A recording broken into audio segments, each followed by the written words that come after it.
Ah, friend. My expression wasn't much better than yours when I first saw this. Your eyes aren't deceiving you. It's her.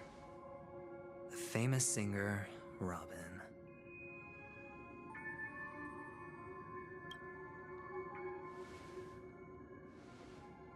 Well, first of all, can I just say that this had nothing to do with me? I'm just an unlucky bystander here. The family can testify for me. If you don't believe me, just ask anyone in the Bloodhound family. They hate me and they hate the IPC, so they'd never lie. This is not where the crime happened. What I showed you was a memory. The most basic light cone manifesting tech, authorized by the Garden of Recollection and owned by the IPC. Did you really think the Galaxy Rangers were outsiders this whole time?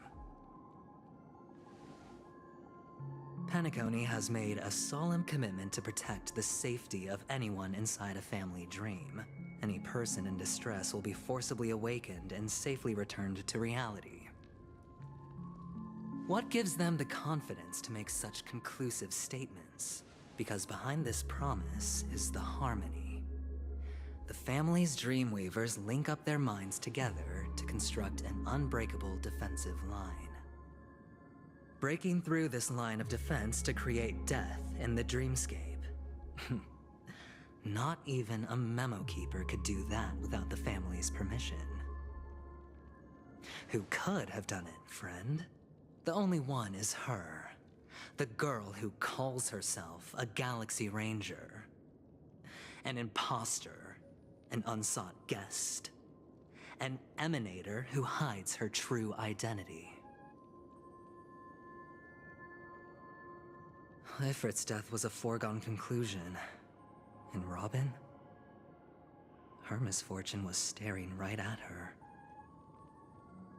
Who will be the next to die?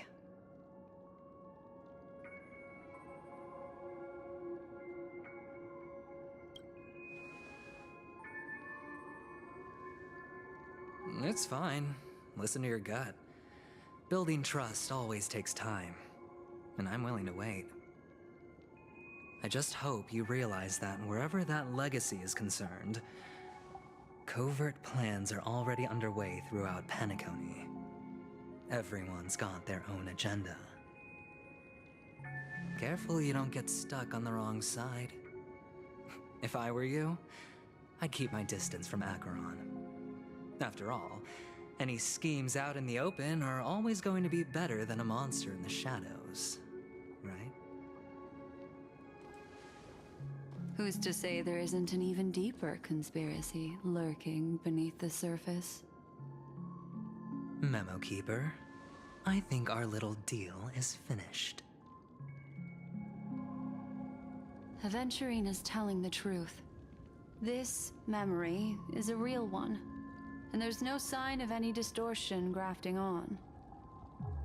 The IPC is not the Garden, and there are real limits to what they can actually do, but you know all this. Friend, let's not beat around the bush here. The thing is, I want to reach out personally to team up with the Astral Express. I told you I'm just not interested in scrambling for the legacy. I just came to Penacony for work. I'm here to retrieve some lost property for the IPC, if you catch my drift. I'm talking ownership of this frontier prison. This has all become a bad debt thanks to the cancer of all worlds. The IPC has tried sitting down for negotiations time and again, but the family wouldn't even take our calls. You have no idea how difficult these people are to deal with. Put it this way. They've hushed up the existence of death before, so they can definitely cover up any news about Robin's death. It'll just quietly float off like a bubble and pop. Nobody ever being the wiser. That's not fair, right? So then, friend, I need your help. I have but only one goal. The family's front door is like a high wall, and to tear the whole thing down, I'll have to dig out a few chunks first. Once I find a weak point, the IPC will have plenty of means. Now we have our chance. So long as we can get to the truth behind her death, we can have justice for Robin. While also gaining a valuable bargaining chip for bringing the family to the table. Truly a once-in-a-blue-moon opportunity. I've been investigating and making lots of friends all over Penacony precisely for this very moment. This tragic news would be extremely bad for the family, so they'll be doing everything they can to stop it leaking, especially to the IPC. But I trust that there are still a few factions that remain exceptions, and that's why I need you all. The reputation of the Astral Express precedes you, and the Harmony will give you the fairest of appraisals. You get to find out really what happened and seek justice, and I get to put it toward completing my mission for the IPC. It's what you call a win-win situation.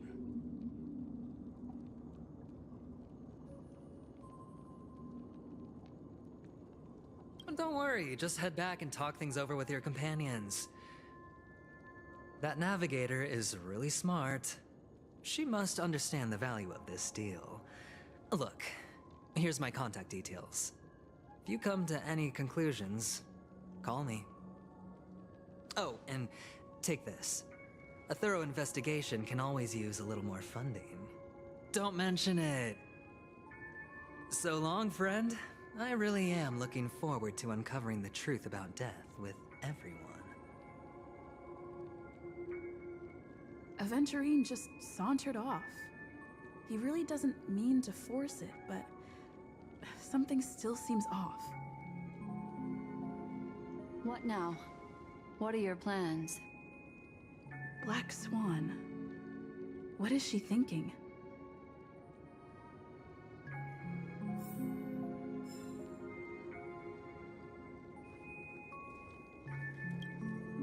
On the surface, this doesn't look like a bad deal for you.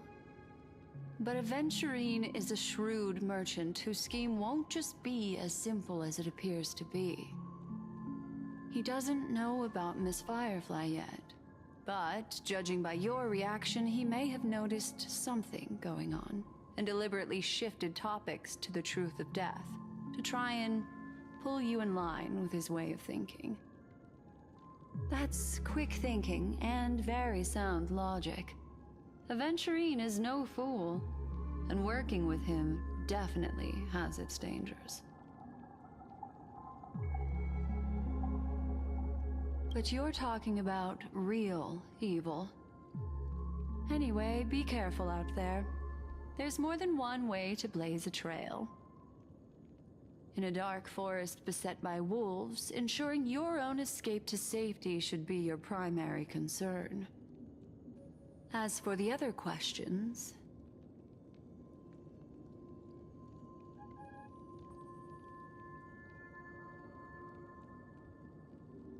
Sorry, I can't answer that question.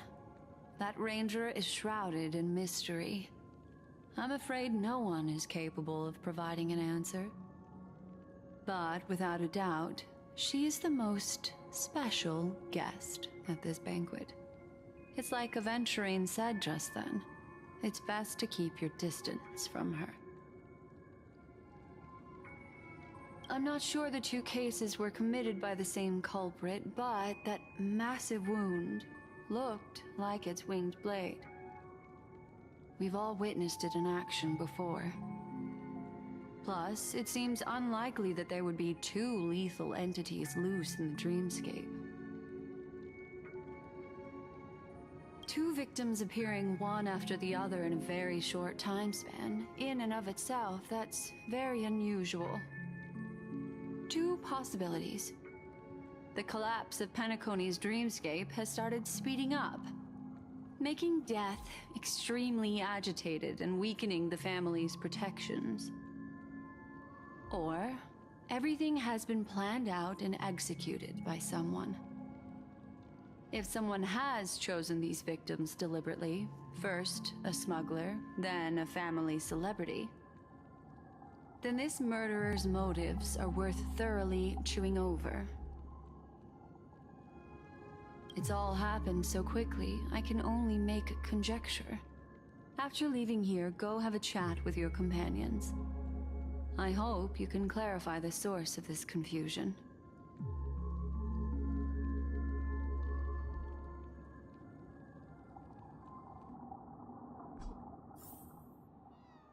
Come, this way. It's a short walk. Don't get lost.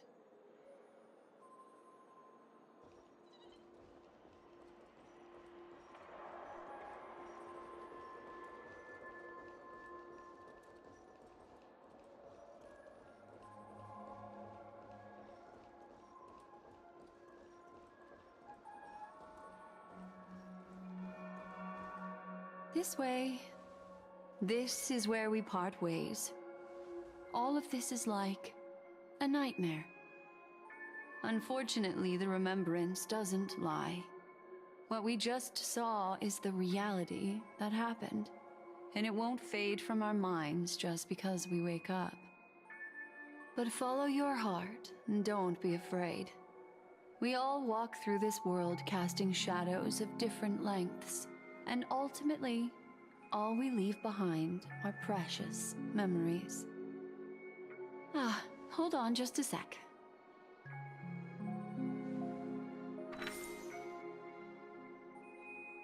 There you go. A small parting gift. If one day you unfortunately fall into the deep waters of the memory zone and there's no memo keeper to join you, hopefully it can guide you on my behalf. I also pay great attention to the ways of the world. Just think of this as an apology from me for hiding something from you. Then, I've something private to take care of regarding that Galaxy Ranger. Let's leave things there, shall we? What fascinating memories will you bring for me next time we meet? I sincerely look forward to them.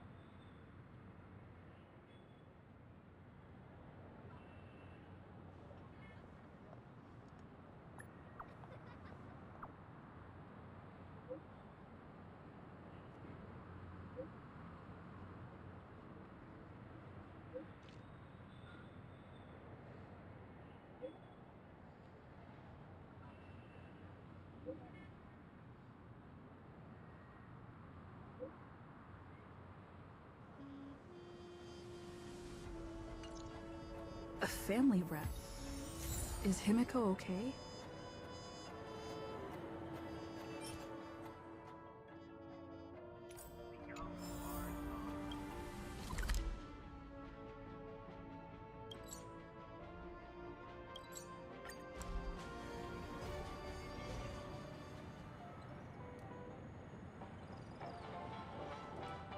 So much has happened.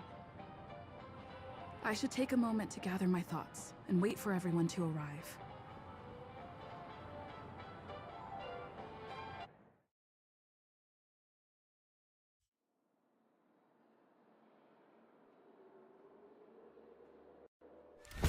Better unsheath that blade now, Ranger. Do you still dream, Hunter? Of those slain by your hand?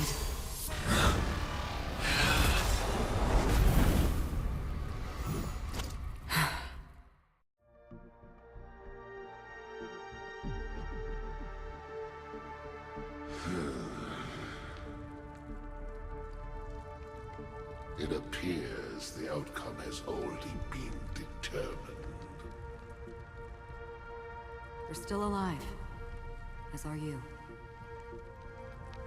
You still have room to make a choice. Leave the music box behind, and then go. Choice. The bloody trail of the destruction leaves no room for hesitation. Vatora's fire demon. Even if you sacrifice your life for that eon, you won't get special treatment. Ranger, you tread the narrow path of the hunt. You could never understand. We come from the fire, and are born bathed in fire. We spread, burn, and destroy, until all the kindling has burned out and we leave only ashes on the ground. Burning forms the entire life of a fire demon, from the beginning to the end. We are born to die, just to put into practice a profile of another universal truth. All things are created for the destruction. Your companions don't seem to think so. They fight for your chance at survival. They are my children, and just as I was, they are flames that have yet to burn my heart. They're still young, and I don't blame them. But my flames are faint, and time is running out. Can you see the planet of festivities in the distance? I plan to bring Purgatory with me there, and before that, I must surpass you. Why? Because on the path they have forged, you have traveled farther than I have. Emanator.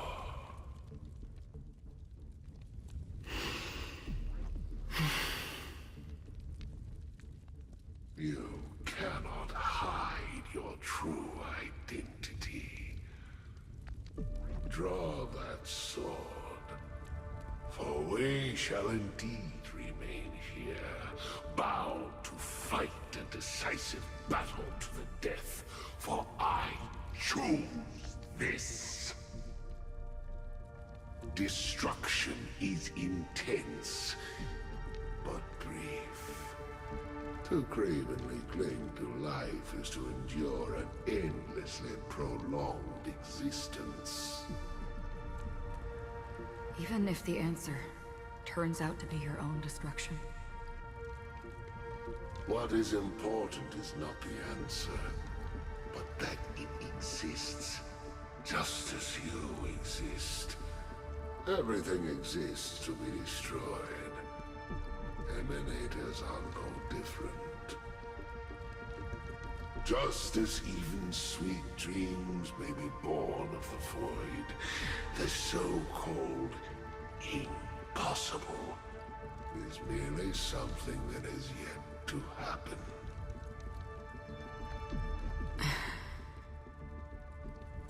All right. I accept. You shall witness the most brilliant and intense fire in existence. May this flame illuminate the farthest reaches of your bottomless dream. A bottomless dream. Yes, that's right. But you've made one small mistake. This blade remains in its scabbard not out of pity or scorn. It's a personal secret that I don't want to disclose, but perhaps out of reciprocity.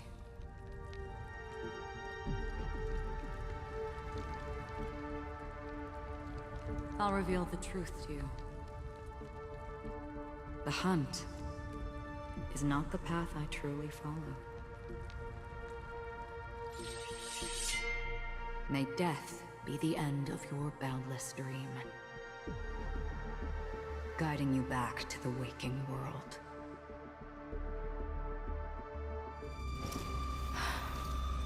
I still see them in my dreams. Hold it. Your time hasn't come yet. My time? I've seen many clever disguises that can conceal appearances, but they can never cover up who a person really is. And you're no different. You had no desire to kill the Trailblazer. You only did what you did to drive me and the Memo Keeper away, but why?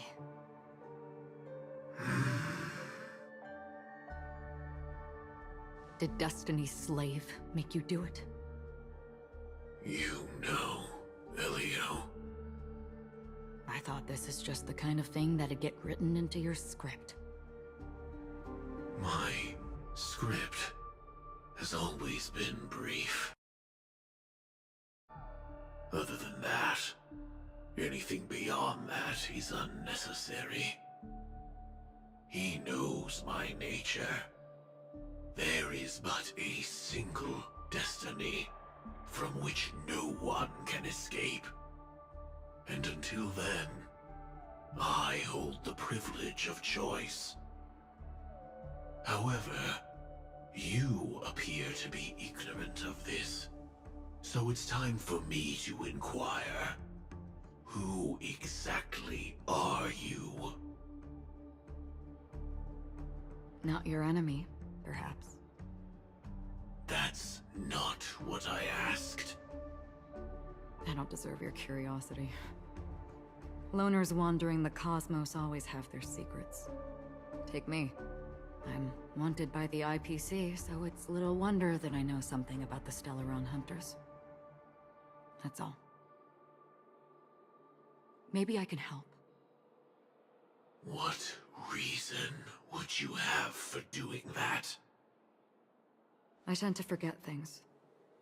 Which is why, rather than memories, I'm accustomed to using my emotions to capture what I normally wouldn't otherwise. So, I know who is inside that cold armor. How about it? Ready to take off that armor and sit down for a talk? It's not yet time. I don't need help, but I can give you a suggestion that would make things better for you and me. If your goal is the Watchmaker's legacy, then go look into the family. Not only are they covering up the existence of death, but they're burying the past and the truth about what happens inside the dreamscape. Already on it. And the Astral Express is no enemy of yours. I know that. I just never expected to hear you say it. What's next, then? The Trailblazer's been taken by Black Swan. Will you go look for her? No need for that. No harm in mentioning that Elio's only given me one instruction. Get all of the Astral Express to track down the Grand Legacy. I tried settling this in an easier and more direct way, but as you can see, here I am, confronting you. I failed. Can't ever go against the script. The so-called impossible is merely something that has yet to happen. That's it. Before we split, can I ask you one more thing? Is there anything else in your script about me? I'd like to know what kind of footnote I get to leave in that future foreseen by destiny. Unfortunately, not a thing came up. I knew it.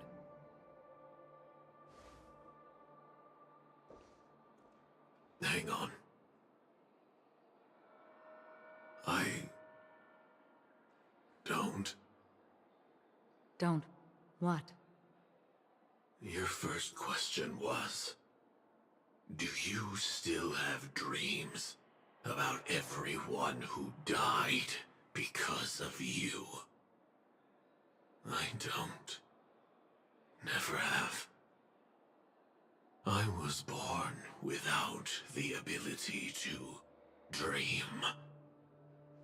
I live for this cold, harsh reality, for a little light, and to burn, to keep on burning, until I turn to ash. So, I really envy you. Is that so? Then you're already living in the waking world.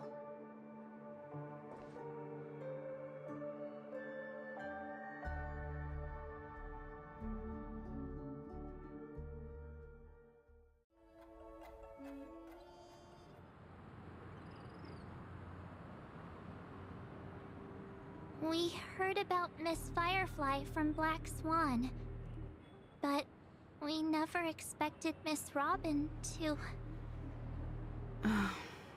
I'm sorry that I couldn't be with you then. Reality cruises on in serenity, while undercurrents bubble up from the dreamscape. Just like that memo keeper said. Stay strong, everyone. We can still do what we can for them. Starting with finding the murderer. Let's recap everything then. The Trailblazer just reminded me of something. March, do you remember what that family rep who negotiated with us said? Indeed, we trust that the Nameless has nothing to do with this. And we also beg each of you to help assist the family in verifying the identity of the deceased. That's how it was put, in reference to Miss Firefly. Looking back, he seemed a little evasive at the time. And he also failed to mention anything about the earlier murder, too. The family's planning on covering up all news about Miss Robin's death. If news gets out, Penacony's going to turn into a bloodbath. But the murder that followed closely after was obviously beyond their anticipation. The family had to try and turn things to their advantage by bringing in reinforcements from outside. The Charmony Festival is nearly here. They must be snowed under. It may also be that Miss Firefly's murder had so many witnesses that it couldn't be covered up. So they went with the flow and let more people on the scene to control the situation. After all, the nature of the two murders is fundamentally different. The family's first protective measure should be against malicious actors among the guests, such as that IPC envoy.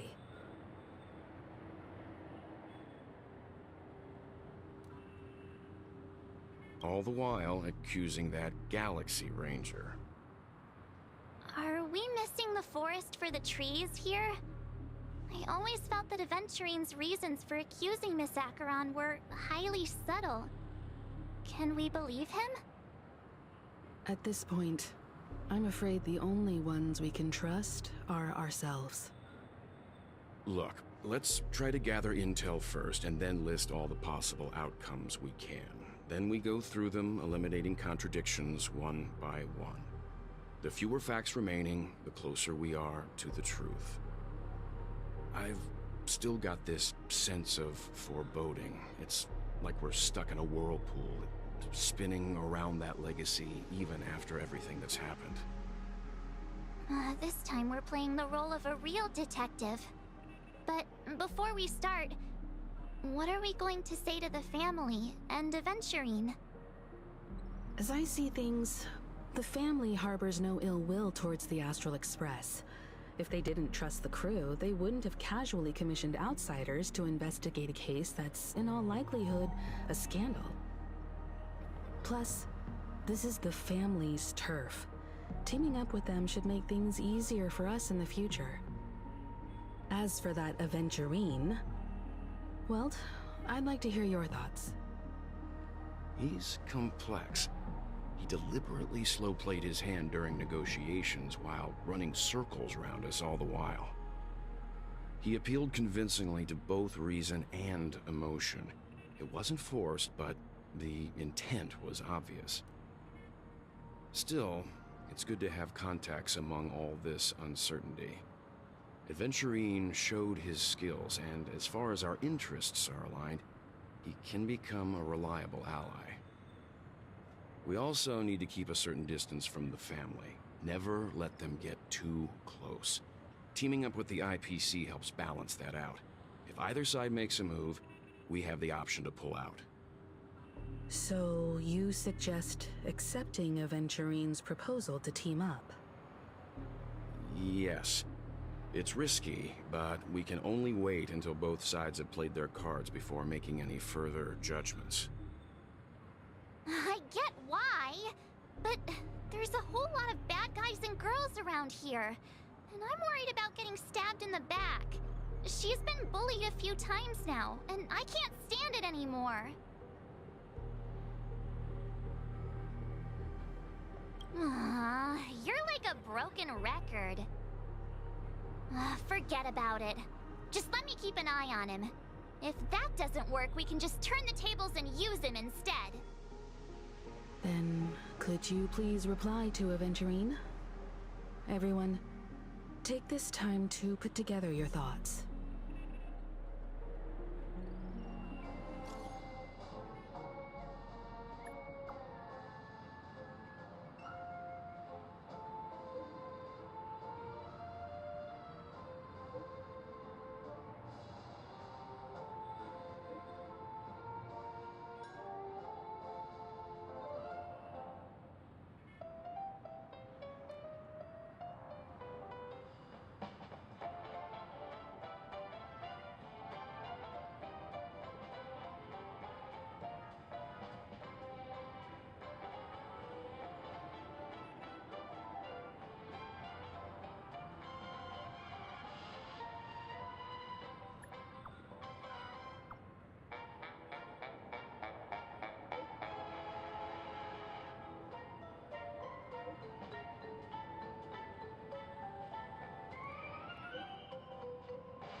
Looks like Aventurine is happy with this outcome. Let's tell everyone about it.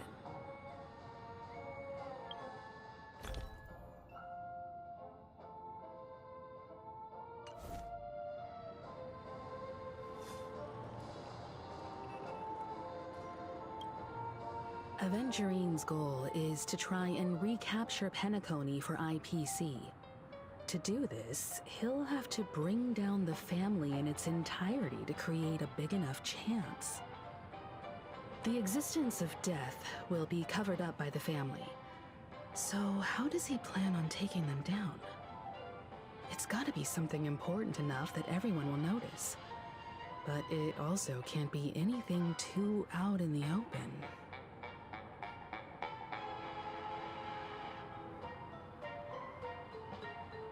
Aventurine has devoted considerable attention to her. But this Galaxy Ranger, we know hardly anything about her and can't rush to any conclusions. He's definitely going for the family, and it's just a matter of how. The harmony is strong in Penacony, and almost impossible to take on head-to-head. The fact that the IPC dispatched Aventurine shows that they do not intend to simply play by the book here. I was also considering this possibility, especially because he respects you so much and has sought you out before a few times. Perhaps he's also unsure of your intentions and is probing you. An attack on the hotel guests? Unlikely. Penacony's guests include quite a few bigwigs known throughout the whole cosmos. People who not even the IPC would dare take lightly. Aventurine is a shrewd merchant, and there's no way he doesn't know that. I'm just speculating. In any case, we have to be careful when handling Aventurine. He's skilled at reading people and discerning the right moment to strike. Also, he's clearly a born gambler if he's willing to go all in to win.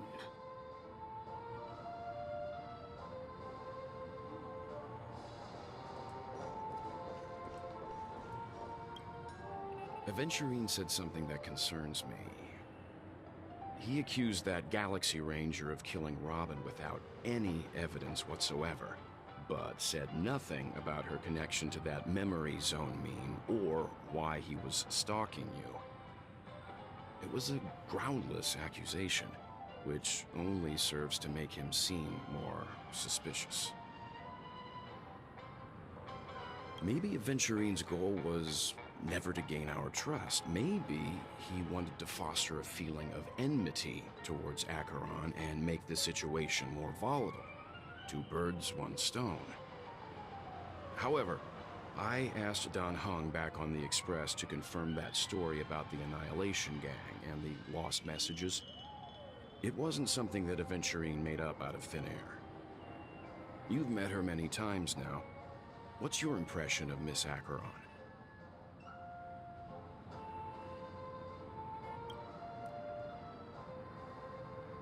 That fits the stereotype of a Galaxy Ranger to a T.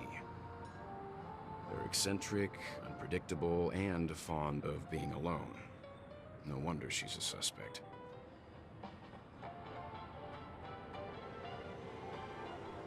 I really love Checked off hockey. the list.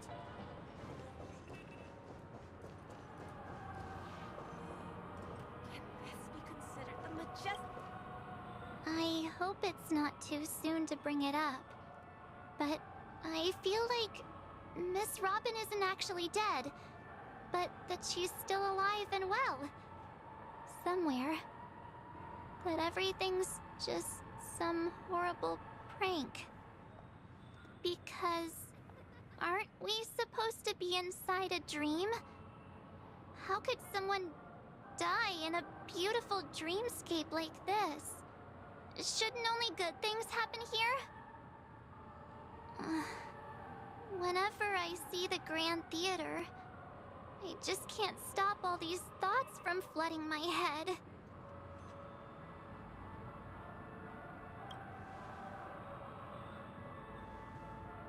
No. After all, they've brought everyone this sleepy dreamscape, which everyone loves. I just feel like I'm starting to understand them less and less. Everyone's still having a great time out there on the streets. Nobody knows what's happened. It's all so unreal. As if Firefly, Miss Robin, and us were all outsiders from another world. Aw, what a mess. I really want a nice cool drink of soda to help me calm down. But then I'd be just like everyone else out on the streets.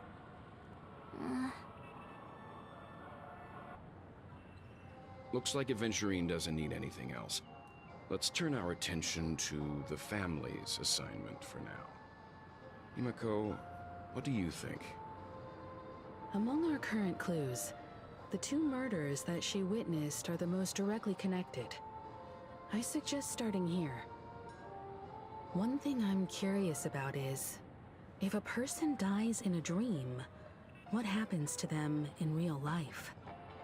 Seeing as we're at the family's behest, why not pop back out to reality and verify Miss Firefly's situation back at the hotel? Perhaps we could also make a few inquiries about her while out there. How about we split off into two groups? There are still some things worth focusing on inside the dreamscape. I'll investigate those, and we can link up again later. Worth focusing on? Oh. No problem. I'll leave it to you then. Huh? Aw, I thought I'd finally get to see Himeko and Mr. Yang go out on a mission together. Oh well. Take care then, Mr. Yang. I will. Keep in touch.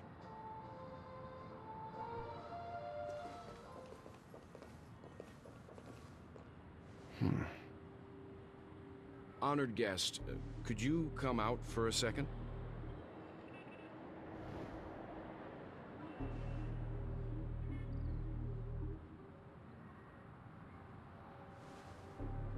I'd be embarrassed too, getting stared at like that. Forgive me.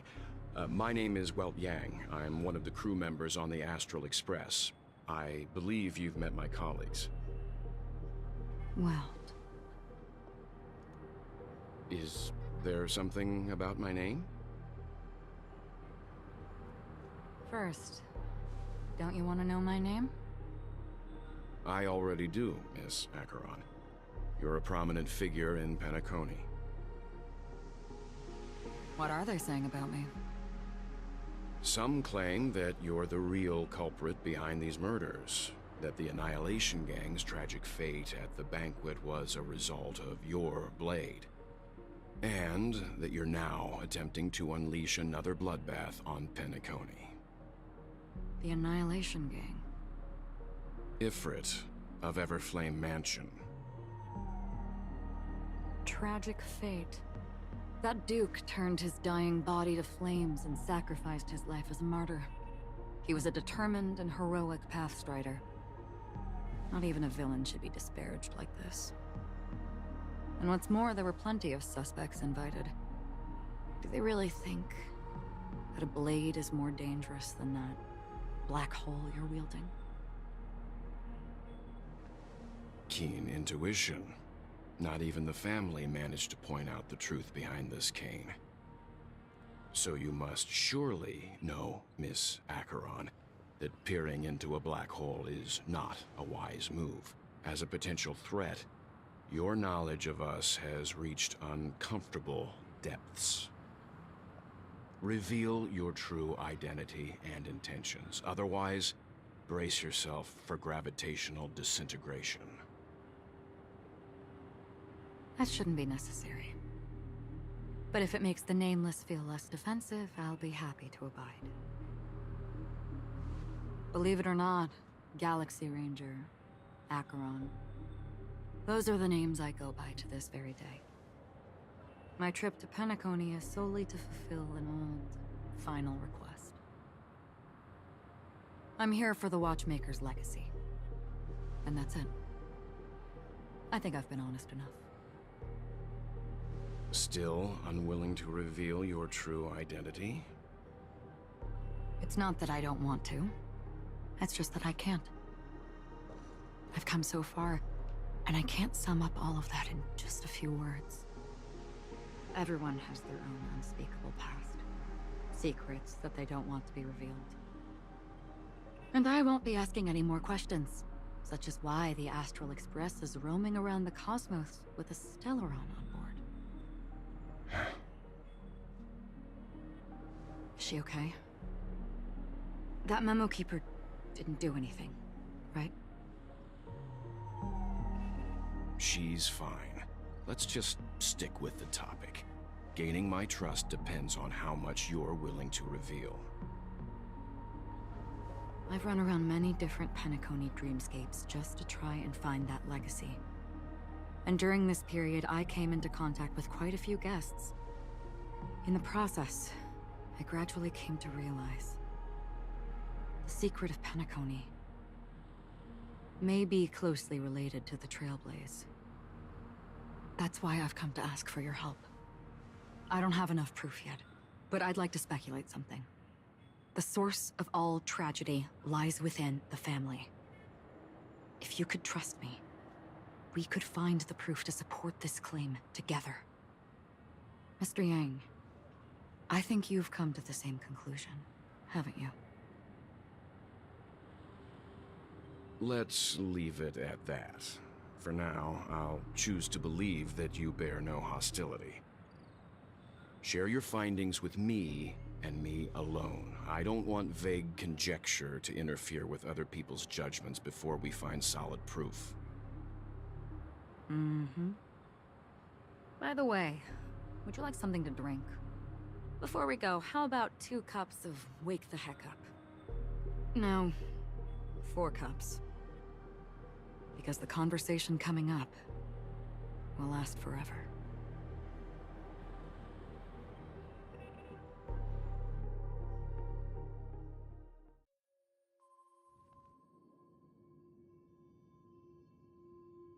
I've been watching her closely for a while now, and the first invitation was in the banquet hall of the hotel. She just sat in one corner, keeping silent, chugging down a couple cups of Wake the Heck Up. I told her it's a pungent, bitter beverage, not the taste of sweet dreams, only for people allergic to Soul Glad. And she said, Really? But I don't taste any difference at all between them.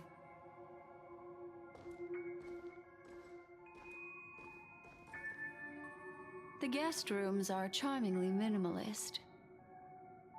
An aesthetic you share, Miss Acheron. It's a cinch, this music box. The invitation received by the Annihilation Gang. There are latent memories that linger on it yet. You see, memories of you are not yours alone. They travel in other people, other things. I know much, and I can predict even more. With some help, the dead can be made to speak. The Annihilation Gang, that band of desperados who all disappeared after meeting you. What exactly happened to them? Well, let me reveal all.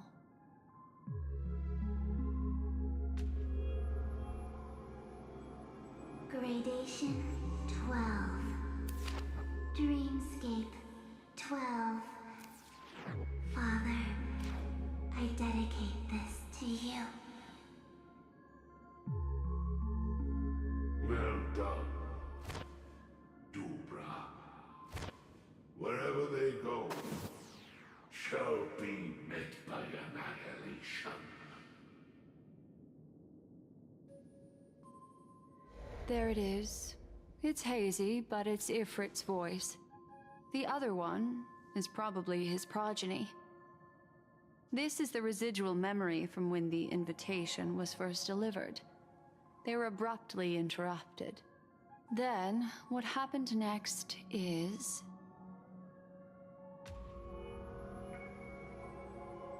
They sought refuge in the land of sleep, merely wishing for undisturbed rest, away from the storms.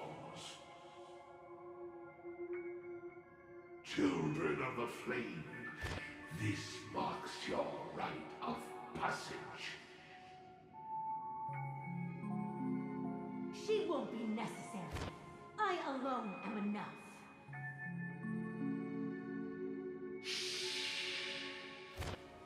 When have those, on the path of destruction, feared death? The Everflame Mansion has set out on a journey. Those poor people, They have no idea what lies in wait ahead of them. Memory recovery is going well, but slowly.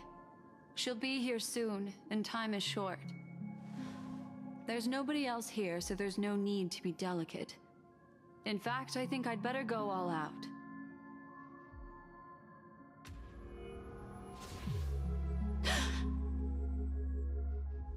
What happened?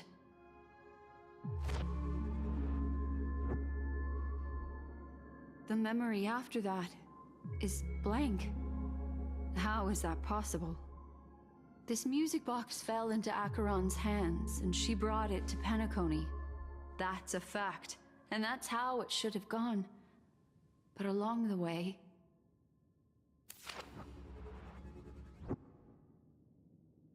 it's like it's been erased. Who's done this?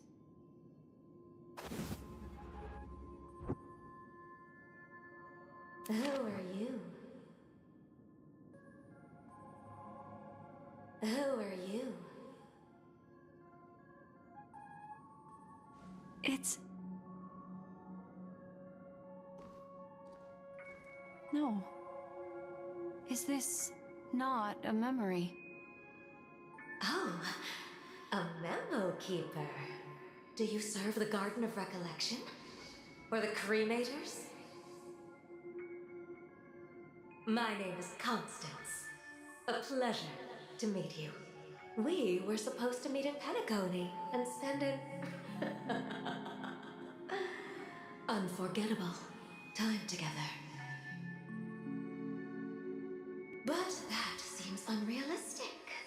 Dahlia's not welcome on the banquet star, and I don't need a coming-of-age ceremony. And you, I know what you're looking for. Want her secret? I can give it to you, and then you can enjoy the banquet for me. I wish you unforgettable memories.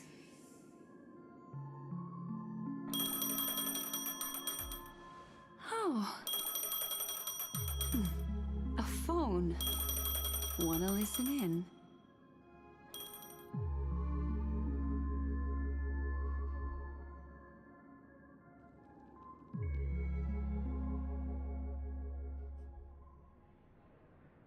A few days ago, the IPC made an announcement. Under the watchful guidance of the Marketing Development Department, and in accordance with the Interstellar Peace Charter, the independent Sigonian sovereignty has hereby been established, and shall take a legislative seat at the Interstellar Congress. The formation of the Sigonian sovereignty is of great historical significance to the Sigonia system. This move puts an end to the planet's long and bloody history, turning the sensational Kataka-Avgin extinction event into a distant memory. Sigonia 4 is located in an unclaimed zone at the intersection of the Denise, Prothean, and Dorneau star clusters. The planet's surface environment is known for being extremely harsh, constantly faced with the threat of impact from small-scale celestial objects. This is why very few intelligent species have made this planet their home, dividing themselves into several tribes to eke out nomad lifestyles as they struggle to survive the arid desert wilderness. They have developed their own folk beliefs that are independent of the Eon belief system. Sigonia. Sigonia. Ravenous eye of the storm, spurned by all the gods. Land of rock, but not water. Lightning, but not rain. Blood, but not tears. You beat us with your falling stars. You lash us with wind and storm. You chew us up with the cracked earth.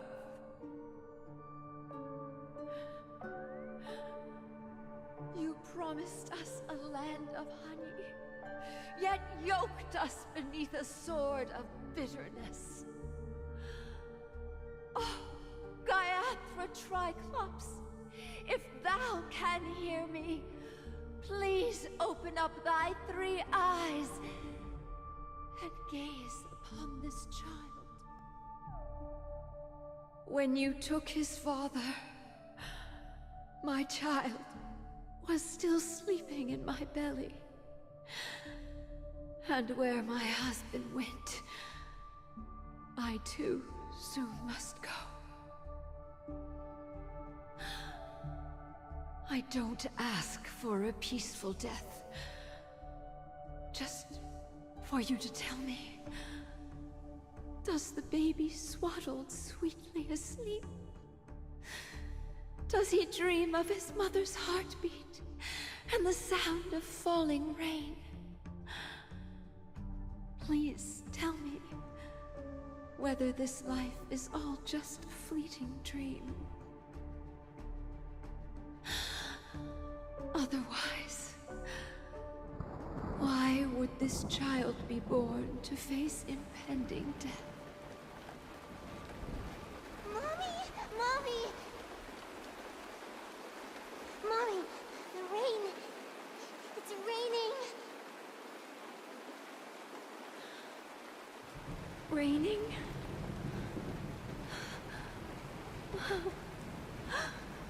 Raining.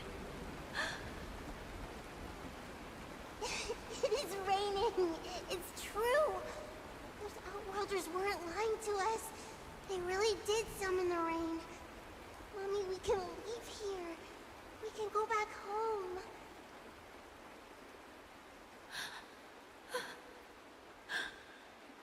Back home. Gaiathra Triclops. You came. Do you hear that? Thank you. Thank you.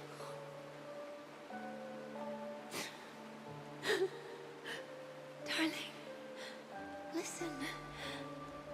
This is the sound of rain. On the day you were born, the sky also sent down a gift like this from Gaiathra.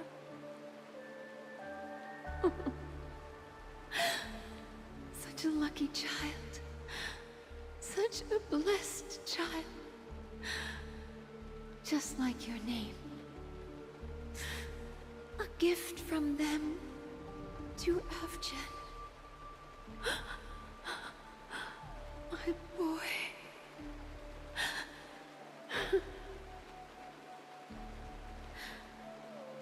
May the goddess Gaiathra close her eyes 3 times. Keep your blood eternally pulsing. Let your journey be forever peaceful. And your schemes forever concealed.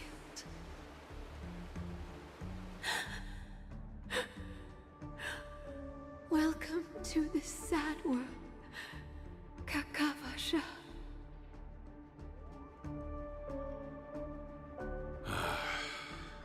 Time to wake up, gambler.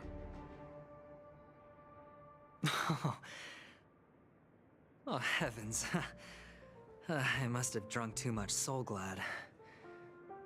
Didn't expect you to be back so soon. How is it? Find anything? Just as you guessed. Nobody outside knows about Robin's death. There aren't even baseless conspiracy theories. They're still streaming the rehearsal for her ceremony, using a stand-in, I guess. They must be dreaming. Of course. Who could imagine that death would actually descend upon the dream created by the family? Let alone that the victim would be the female lead of the Charmony Festival. To be honest with you, I didn't believe it. and even tested it a few times myself, until I discovered that I couldn't actually die. Whenever there's any danger, I'm forced awake by the dream pool, and it's all as if everything were just a nightmare. That's why I'm convinced that there are a few big secrets lurking behind the scenes. Then you must have heard about the Memory Zone meme. When I graciously deigned to establish connections with the Oak family on your behalf, they were quite in a pitiful state of disarray. Besides Robin, there was another body. I don't know the exact details, just that it was a stowaway. 2 murder cases? I told you something seemed off about the Nameless. Oh, she must have come across the other one. This murderer is a psycho. But I have to admit, the case should be easy to crack. We can leverage the family's malfeasance and let the IPC use this as a reason to intervene. It's just that their trickery runs deeper than I thought. Robin's stand-in was all ready to go. These 2 murders are definitely getting hushed up. What should we do? Let me think. It's too rare an opportunity to miss out on, so I gotta be careful. Incredible, gambler. Have you already exhausted your limited repertoire of tricks so soon? There are plenty of chips, but it'd be best to choose carefully. The most straightforward has to be Robin. Remember? That masked fool once told me to find a mute as a friend. Robin is what she calls the mute. She has lost her voice, and while most people can't pick up on it, you and I cannot mistake that sound. Not produced by any voice box, but rather by the resonance of the harmony. If that girl hadn't gone hoarse from singing practice, there'd only be one possibility. Something was up with the family. Or Robin herself.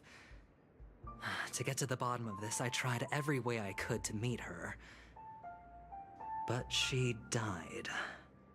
Right before my very eyes. A complete and utter loss. Incidentally, it seems to have resulted in your rather undignified arrival on the interrogation stand. There were eyewitnesses at the scene, and the family, in their graciousness, has tentatively accepted your alibi. However, for the foreseeable future, you shall, regrettably, find yourself under the vigilant watch of the Hounds. Well, things aren't looking too optimistic, Doctor. I'm starting to break out in a cold sweat. Do you reckon there's still any chance of a comeback, given how things are? A probability? Yes, it exists, but it verges on the infinitesimal. To phrase it in a manner more befitting the vernacular of Penacony, you're dreaming. But if you simply can't control yourself and want to try your hand, then there just so happens to be a suitable candidate. That man wants to see you again. Who? Sunday. Is this a public hearing or a private trial? If it were the former, it would hardly befit my stature to stoop to the role of a mere messenger. Fine. Oh, that's great. It's all great. You see, the dead can't talk, but the living can. Ratio, I'm convinced now that there must be something wrong inside the family. Oh, just you wait and see. That man's sister has died. He can't sit on his hands. Well, without any further ado, let's set off. Lead the way. The show is about to begin.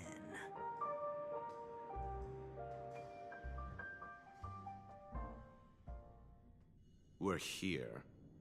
The Dewlight Pavilion is the Oak family's fortress and a place where heads of the families meet to discuss great plans for Penacony. Fortress? I like this metaphor. I dealt with the warlords of the Amanicus star system not long ago, and their synchronized orbital manor wasn't this heavily guarded. This mansion nominally belongs to Sunday, and is very befitting of its owner. Without his express invitation, the likes of ordinary guests would never grace these grounds in their lifetimes. Look around while you still have this moment of freedom. Hey, Doc, whose side are you on anyway? Who's to say I won't sell you out? We'll see. When we meet the authoritarian master of the Oak family, I'll pry an answer out of him. Follow me and I'll bring you to his parlor. Hold your tongue and let me deal with the members of the family.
Feeling lucky.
Feeling lucky.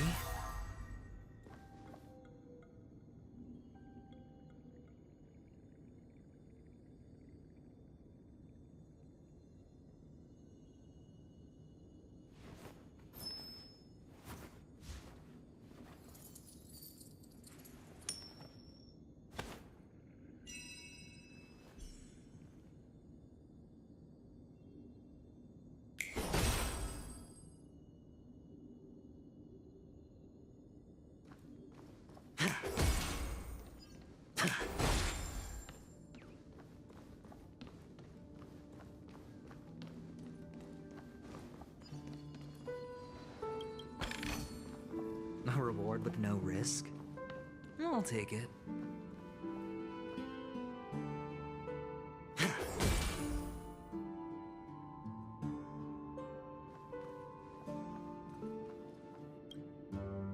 Hey, you two! That's a place of business. No entry. I was requested by Mr. Sunday to bring him the suspect. My name is Ratio. He should have mentioned it to you. Oh, I remember you. Veritas Ratio. Your punch virtual particle clock is impressive. Excuse me? The one on your head. Of course, it's nothing compared to my full pocket dimensional annihilating power armor of the Mobile Knights. Right, and as I mentioned, that fantasy raiment of yours doesn't exist. That's because you can't see it. Like I say, only family can see the glory of the Mobile Knights. Ugh, enough. Get going. Don't keep Mr. Sunday waiting. It seems like the idiocy index here is no better than it is out there.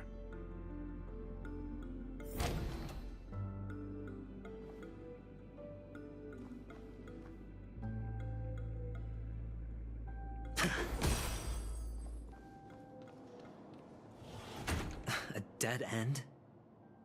The door is shut tight. Looks like we're on our own. I mean, there isn't a door. How did you get in before? For security reasons, the family built the administrative site deep in the dreamscape, with the mechanisms hidden in these Nightingale statues. The direction of the statues can be controlled. On the previous occasion, an attendant named Kona had gone to the side room to verify something before setting the statues in the correct positions. Well, maybe we should do the same. Let's go and take a look. Of course, we can also use brute force.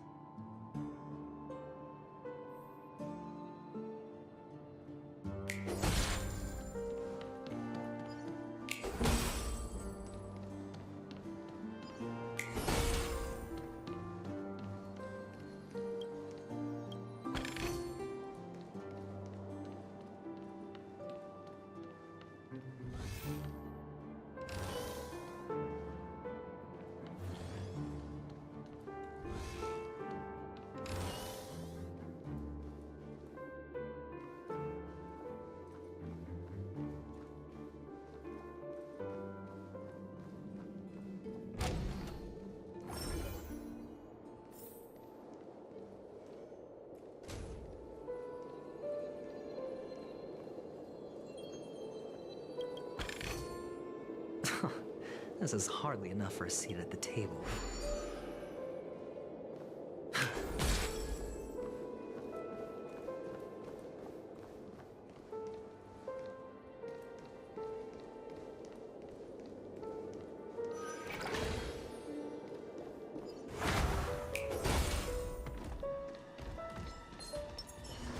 Screen 4. Lead.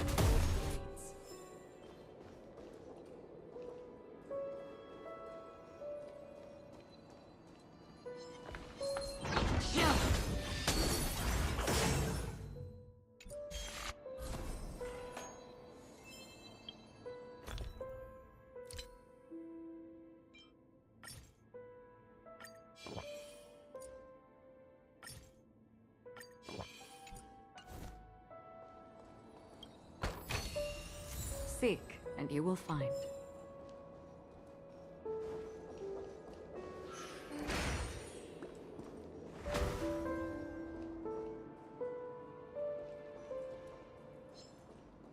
Screen 4. Lead both blades.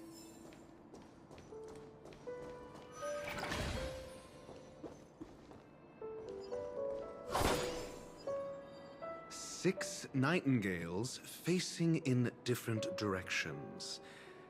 An obvious hint. But are these nightingales? They are. What's wrong? How can nightingales be so huge? They look more like torment eagles to me.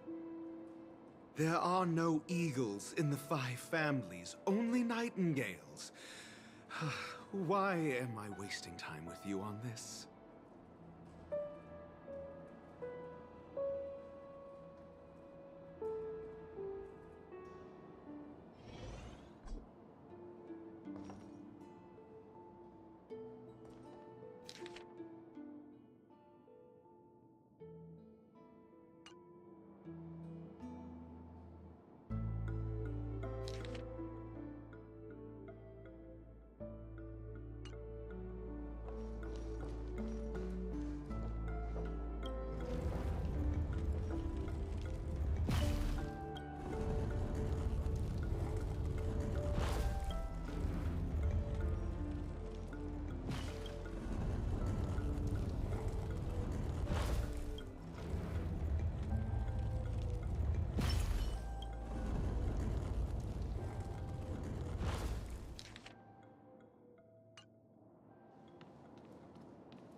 Just as I thought.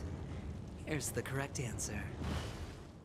A truly miraculous discovery. Perhaps I should offer you the chance to join the Genius Society. Really? Well, I thought you'd given up on that already.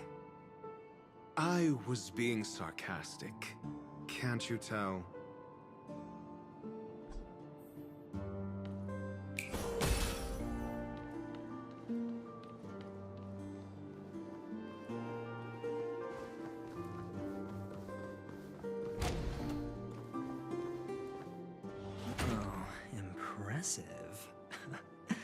So much for Mr. Sunday's reserved, virtuous image.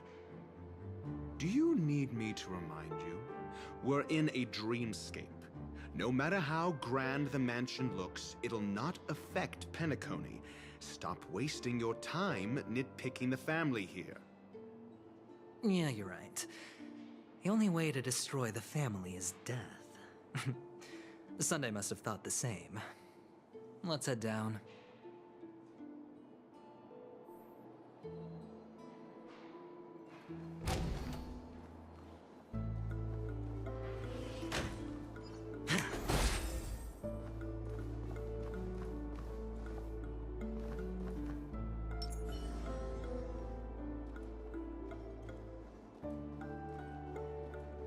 Stream forth, bleed both blades.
Hold on. Huh? What's wrong? Are we heading the wrong way? No, but this door is locked. My friend? Did you really make an appointment with him? It's a trial. You got to prove your worth to Sunday before you can speak with him. If I'm not wrong, we need to find a way to open this door in the hall, or this place will be our prison. Oh, an escape room. My favorite. Get serious. I've no time for games. Let's head back. The hint is probably in that prominent sandpit. Wow. That's an enormous sandpit. I'd love to build a tall building for myself, once I have enough savings.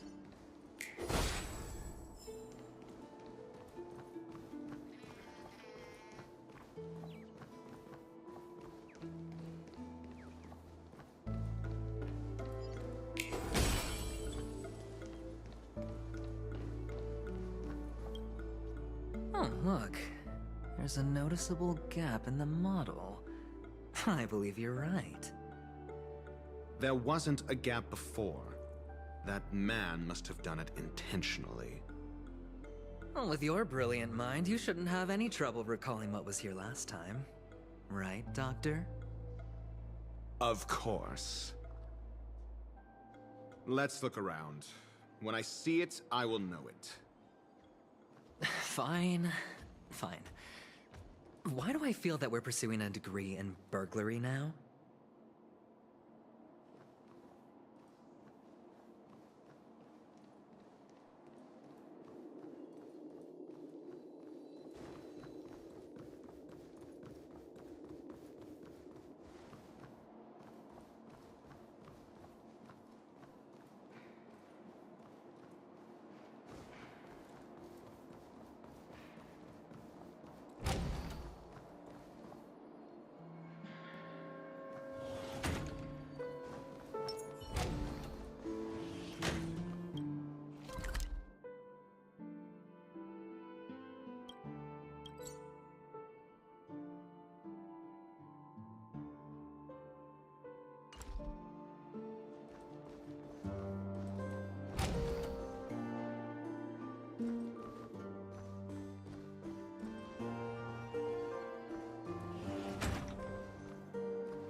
Spring forth, gleam old blades.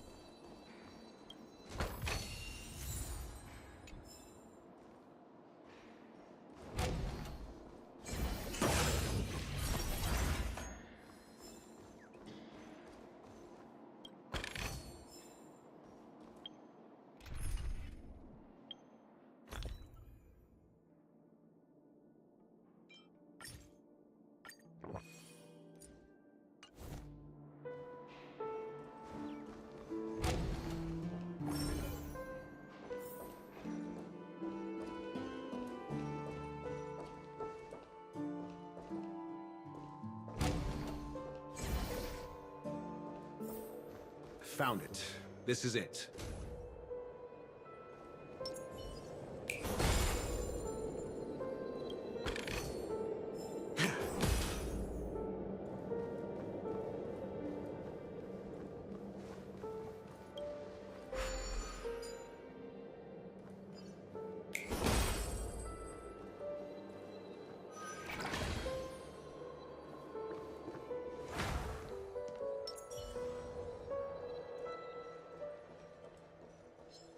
Stream 4.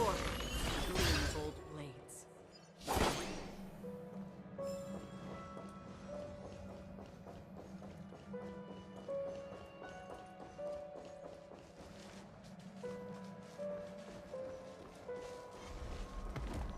Stream 4. Gleam's old blades.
Stream 4. Gleam.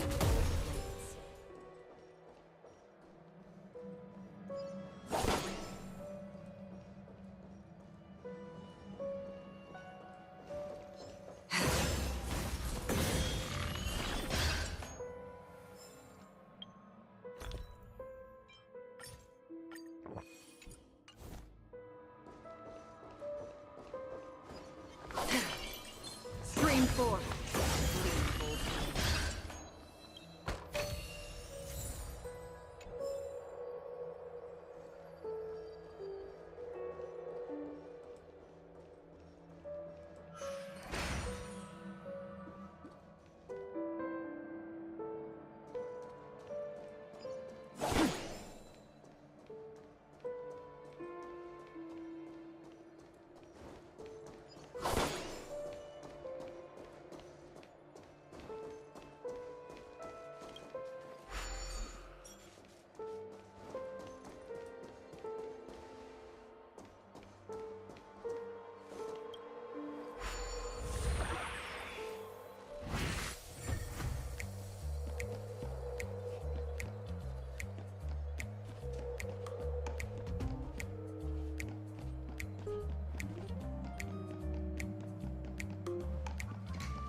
nameplate reads Gulliver's Arch.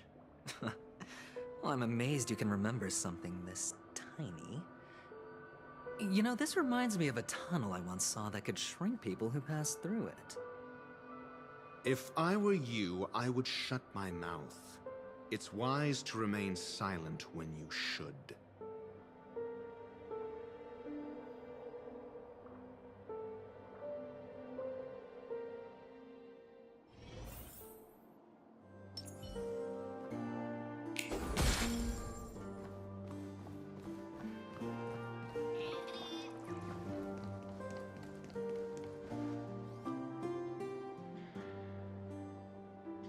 Well, this reminds me of one of those building toys. You know, with the blocks. I've never played with them before. I wonder if it's more interesting than stacking chips.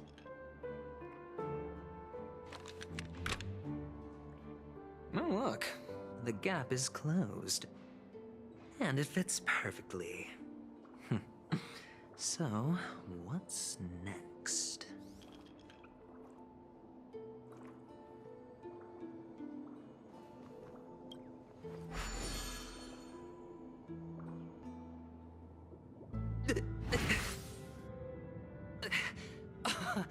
Oh, good heavens.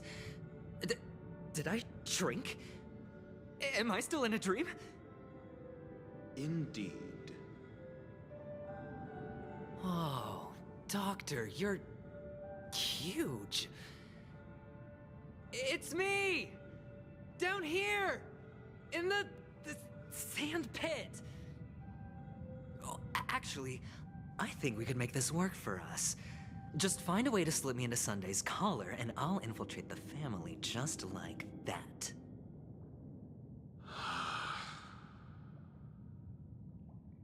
Oh, fine. I was just kidding. Let's find a way to open the door.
String 4.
Hello! Welcome to the Golden Hour base model. I am an Oak Soldier. I will be here to guide you through the tour of the base model. Happy to be of service. And tell me about the tour. Hello! Welcome to the Golden Hour base model. I am an Oak Soldier. I will be here to guide you through the tour of the base model.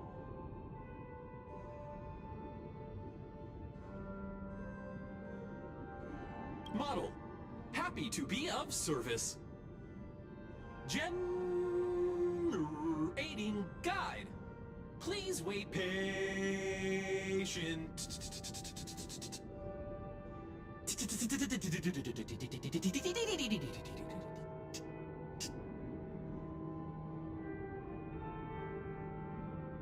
Found the nearest check-in spot. Please look behind me. A capsule machine model.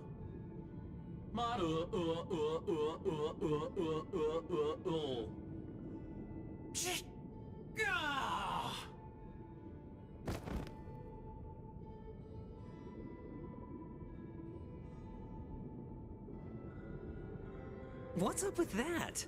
Now the family's toys are trying to frame me? I didn't do a thing to it, Doc. You've got to be my witness. I saw nothing. Oh, capsule machine. There's no mechanism on the floor. Could there be one at the top? Doctor, do me a favor.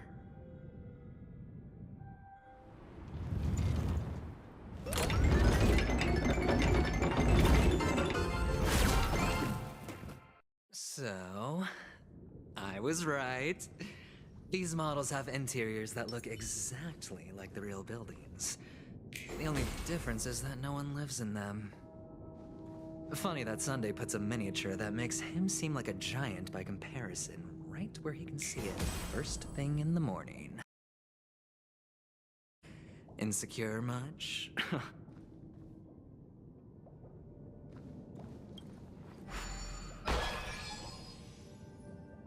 Oh, one of the fragments flew upstairs.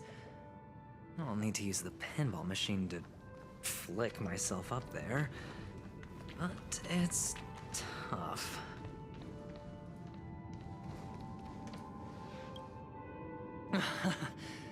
Oh, great. There's another pinball machine base here. And it's empty too. Doc! I'll need your brain power again. There's no need to yell, I can hear you.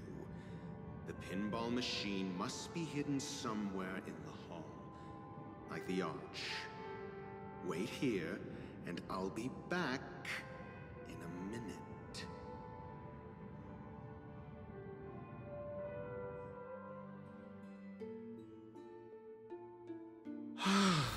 Finally, a moment of peace.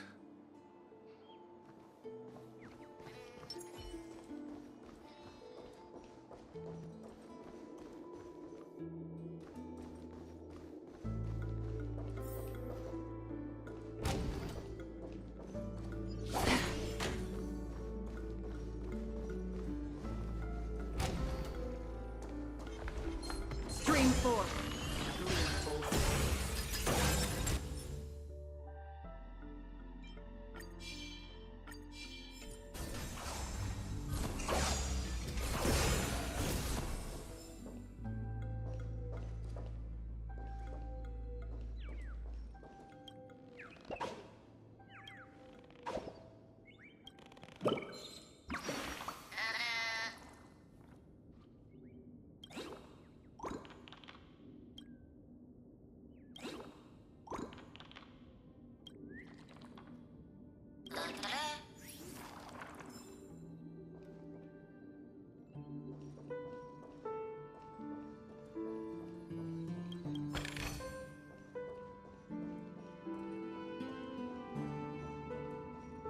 That's it. Pleasant moments of solitude are always fleeting.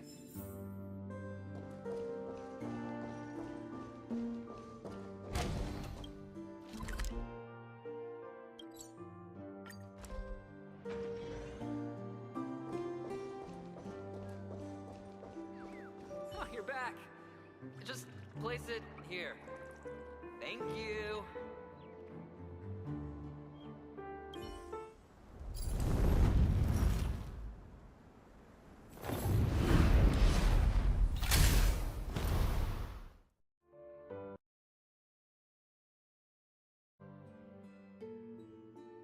Thanks, Doc.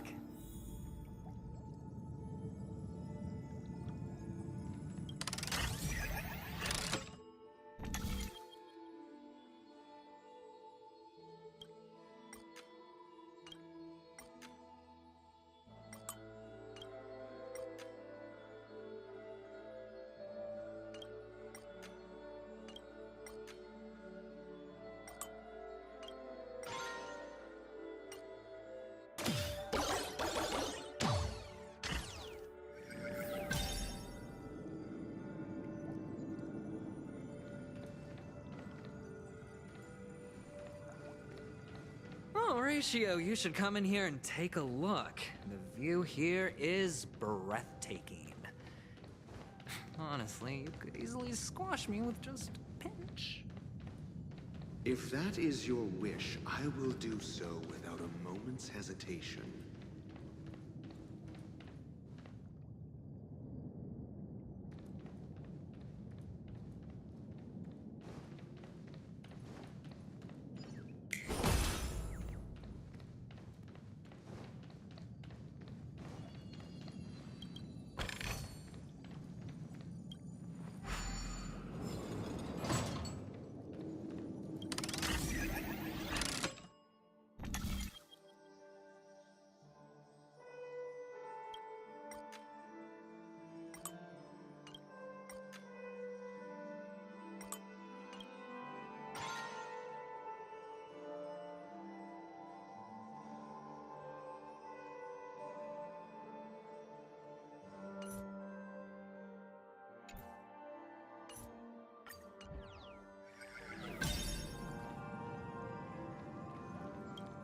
All done. Piece of cake.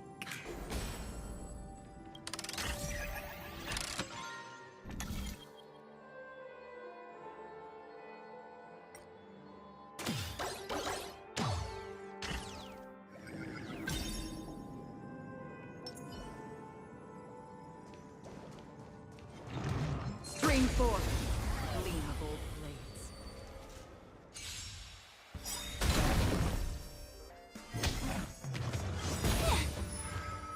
Memories are ever beneath the waters lies an endless abyss. An elusive foretelling. I weep for the departed. It too shall fall. A quick divination. All things human creations.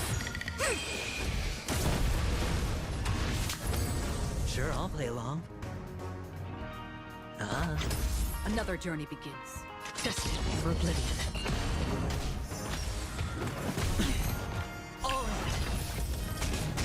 Destiny is apparent. Ill tidings manifest. I see through you.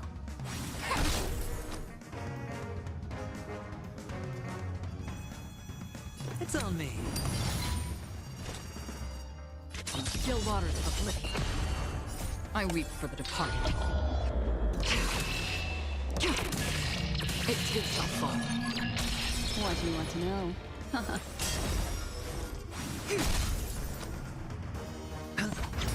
Free will, or was it destined for oblivion? Ill fate descends. Beneath the waters lies an endless abyss. A quick divination.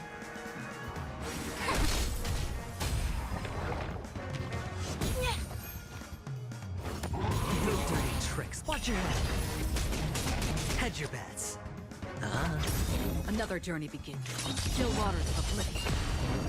I weep for the departed. It too shall fall. I see through you. Familiar. Mind your manners. All right.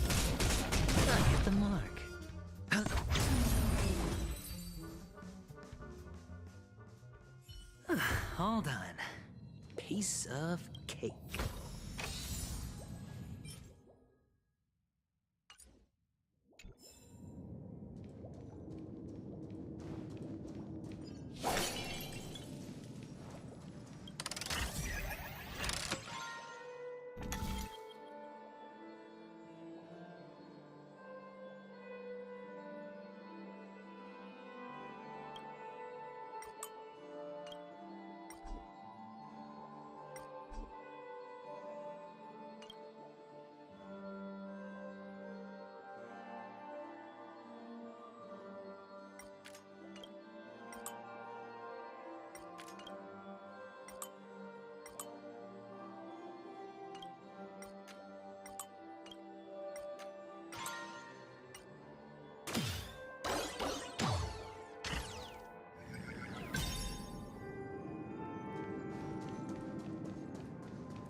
And the joyous tour of Toy City has come to an end.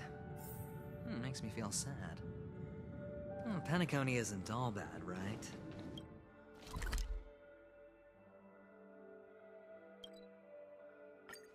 I'll use this interesting experience as a talking point at the poker table.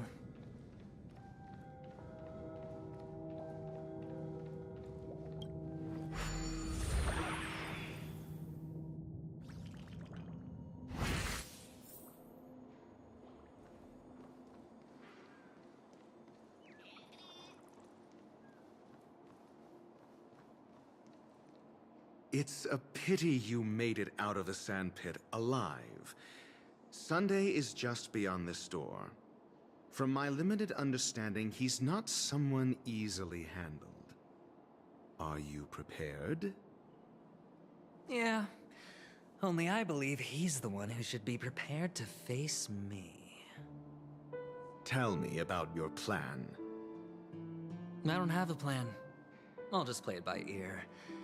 There are only two kinds of bargaining chips when dealing with people. Benefit or fear. Looks like sincerity isn't in your dictionary. Am I not sincere enough? There's no need to emphasize it. We've got to make good use of death. That man's sister is dead. He won't be able to turn a blind eye, and that's fear. And I'll help him find the murderer. He can't do it due to his status and position, but I can. And that's benefit. On what basis do you believe he's incapable, necessitating the delegation to someone from a rival faction? The IPC? Simple. Because that murderer could very well be a traitor hiding inside the family. Do you mean the Galaxy Ranger whom you accused previously? That was just an excuse, good doctor. There's something wrong with that woman, and we need someone who can keep her in check. It's better to minimize the variables outside our control while we execute our plans. Moreover, I need to know her identity. If I'm lucky. She could be an important pawn. And it's good to have more helpful friends when dealing with this matter. But honestly, the murder case is likely unrelated to her. I believe my standpoint. There's a rat in the family. Otherwise, why would Mr. Sunday arrange a private meeting with us? This isn't an interrogation, but a secret negotiation. We'll see. Using Robin's death as a bargaining chip, I'll win back my freedom and power. In the end, I'll ruin this beautiful dream and create the grandest death. If the chance of winning is just beyond this door, even if that chance is close to zero, well, you can't win if you don't play, right? Ah, the charming audacity. To think that you, of all people, might emerge victorious, dear gambler. 3 chips are enough. All or nothing.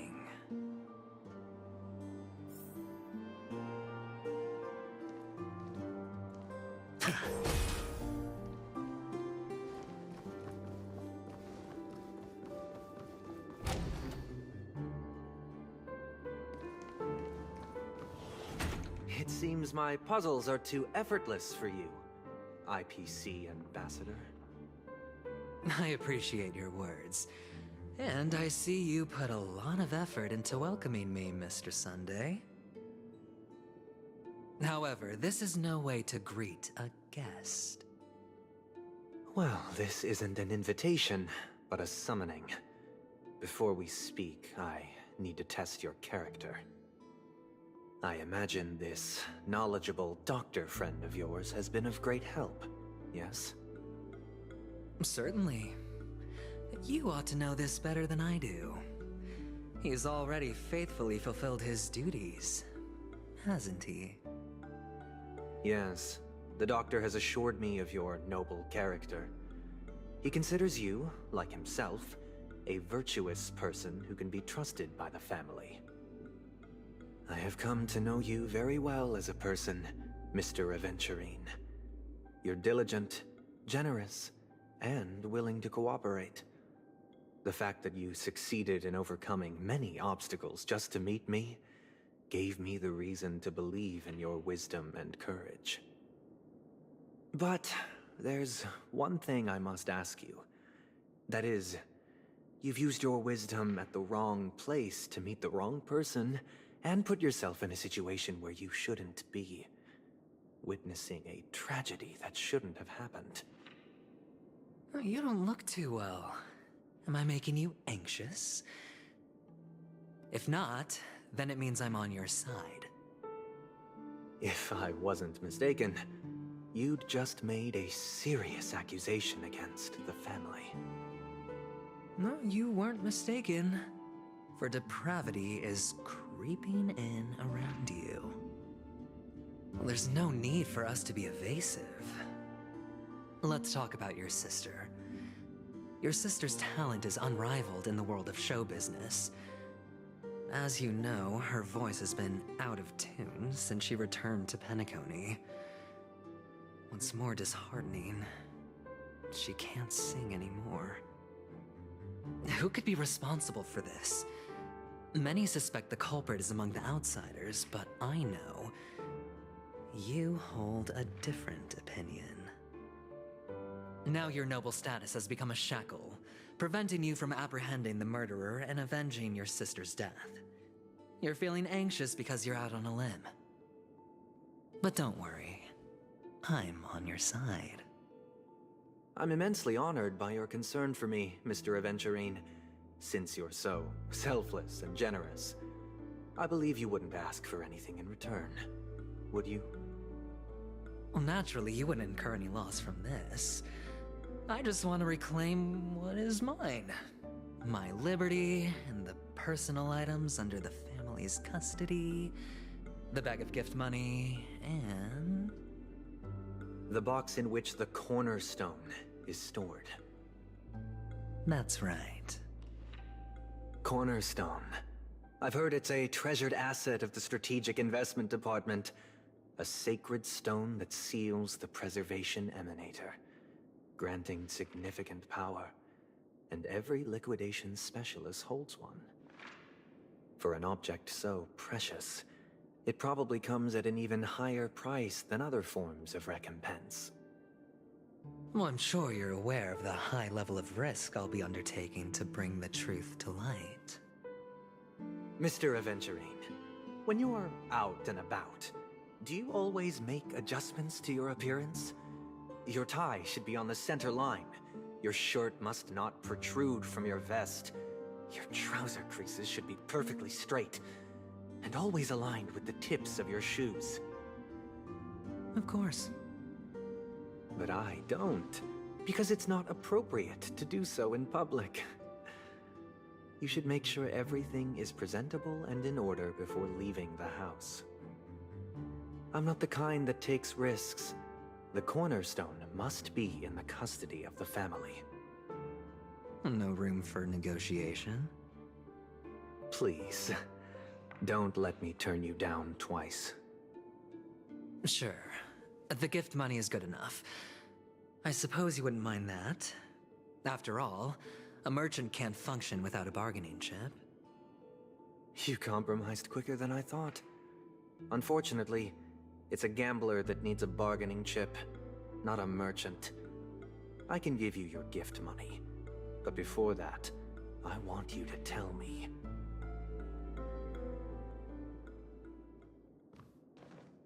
The fact that you can decisively forsake the box you asked for, what exactly is stored in it?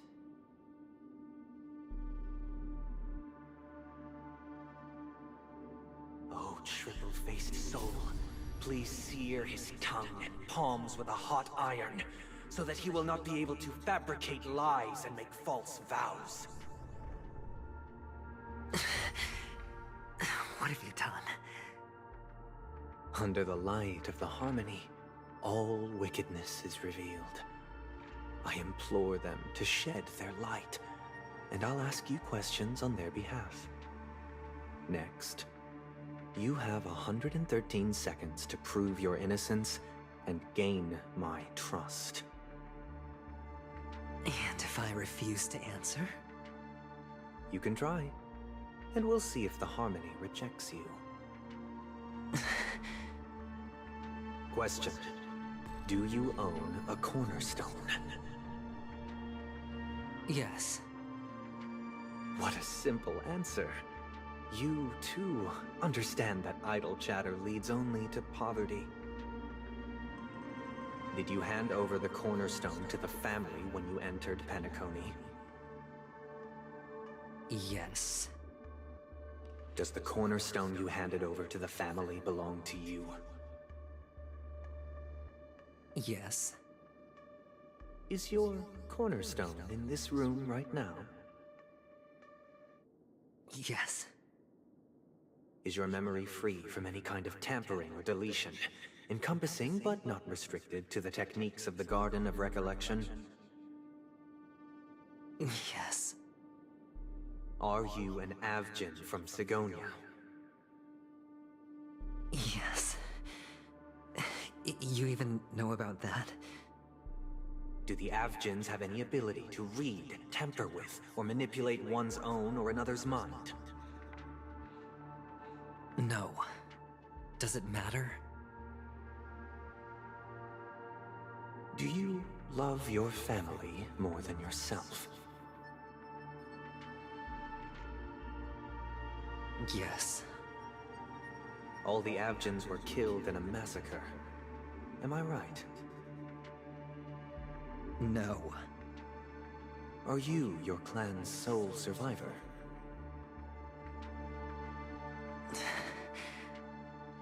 Perhaps. Do you hate and wish to destroy this world with your own hands?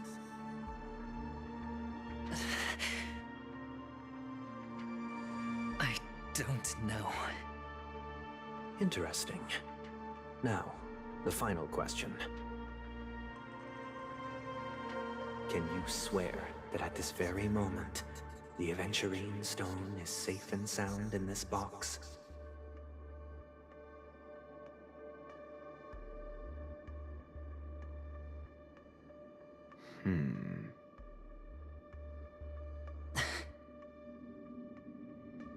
Of course. Looks like we can get an answer. Open it, Mr. Aventurine. It's your last chance to defend your honor.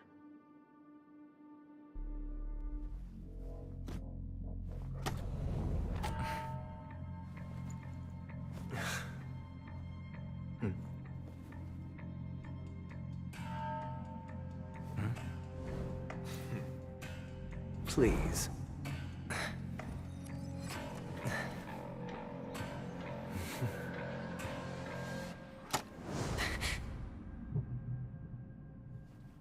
Are these what you're looking for?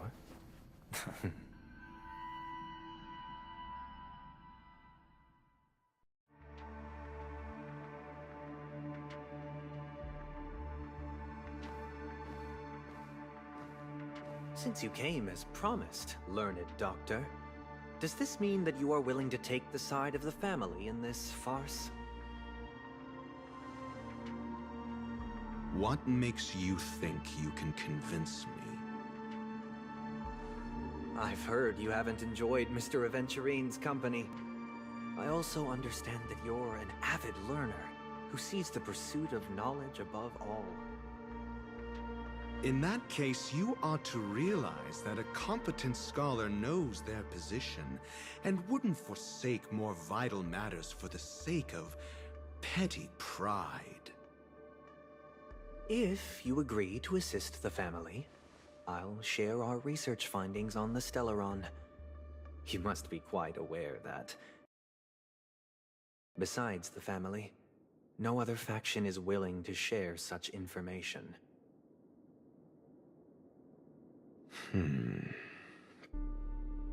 Cut to the chase. What do you need from me? I need Mr. Aventurine's comprehensive plan. Haven't you confiscated his cornerstone?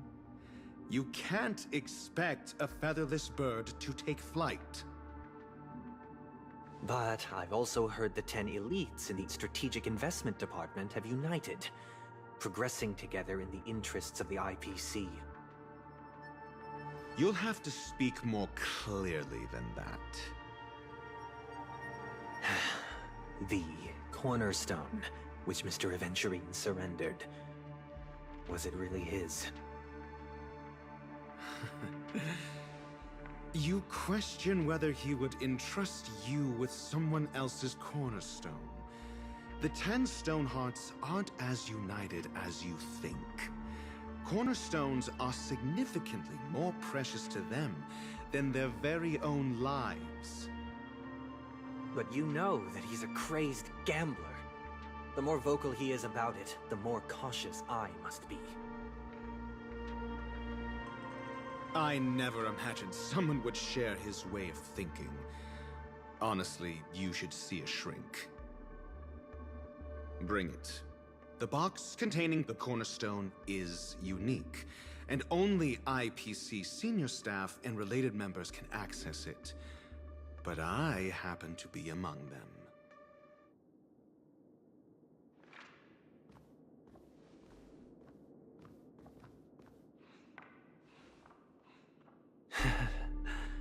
I appreciate it.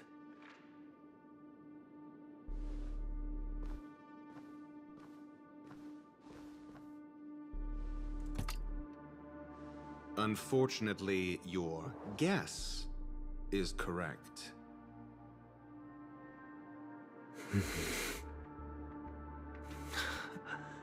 The golden stone. Its color and glow are similar to that of Klepoth's body. This is the very ruse he intends to use to fool you. He won't reveal to you that the 10 Stonehearts chisel their own will into the cornerstones, granting them an unparalleled radiance. And this golden statue is also known as Topaz, not Adventurine, and it belongs to Topaz. So, do you wish to confront him? Not at the moment. I'm more interested to know the location of his cornerstone. The safest place somewhere you'd never think of. Because he never intended to hide it. In fact, that cornerstone has been in your hands from the very beginning.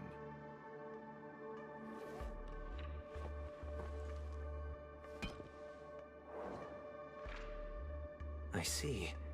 This bag. Mixing a cornerstone, more precious than life itself, with a bunch of worthless jewels, disguised as a gift of money waiting to be confiscated, is indeed in line with Mr. Aventurine's style. Then he makes up some trivial excuse, downplaying the matter, and requests the gift money.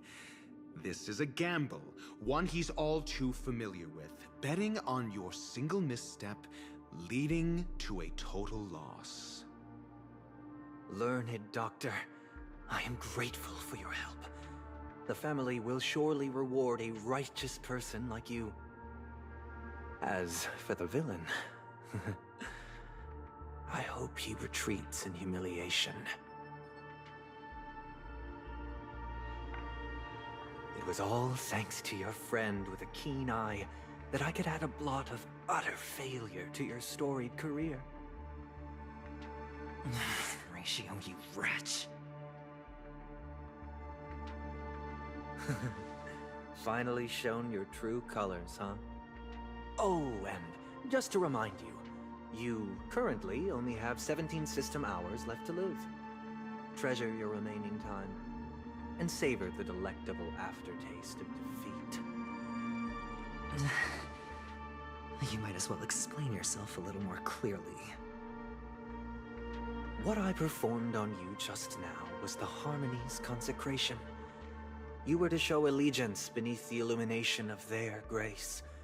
Yet you acted willfully, uttering nothing but falsehoods, transforming the consecration into a trial. I genuinely see no reason to absolve you from it. Is this what the Harmony represents? But is it built upon constraint and coercion? You misunderstand, Mr. Aventurine.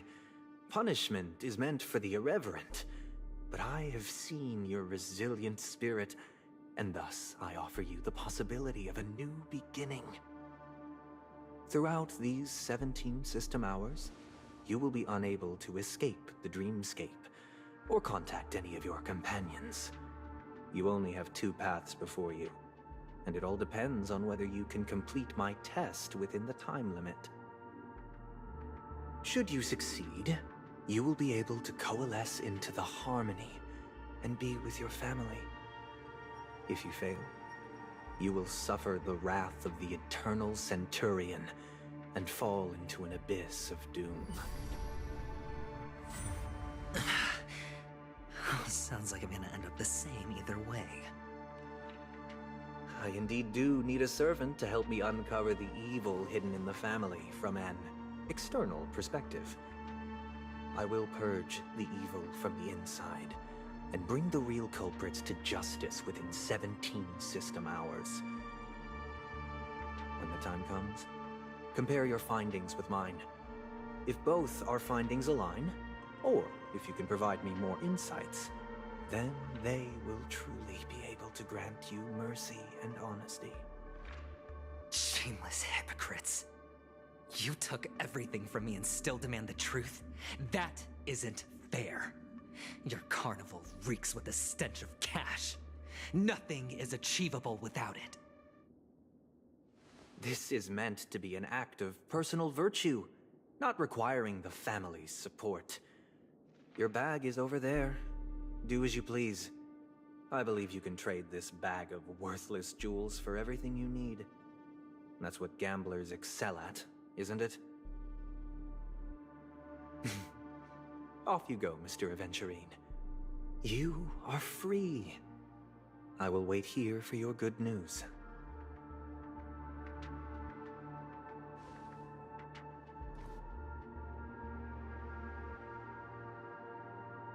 This meeting isn't an interrogation or a negotiation.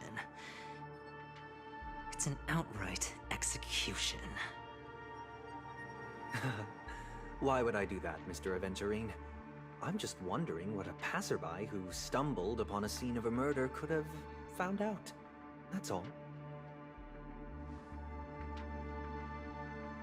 By the way, before you go, I have a personal question. What is it now? You Do you truly wish to bring about the destruction of this world?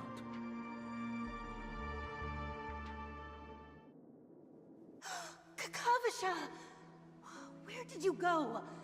Oh, are you injured? I got it back, sister. You went to look for them? That's too dangerous.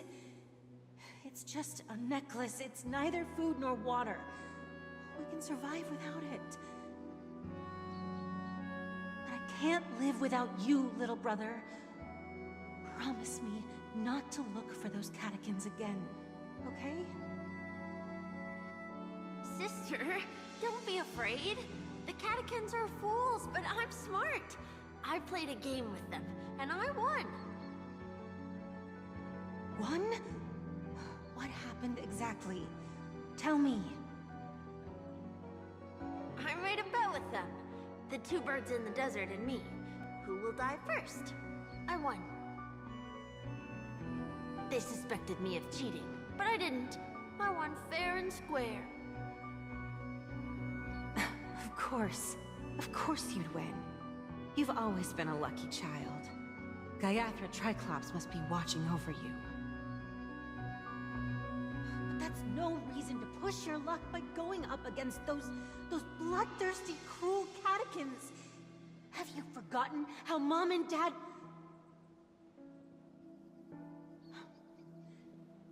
Look, this is just a necklace. But Kakavasha, you are my only family.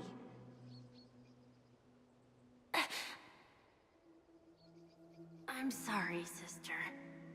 I thought you'd be happy. Because Mom left you this necklace.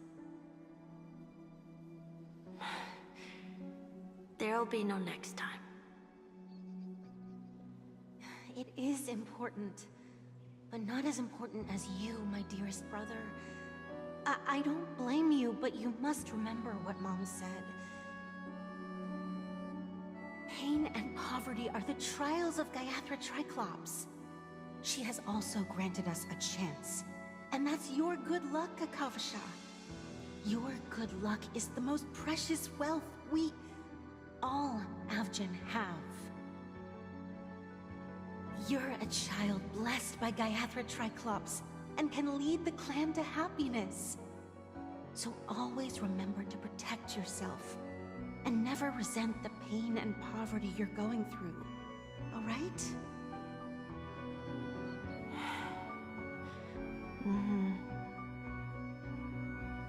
Listen to me, and swear to Gaiathra Triclops. Okay.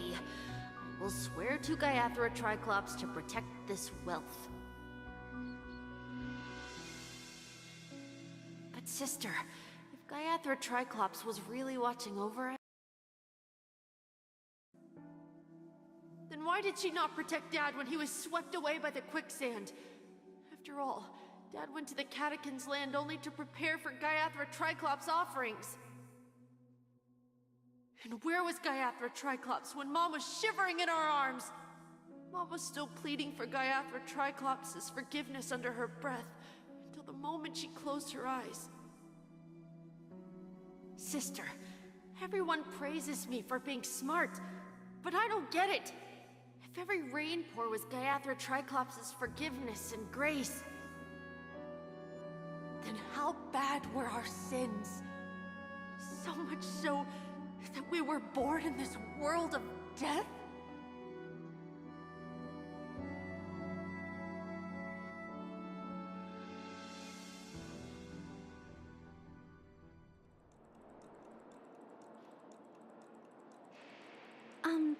Excuse me. I can't seem to find any information on this artist in the Iris family archives. The photo you provided also doesn't show any matches. Just as I thought. I'd like to ask, what kind of traces do people leave when they enter a dream? Are you referring to the records when you enter the dream pool? The equipment will monitor physiological indicators, such as heart rate, blood oxygen levels, and body temperature in real time. This data will be included in statistics and handed over to the family for the screening of any data anomalies. Immediate action will be taken once any illegal behavior is detected. I apologize. The hotel does not have access. This information is managed by the Bloodhound family. We can only gain access if there's a problem. Looks like nothing can be found here. At least we know who to look for next. We can ask the Bloodhound family for information. Thank you for your assistance, Miss Allie. By the way, is Miss Robin doing fine? We are looking forward to her performance. Fine? What does that mean? Is there something wrong with Miss Robin? The preparations for the Charmony Festival have been proceeding smoothly, so I guess things are pretty good. I believe she will be able to put on a spectacular show for all of you. I'm sure. Sure enough, no one knows about Miss Robin. I'm not surprised. But that Miss Firefly is truly mysterious. There's no information on her in the hotel system. Even if she's a stowaway, she should have a disguised identity after entering the planet. She's also in the running for the legacy. How is she going to sneak into the dreamscape unnoticed? Is there any other way to enter a dream? Besides the hotel room's dream pool? The Memo Keepers have abilities that are difficult for normal people to comprehend. In the memory zone of Penacony, they thrive effortlessly, a fact proven to us by Black Swan. The hacker girl from the Stellaron Hunters used extraordinary means to unlock the Dreamscape Hotel's seal. According to the scene witnessed by her, it is likely that they are behind Miss Firefly's case. The Garden of Recollection and the Stellaron Hunters. Both are possible, but what about the IPC? Since they want Penacony all for themselves, they're bound to have a plan. Who are you guys? The Bravo team has arrived at their designated position, ready to execute armed evacuation operation. Boss, get moving! Armed evacuation? Boss, are you drunk?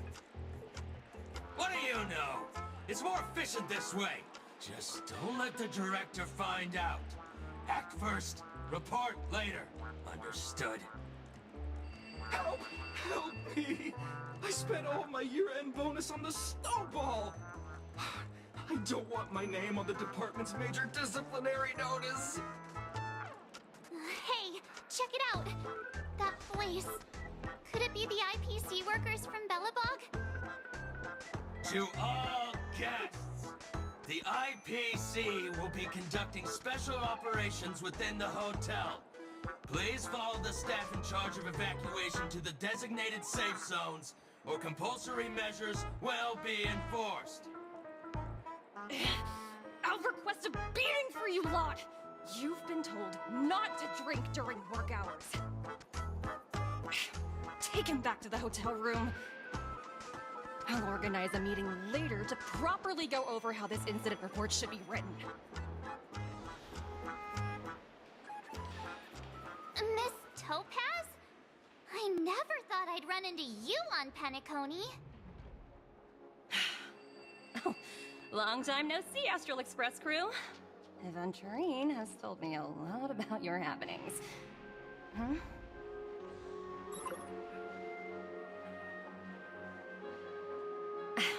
It's fine. Do as they ask, and try to avoid any conflicts with the family. Report to me before taking any action. Yes, all right. As you see, the IPC isn't very popular here on Penacony. Cordiality from the family is a mere facade. The former frontier prison has turned around and cuffed its shackles on the IPC staff now. Only Aventurine, who carries an invitation, is allowed to attend the banquet.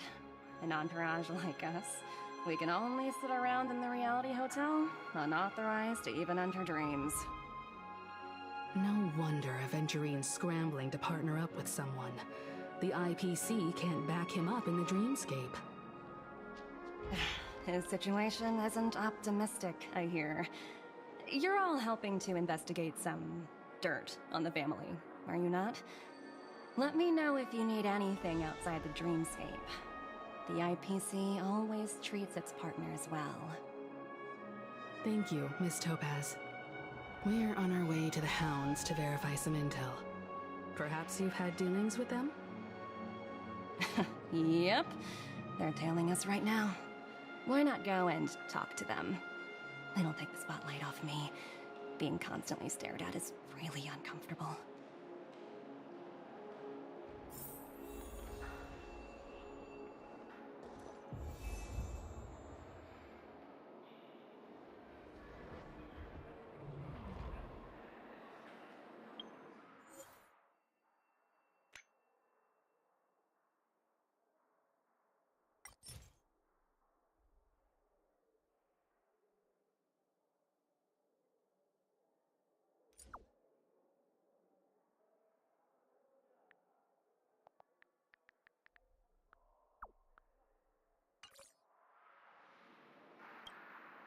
How does it feel to be in business with Aventurine? I bet you're not used to it. That's just his style. All or nothing is his mantra. He's always cozying up to his clients while egging them on to undertake some dangerous assignment with him. But everyone has their merits, so I won't comment further. But Aventurine's luck has always been good. He's always closed all his cases without a hitch, and basically never lost a gamble. Which is why, on the issue of retaking Penacony, I'm watching with keen interest. As for the two cases, apologies, but I don't have much info on them either. All I can do is ask you to keep digging for more details.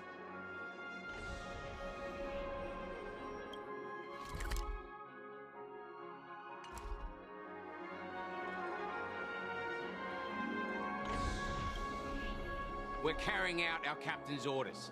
What do you want? We made a mistake last time, and we're working hard to rectify it now. We don't have time for anything else. Surveilling the IPC executive Topaz, ensuring that she stays put at the Reverie Hotel during her time on Penacony.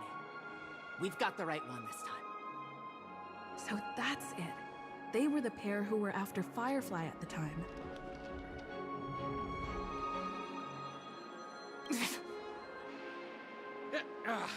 It's you again. Back for more trouble? We're not afraid of you this time. Well, spit it out. Stop bothering us if you've nothing important. So you know each other. Why do you keep running into people you've beaten up before?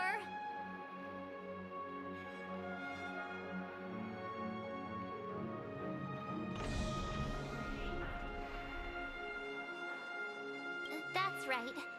We're investigating a murder for the family. Can we speak to your captain about the case? Well... Hey! The security officer instructed everyone to shut their traps before he returned from Dream's Edge. What murder? You'd better stop spouting nonsense. Yeah, that's right. We have nothing to report. Please leave. Looks like they're not going to cooperate. But they did at least tell us that the captain is at Dream's Edge. Why don't we just look for the security officer then? It's probably Gallagher, the one she mentioned, right?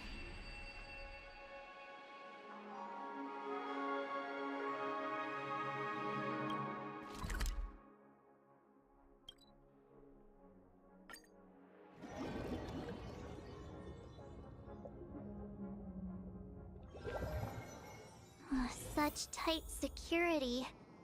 I bet they're stumped by the case as well. Constructing dreams. Gallagher. Gallagher. Where could he be? Miss Claudia's here. Apologies. The Bloodhound family is running an investigation up ahead. No unauthorized personnel allowed. Hold on a minute.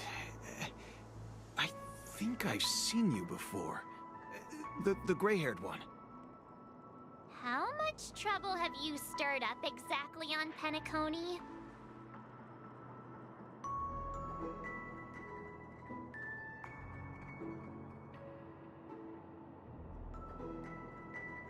Not possible. It was you the last time, yelling about some clockwork friendship while beating me up with that silver-haired girl.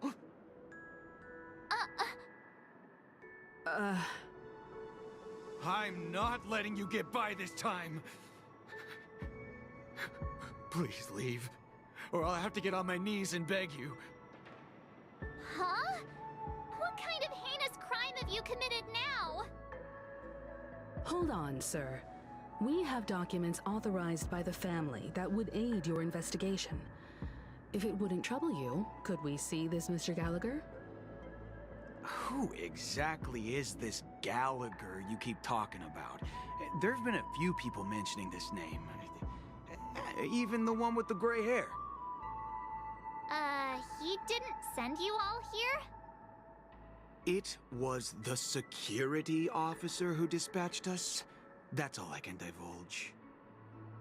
He'll do. He's the one we've been looking for. Sorry, no can do. The boss said that since it's a matter of the family's reputation, no one's allowed through. Everyone, please leave. There's really no need for us to make things difficult for each other, right? We're really sorry for troubling you. Let's think of another way. Another way.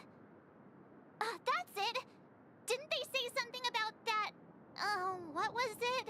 Clockwork? That got this guy to change his mind. Can you perform it again? That... clocky magic.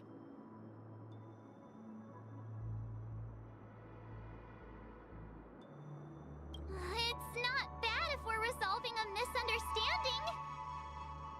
Please?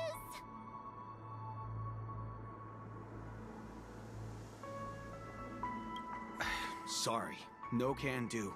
The boss said that since it's a matter of the family's reputation, no one's allowed through. Everyone, please leave. There's really no need for us to make things difficult for each other, right?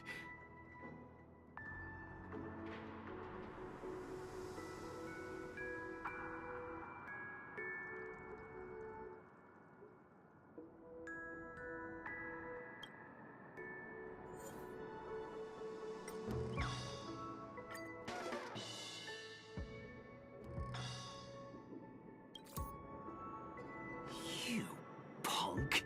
Why can't you understand the words that are coming out of my mouth? The security officer's word is absolute law. I've told you that place up ahead is off limits. To wind, to rain, even if the Dream Master was here, they aren't getting in.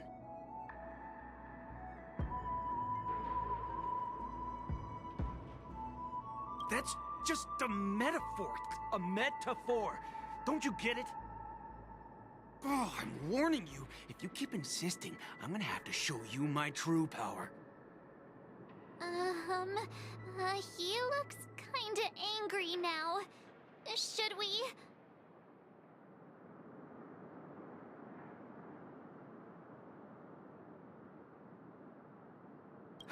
Humans will never understand one another.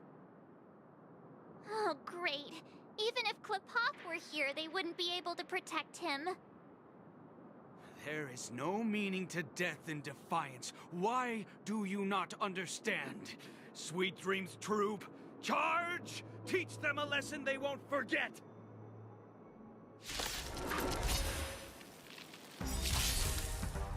More enemies. What do you want to know? Ill tidings manifest. Converge and awaken. Human creations.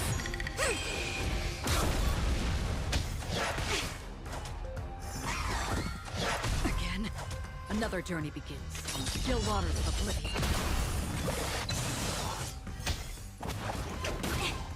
You took the bait. Time for a buzz.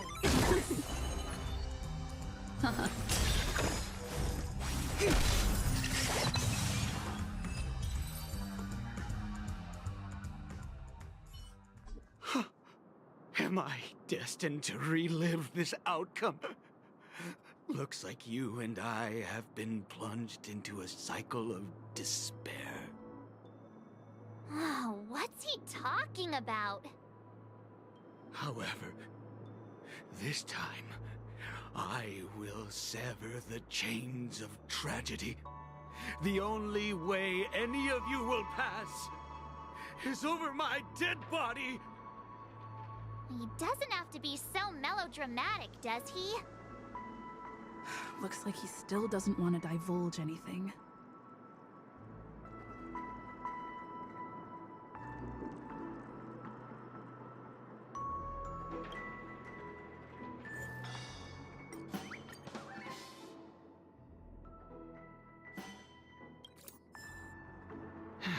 Let me see what time it is now. Whoa! It's this time already! What? Time to clock out! And no one's gonna stop me.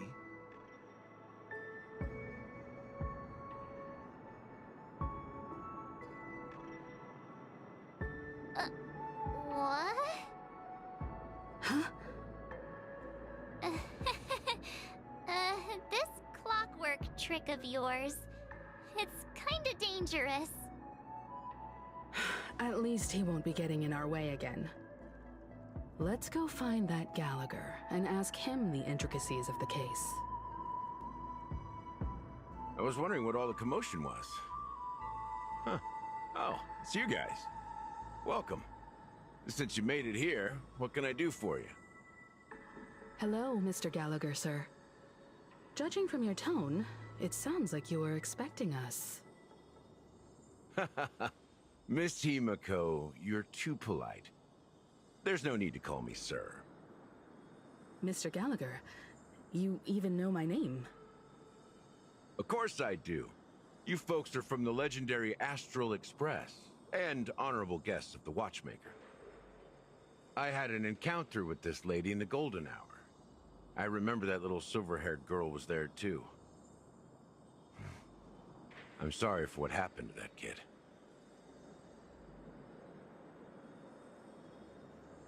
This is also the reason why we've come to visit you, Mr. Gallagher. The Express can't just overlook the death of that child. So we've decided to help the family get to the bottom of it, in the hopes of getting justice for her. The Nameless involved with the family. What an unpredictable twist of fate. Why? What's wrong with the family? It's nothing. On Penacony, everyone loves the family. No matter how much one resists the beautiful dream, when the time comes, they too will find it hard to let go. Who wants to leave a warm nest? Just idiots, little kids, and inebriated fools. Mr. Gallagher seems to be getting at something. Well, you got it wrong. I'm not. You want to discuss the case? Sure, come with me. This is not a good place to talk. Let's go elsewhere.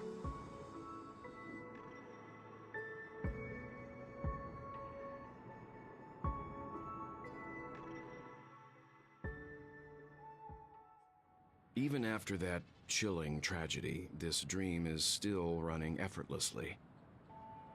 Other than the family of the Harmony, it's hard to imagine any other power in the universe that could sustain a building of such magnitude. The family itself is a huge, perfect building. Like a living idol. Each member of the family sees themselves as a piece of the divine puzzle, revolving around a singular core and a shared ideal. Under their command, they loyally fulfill their roles, offering themselves while also receiving sustenance in return. Interesting analogy. Perhaps that's why Penacony's beautiful dream has persisted for so long. But the human body has its limits, and so does the Divines. That doesn't sound like the kind of comment a Galaxy Ranger would make. Just pointing out the facts. Mr. Yang will definitely have a better sense of what's going on than I do. Why do you say that, Miss Acheron? The beautiful dream is crumbling. But not because of a particular eon, a particular faction, or a particular visitor. Its collapse stems from a certain inevitability of human nature. The family refuses to acknowledge this, and it has ultimately backfired and become a catalyst. As people immerse their souls in the dreamscape, where consequences and pain cease to exist, and only ease and pleasure prevail, they draw closer and closer to necrosis. Regardless of the perceived bliss, death looms as the inevitable conclusion. Also, this necrosis will diffuse and spread. One piece of the puzzle's mutation will eventually cause the entire building to shake, break, and crumble. In the end, the dreams that people built in the name of freedom became the cage that imprisoned them. I'm sure you've gained a lot from this trip, Miss Acheron. Are you willing to share your findings with me? Of course.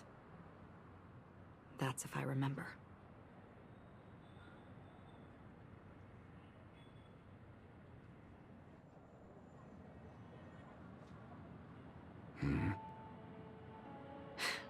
Don't mind me. It's just a habit. Owing to events in the past, I've become easily forgetful. It's only when this sword is unsheathed that those hazy memories start to become clearer. Take your time. That should do it. I vividly remember everything that occurred on Penacony. Ask away.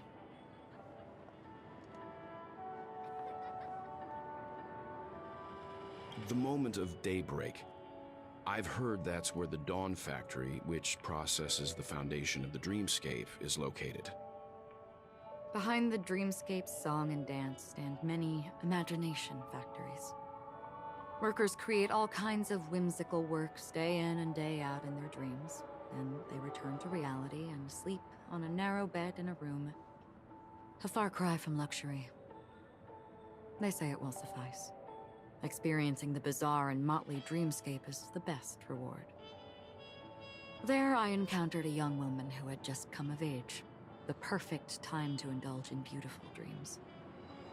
Her greatest wish was to one day move to the golden hour and see the magnificent garments she had woven with her own hands. For certain reasons, her wish was difficult to fulfill. But I managed to bring her a garment. Gilded Hour. It's said to be Penacony's currency center. Yes. It is a fortress-like financial city, the economic heart of the dreamscape. The Pepeshi people of the Alfalfa family are there to keep it running, sending blood that is made from money everywhere on Penacony. Everyone there is exquisitely dressed and always in a hurry. The greatest wish of the local Pepeshi people is for their future generations to work in the Gilded Hour. I've never met anyone who is willing to talk. I could only stand at the crossroads, watching crowds of people hurrying like the wind through the jungle of steel, only to deposit the alfalfa credits that they'd earned into the bank's vault. I don't know if they would open the vault door, but before I left, I witnessed a well-dressed Pepeshi person plummet from the sky, while those around him continued on their way, unfazed. The dreamscape of chic, luxury, and consumerism, the moment of dusk. My companions have been there too. then you all must have seen those who are attempting to realize their dreams. Or have realized them, scattering money as if it were dust and betting it on all or nothing. Everything has a price, and everything can be bought or sold. Even dreams themselves. I saw an Intellitron there, who was preparing to auction himself. When someone wins a bid, under stipulated periods and rules, he would do the buyer's every bidding, becoming that person's very possession. That Intellitron had been auctioned off 12 times, and I participated in his 13th. That was the grandest banquet I had ever attended. But never again did anyone cast another glance at him. This time around, there were no successful bids for him. I hear the Blue Hour is very romantic. Do you have any tales to share? Perhaps Mr. Yang has heard. There is a large boat called the Eventide, anchored along the Sea of Dreams, where soft music and dancing persist endlessly every night. I ran into a wizened lady there. She was at the dock, waiting for her long-departed lover to return, waiting for countless hours within time that stood still. In the humid sea breeze, she spoke of her own youth. Like many who desired wealth and love, they came to Penacony to pursue their dreams. Alas, her lover's consciousness was lost in the dark depths of the Sea of Dreams. Finally, she suggested we continue our conversation on a boat in the shallows. I agreed and boarded the boat with her. But she never said anything. Her eyes absent-mindedly gazing at the horizon for what seemed like forever. Finally, we retreated to the beach. This is what I've seen and heard along the way. Someone once said to me, Penacony wasn't like this a long time ago, nor should it be. I've traveled through the reality and dreamscape of the planet of festivities, watched the tides of night rise and fall when time stopped for people, where the spirits of the rich and impoverished remain forever fixed on their own scales. This is why I think the collapse of the beautiful dream is inevitable. There might be a way to change everything.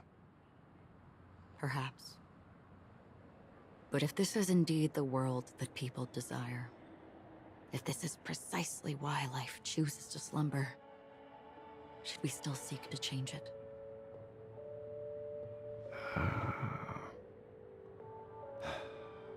Miss Acheron, now it's my turn to share a story with you. There was a man from my homeland who, at a time when the world was grappling with deep, unhealable pain, made a choice. He wove together the dreams of everyone in the world, linking people's dreamscapes, and shouldered this burden himself. From this, he created a giant, a spiritual atom. And since that moment, the giant stood between heaven and earth, becoming the pillar of the world's existence. As a price, those who found it hard to move forward, who could not advance, forever lost their future. They slumbered in a dream, devoid of disaster and pain, living out their days peacefully in the man's created utopia. And it is because of the wishes of those people who wished not to awaken that this spiritual atom became unbreakable. And yet, you stand here right now, which also means that man failed. Because people must always move towards the future. Even if human weaknesses make them pause when they truly cannot move forward, humanity will eventually seek a way to save itself. And that man, he was never a failure. Like everyone in that world, he etched the possibilities of human nature into his heart. He was the sun chaser of legend, soaring towards the sky and embracing his final victory with his fall. He ascended to heights uncharted, only to come face to face with the sun, a place not visited by anyone before. His wings would melt because of it, only for him to fall into the sea, and after that, countless others would surpass him, soaring to even greater heights. A fitting metaphor for the Nameless's trailblazing spirit. Thank you, Mr. Yang. I know what you wish to confirm. The universe has innumerable similar, yet different worlds. In these worlds, there are innumerable people who look alike, yet don't. I too have embarked on journeys, encountering old friends with familiar faces on different worlds, witnessing their destinies follow paths similar to mine. So I will tell you, even if not completely similar, the story you just told, it overlaps with my past, and within that abyssal dream, I ended that man's life, alone.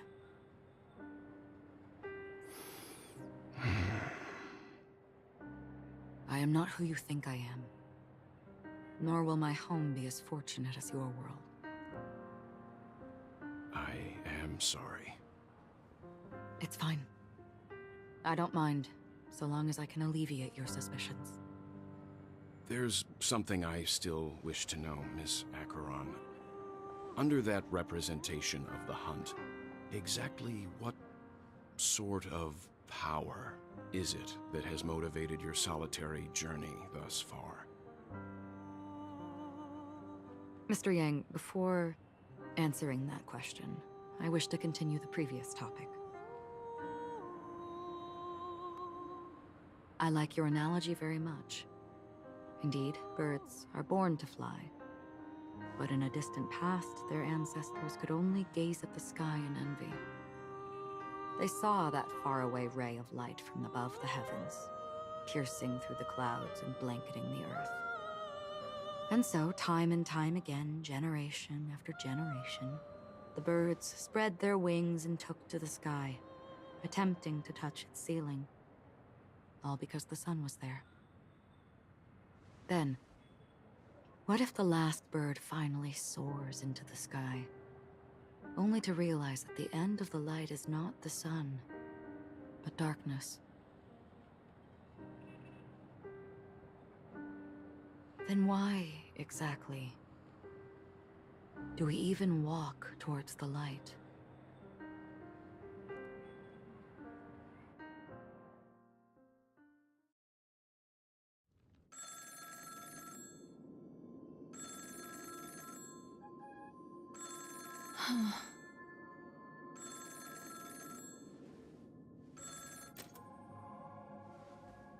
Long time no see. Having fun on Penacony? Acheron? This voice, it's not Constance. Could it be her companion? Though I don't know exactly what you are, or what you're up to, my bullets will find you. Until then, you best find a casket store on Penacony and ask the owner to reserve a good quality casket for you, imposter. Imposter? I see. She gave my whereabouts to someone who's tracking Acheron too. Who are you? Huh? Did I make a mistake? Who the heck are you? I'm the Garden of Recollection's memo keeper. Not bad. This is the kind of tough challenge I like. You that imposter's bodyguard? Never mind. It's fine. I'll leave a round for you. So get that forehead clean and wait for me. I don't know what you're talking about, but you know Acheron, the Galaxy Ranger, yes? I have something to ask you. Are you asking me to write your will? Sure. Go ahead. Not quite. I only want to ask, how exactly did she become a Galaxy Ranger? She's clearly not a pathstrider of the hunt, but you are, aren't you? Tell me, what's Acheron's deal? Sure. Heck, never thought I'd come across an ally. What a stroke of luck. Well,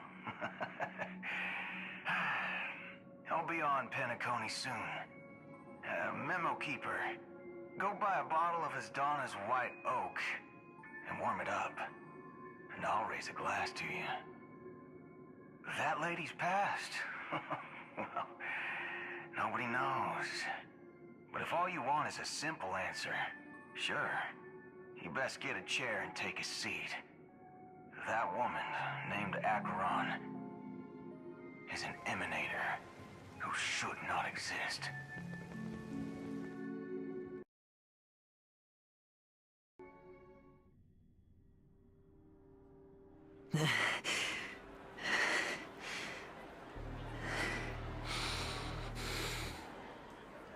You look pale.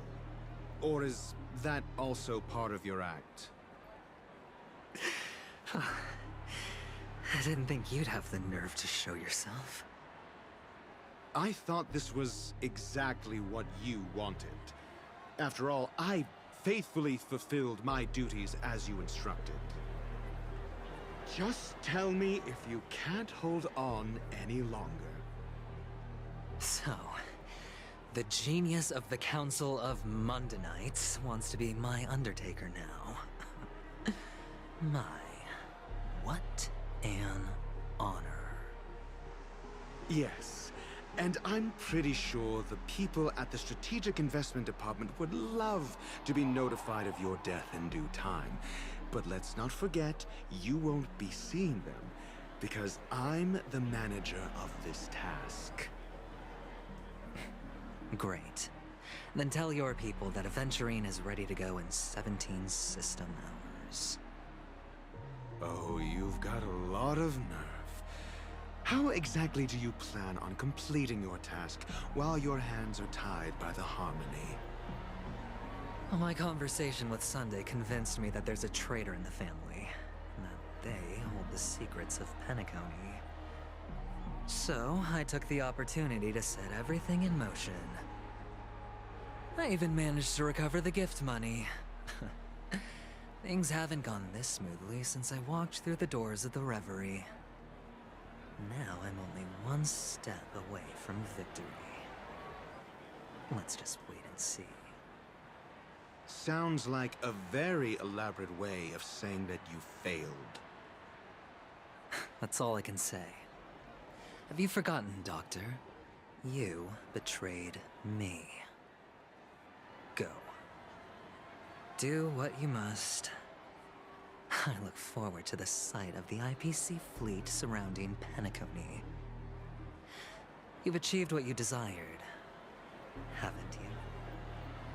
That's true, but what's your plan? Did you conceal an orbital support beacon in that gift money bag? Well, who knows? Maybe that's why I'm handing out cash even when I'm about to bite the dust. You are indeed a gambler. An insane one at that. Maybe I am. Who knows? Fine. Here, take this. Open it when you're on your last legs. You'll thank me. What's this? Medical advice?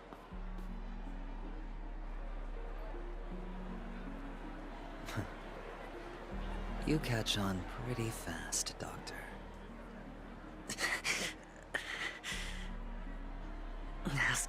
solve a case without giving a single clue. How typical of you, wing-headed scoundrel.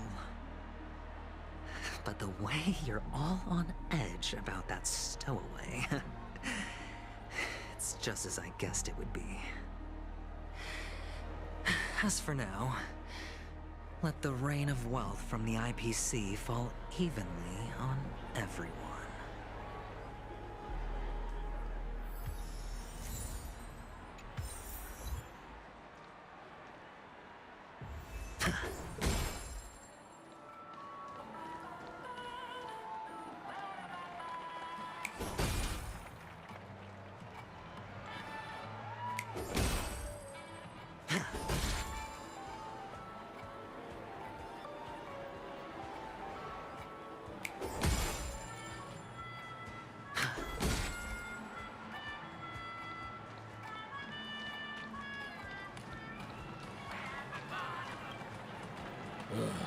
The world has truly lost its way.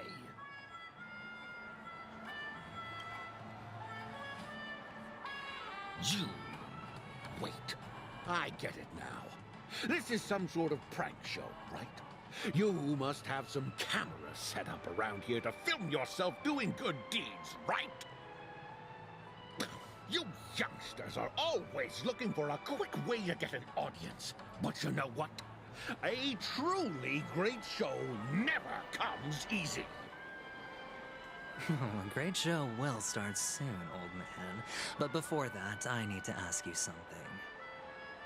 Do you know where I can find death in this dream? Ah, I see. Another fearless youngster looking for death, huh? Well, let me give you a piece of advice. Don't think you're the first one who's ever thought of that idea.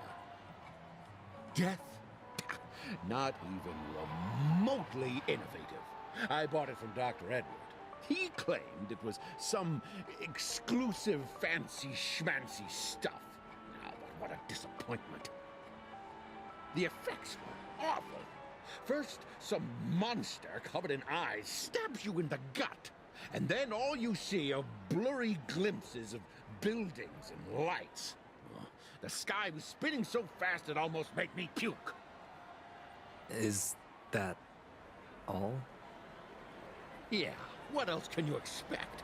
Don't put too much stock in the Penacony movie industry. They even call this junk groundbreaking art. Can you believe it? What a joke. Well, I'll leave you be then. I hope you have a wonderful day. A monster covered in eyes. That sounds like the Memory Zone meme. But buildings and lights... I don't think those have anything to do with death. Well, that whole dream bubble was probably created using rumors and gossip.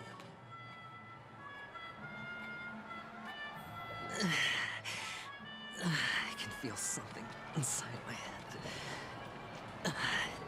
Is the harmony starting to kick in? Would you be willing to support my performance? And keep the Song of Beauty alive in the cosmos?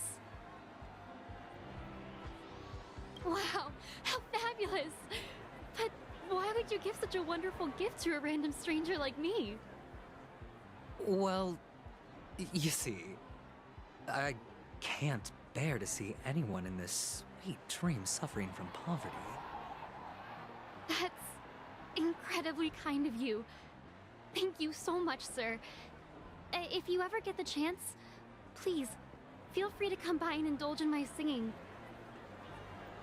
Sure thing. By the way, do you happen to know anything interesting about death? Death? That's a pretty scary topic, and it doesn't really match the mood of this sweet dream. Oh, you see, I'm a tabloid reporter collecting ghost stories in Penacony. As you know, the more chilling the stories, the more attention they get. Maybe you could help me out. Well, if you're up for some gossip, it's not about death, but there have been some rumors about a guest at the reality hotel who fell into a deep sleep and didn't wake up. It was like they were in some sort of coma. Nobody knows what caused it, but luckily the customer eventually regained consciousness. Well, all customers are under the protection of the family, after all. Thank you. This will make for a very juicy headline. May Shibe protect us. Unexplained coma. That's actually what happens to your body if your brain dies in a dream. But unfortunately, the customer ended up waking up in the end.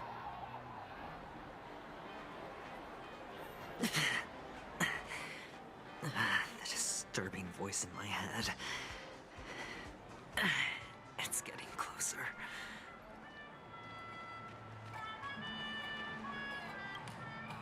A sip of liquor. A blissful reprieve. To drown 1,000 sorrows. Let worries leave. I know I have what it takes to become a poet. Oh? You're giving these gems to me? Didn't expect to meet such a generous soul in this place. Or are you just pitying me? Well, it really doesn't matter. As long as I have Soul Glad, that's enough. This is just a dream after all. You really shouldn't drink so much Soul Glad, my friend. It's not good for your health. Oh?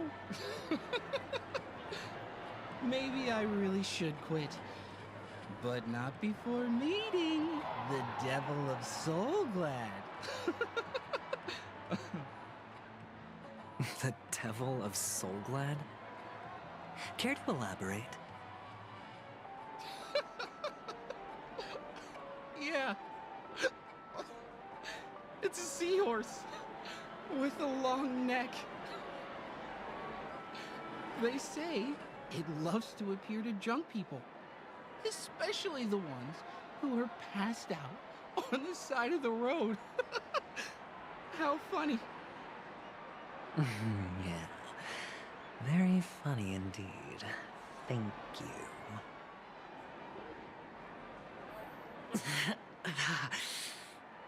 Does everyone have to go through so much torment before joining the family? Darn it.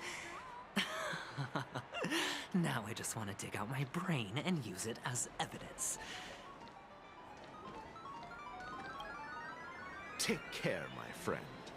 If you ever find yourself in danger, remember that the hounds are always ready to help.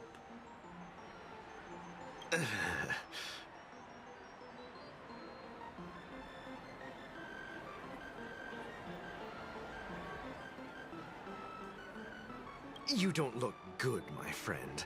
If you need assistance, I can contact the hotel and have them wake you up forcefully. That won't be necessary. I have some business to attend to. But thank you all the same. All right, then. If you ever need help, don't hesitate to reach out to us hounds.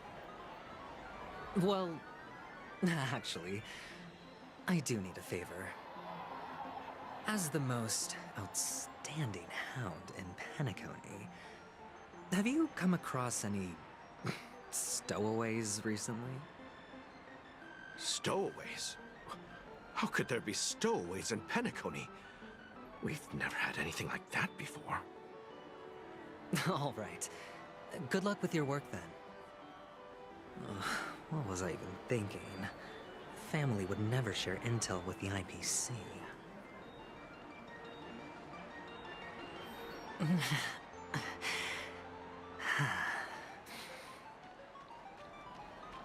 do not. The one.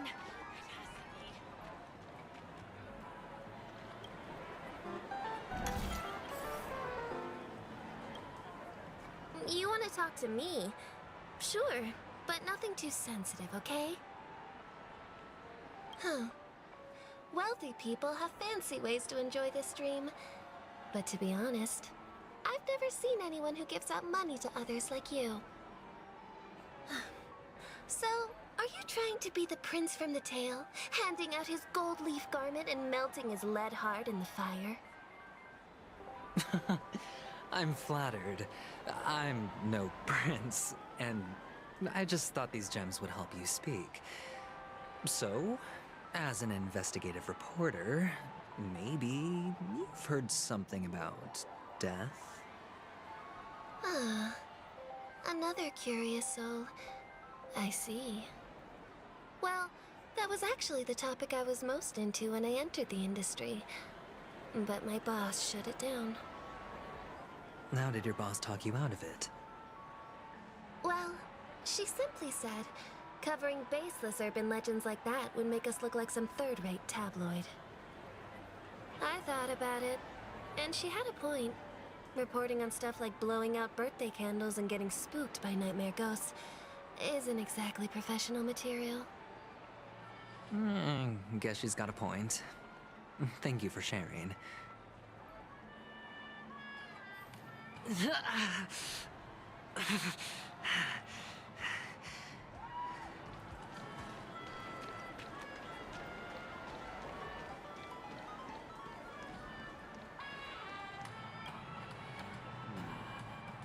Were you wanting to talk to me? Sorry, I thought you were checking out something behind me. Is this a gift? For me? Are you sure this isn't some kind of mistake? Yes, it's for you. Just take it. Is this for real? Someone is actually giving me a gift. Not for my parents, but for me. Thank you. Thank you so much. No, it's not much. I just want to ask you something. I knew it. What's on your mind? Are you trying to ask about my father or my mother? Neither. I just wanted to know if you've ever heard about death in the dreamscape. Oh, you sound just like my father. Always warning me about danger, even in dreams. He's an Intellitron, so his dream entry methods are different from us organics. Can't count on him to protect me if something does go haywire. Funny, right now I'm still under his protection. How ironic. Hey, stay positive. Gold will always shine one day, right?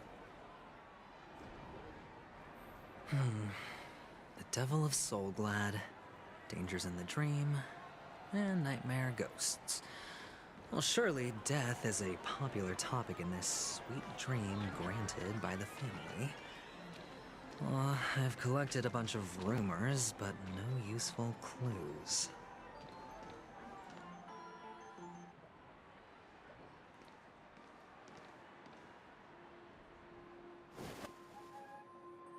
Remember what I said. You Sigonians are better off hiding in the sewers.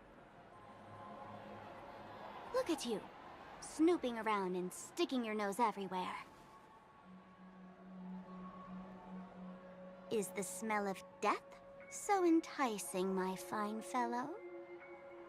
Oh, it's you, masked fool. I should have guessed it. You're the imposter who appeared on TV after Robin's death, right?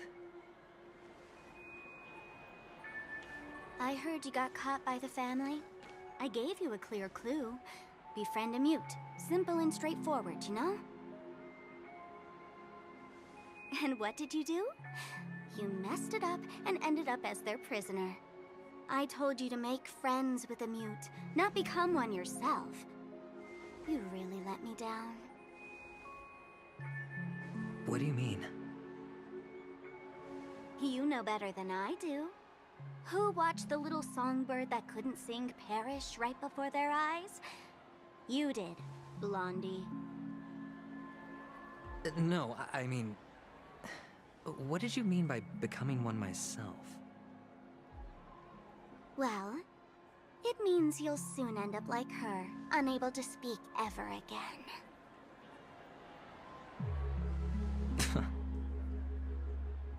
But it's a good thing if you ask me, because... Because I'm getting closer to the truth, right? Oh?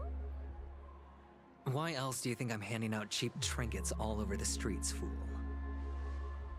All part of the act. Fool's bait. The more pathetic I seem, the more likely you'll come sniffing around.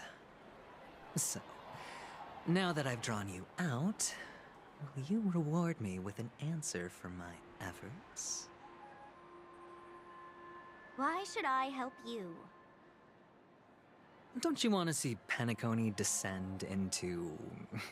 chaos?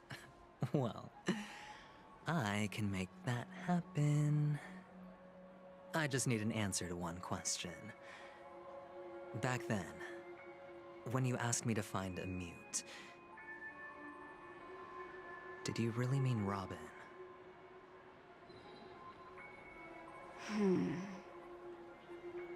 And what if I say no?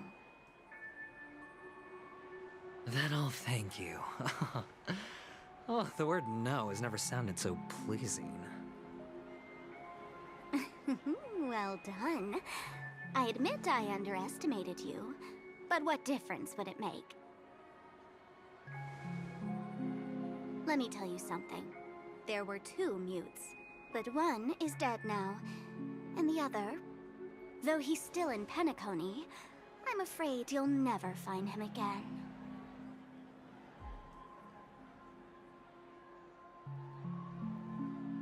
Now I'm completely sure that I was on the right track from the beginning and never strayed, fool.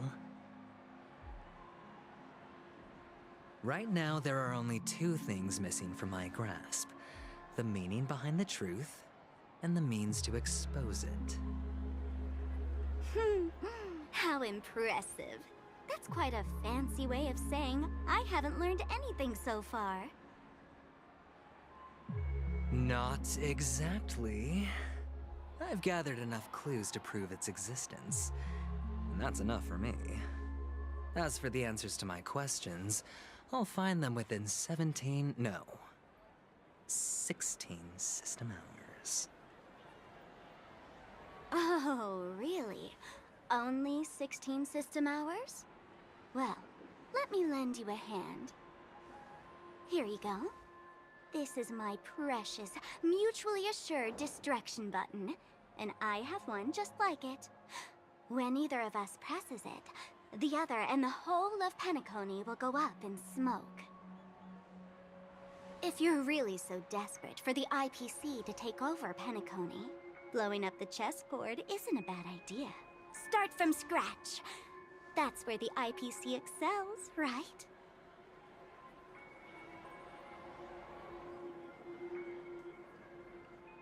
Just press the button when you're at your wit's end. And of course, feel free to reach out to me for my hospice care, too. Oh, a deadly button, huh? Well, I guess the family didn't take your threat seriously at all. Otherwise, how on earth did you manage to bring it in here? I have my own ways. That's all you need to know. Well, I'm afraid I'll have to decline your offer.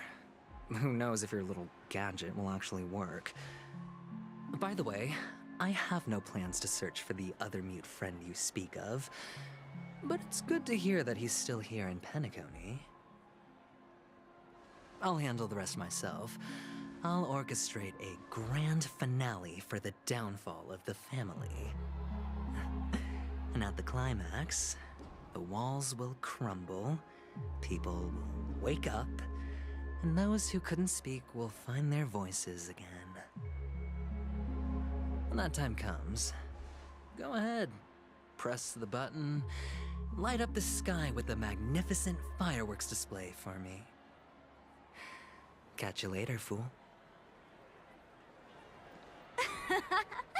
You're still talking big, but sure, if that happens, I'll stay true to my word. Just don't let me down now, okay?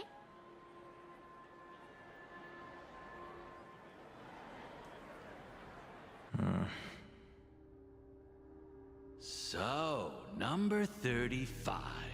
You're back. Like your new lucky charm? Can a commodity code really be considered a lucky charm? Silence! I didn't give you permission to speak, you Sigonian hound.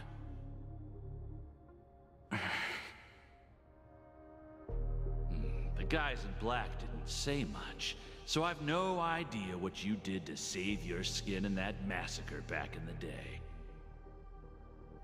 But I figured you must have had good luck, so I bought you. From now on, you and your good luck are my assets. Are we clear? Your first task is simple. In addition to you, I've purchased 34 other slaves. Go and play a game with them. You came out alive after 2 days. It proves that you are the real deal. You're insane. Testing out if you're a good product. Aren't you worried that the money you spent on me will go to waste? I've got stacks on stacks, Blondie. The slave market is never short of self-righteous brats like you. But you look good, and that's why many customers are betting their fortunes on a scrawny brat like you. So go along now, and don't let your master down.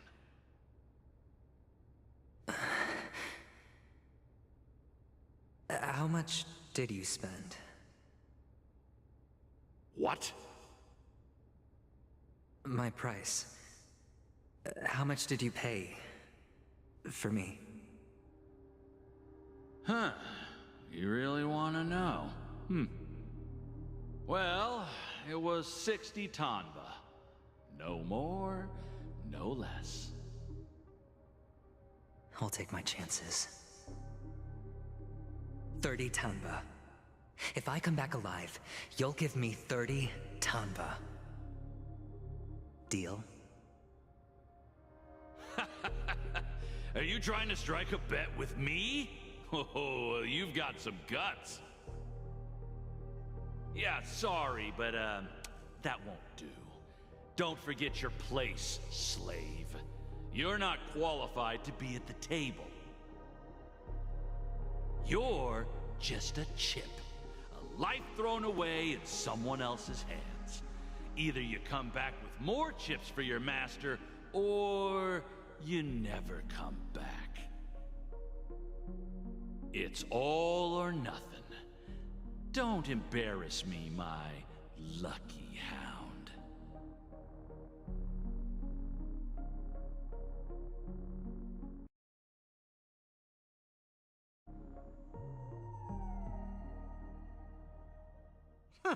What brings you here, Gallagher? Some friends from the old days. Do you have a moment to spare, Siobhan? Oh, I have the whole day to spare. Ladies and gentlemen, welcome to Dream Jolt Hostelry. This bar offers a wide variety of drinks, but we draw the line at Soul Glad. Why settle for ordinary when you can experience extraordinary? We're dedicated to serving up nothing but pure joy and laughter. What would you like to drink? I'll whip it up for you. Oh, look! A lady as cool as Serval! Who's Serval? Will you, introduce me to her? Huh? Oops. She's heard us. Just spare them, my esteemed bartender. I'll take over the bar today. I'm getting up there in age, and I need some practice before I forget the skills that used to put food on my table. Where did you stash the ingredients? They're all under the counter. Since our guests have traveled from afar, shouldn't you whip up some special drinks? That's exactly what I had in mind. Hey, my friends, do me a favor. Go around the bar and bring me any ingredients you fancy. The discussion might take quite some time. So I'll prepare some customized, non-alcoholic drinks for you. In the bar? But aren't all the ingredients right there on the counter? Why, we're in a dream, my lovely lady. You can help yourself to anything if you wish for it. Comfort, hunger, confusion, or even boredom. It's all within reach, right at your fingertips. Oh, did you hear that? She just called me my lovely lady. Even in reality, mixing drinks is more than just throwing ingredients together. A bartender needs to capture the bar's atmosphere, master technique, and spin a tale of mystery and anticipation. Only then can a perfect drink crafted with a customer's life story be created. In other words, what you get from your drink is down to luck, so don't overthink it. Indecisiveness has no place when it comes to enjoyment.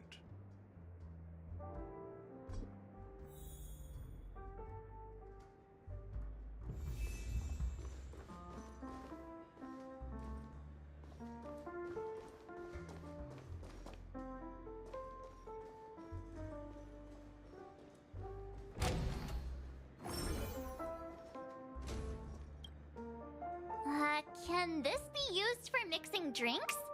Oh, and there's a note underneath. Exchange with your precious things. Oh, what should we exchange for it? And who should we give our stuff to?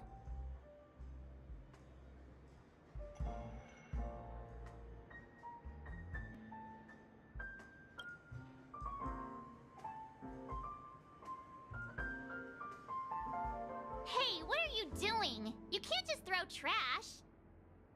No way. The words on the note are changing. Happiness is the dream of the humble. Does this mean we can take it? Something feels weird about this.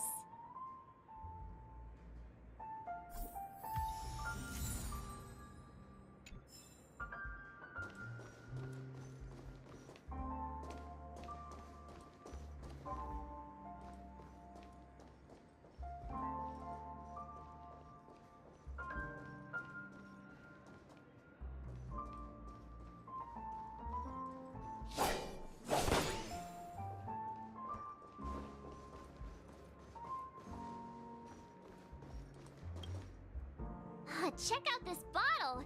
The liquid inside looks beautiful. And the label reads... Dream syrup. Thick. I don't see an expiration date. But the production date is... half an amber era ago. Ugh, drinking this stuff can't lead to anything good. That's for sure.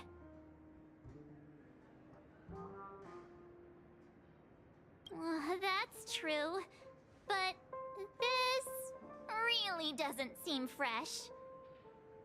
Did you find the bottle of syrup I've been hoarding? Don't worry, it's all just a dream and it won't upset your stomach. It's been aging for years and should have a refined taste by now. Feel free to have some. It's perfect for entertaining lovely guests like you. Then we'll keep it for now. That's quite a stash. Not sure if it's enough. Stay out of my way. I'm looking for Siobhan. Uh-huh? What's all the commotion about? Haven't I made myself clear enough, Miss Amiki? The Dream Jolt Hostelry only welcomes guests who want to enjoy a drink to their heart's content. I'm sorry, but I'm not interested in your proposal. But you have the talent. You'll attract a huge audience. You're destined for the Iris stage, not for this rundown shack.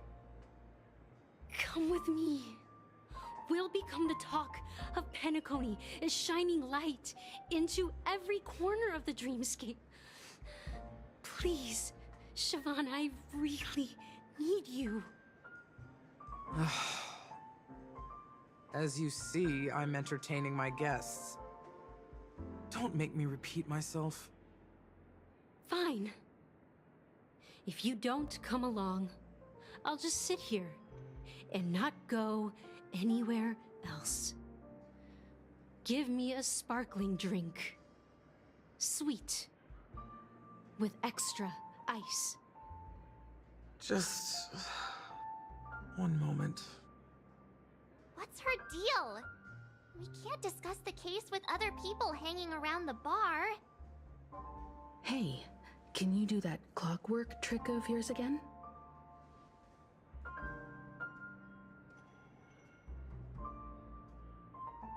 Time is running out. We need to hurry. Yeah, I'm counting on you.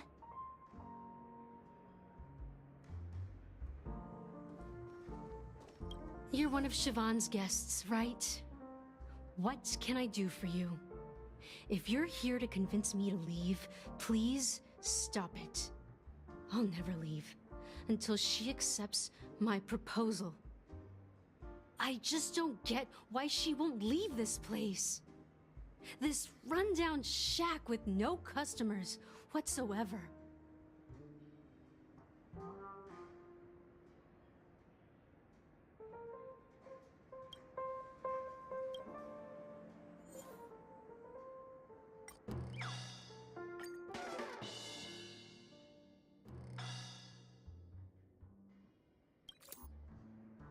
Those darn Iris jerks! They're the ones who forced Siobhan into hiding here, running this pesky bar. It's all their dirty scheming. I get it now. She's not leaving because she doesn't want to run into them again. I can help clear the way for her. I can do her a favor. I'll go back and write a letter to the Dream Master exposing the crimes committed by the Iris family. Siobhan will definitely appreciate it.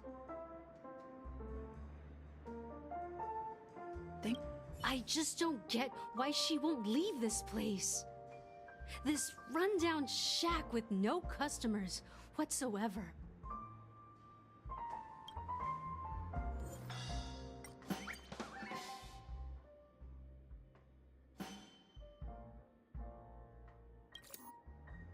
I've seen it. The moment when Siobhan and I share the stage. The crowd is going wild, applause crashing like waves, the aroma of irises fills the air. A beautiful melody playing, ribbons dancing around us, and the taste is sweeter than honey. I've seen that scene countless times in my dreams, and every time it mesmerizes me. That's why I have to bring her back to that world, no matter what it takes. Want to raise a glass, my attentive listener? Let's consider it a toast to my far-fetched dream.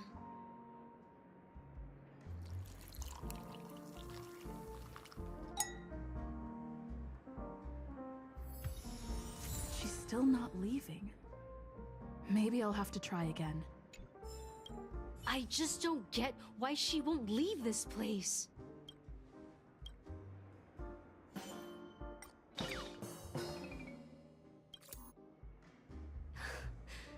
It's ridiculous, right? Our paths were never meant to cross, yet I'm still holding on to her. I'm too timid and shy, longing to shine but afraid of stepping into the spotlight. I need her guidance, because I'll never be able to do anything alone. You don't know Siobhan's past, and you have no clue how radiant she used to be. Even among the talented Iris family, her skill was unmatched. I know she probably thinks I'm just trying to ride her fame to get ahead. But all I want is for her to reclaim her place.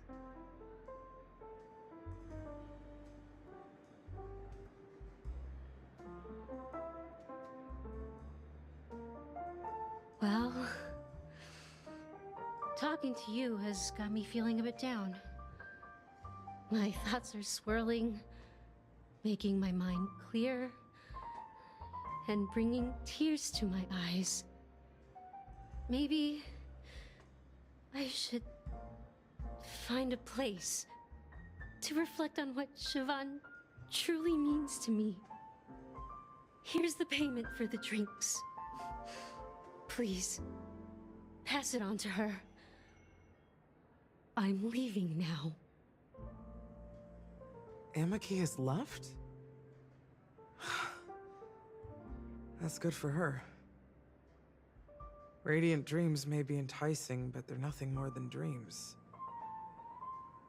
Her drink is on the house. Please keep the money.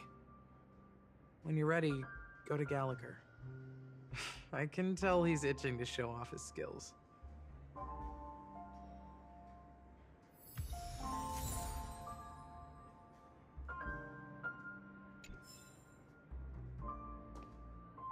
That being said, mixing a drink is way simpler than you'd imagine.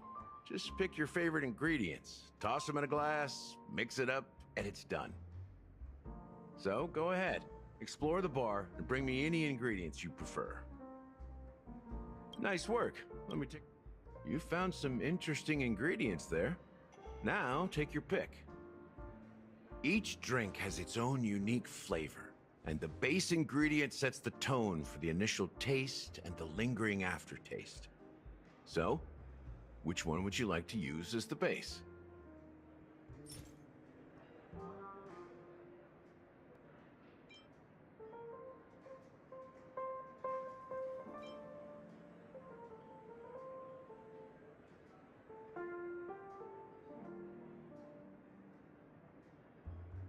The original formula is said to be Hanunu's favorite drink.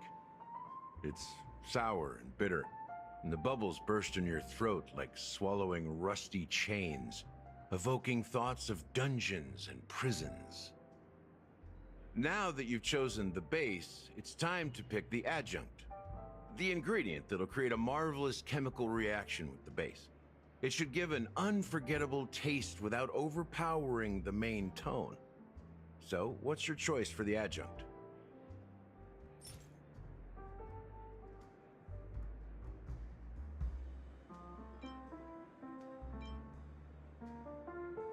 Bright future. A taste that's been a long time coming. I'll never forget the flavor that danced on my tongue as Mikhail whisked me through the dreamscape wilderness. Those were haunting times. Too beautiful to be real. Mikhail. Almost there. Let's pick a decoration. Which style do you prefer? Anything you need, I've got it.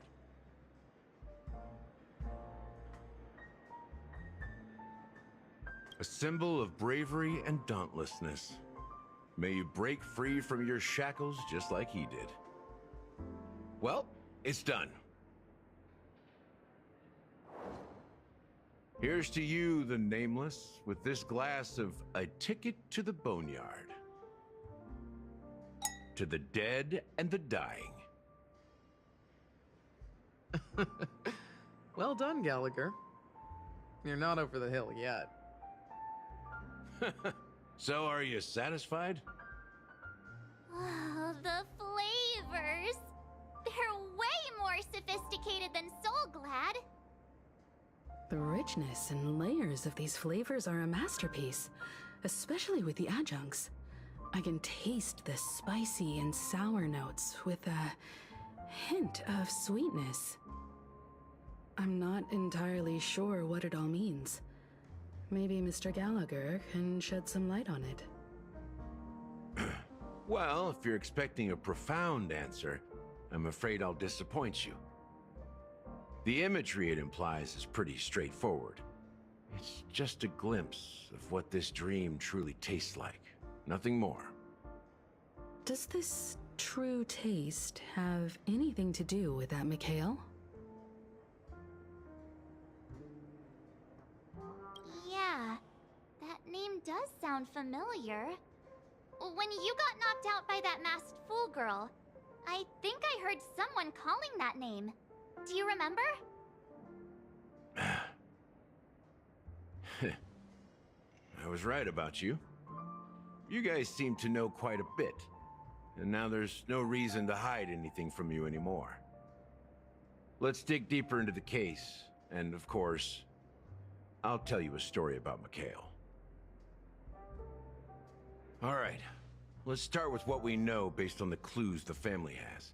It seems that Firefly isn't a local or an invited guest. In other words, she's a stowaway. She managed to fool me at first. My age must be getting the best of me. But here on the planet of festivities, stowaways are a common sight. You're bound to run into one sooner or later. After the incident, the hounds wasted no time searching for that girl in both the dreamscape and reality. But here's the thing.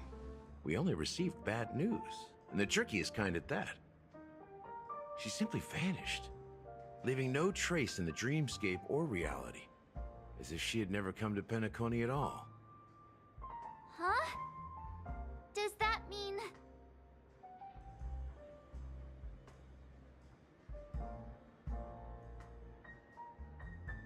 That's impossible. The problem now is not that she's dead, but that it's as if she had never existed in the first place. Let me be frank. This case, actually, is unlike anything the Bloodhound family has dealt with before. Dealt with before? So, death does happen in Penacony, if I understand correctly.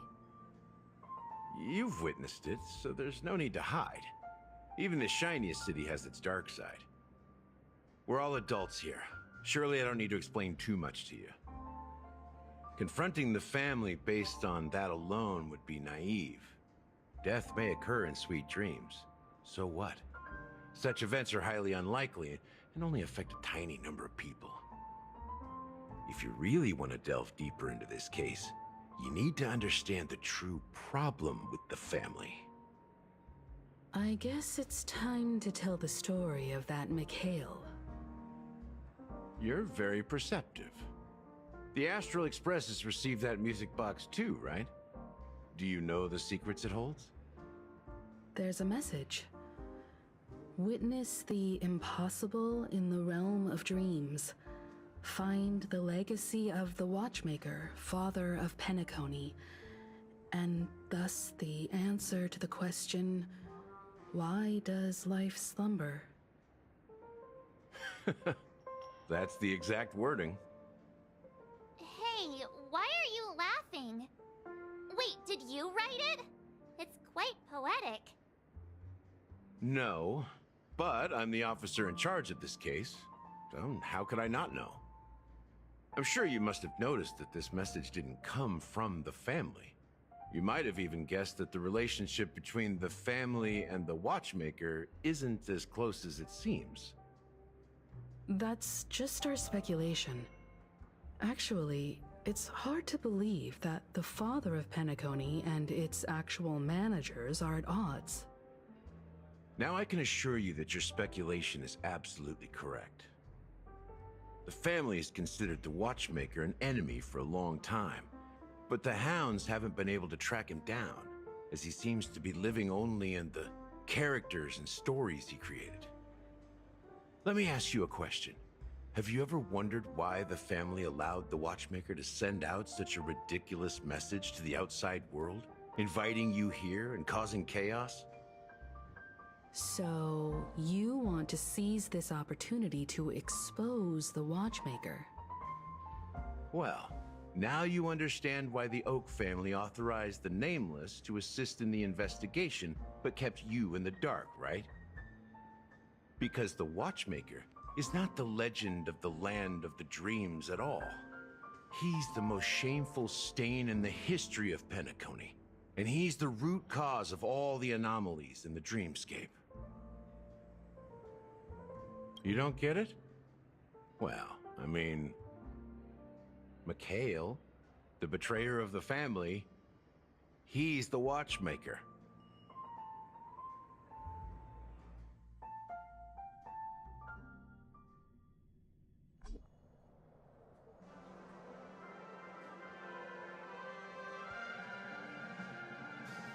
Here we are, Clock Studios Theme Park, the most popular entertainment center in Penacony.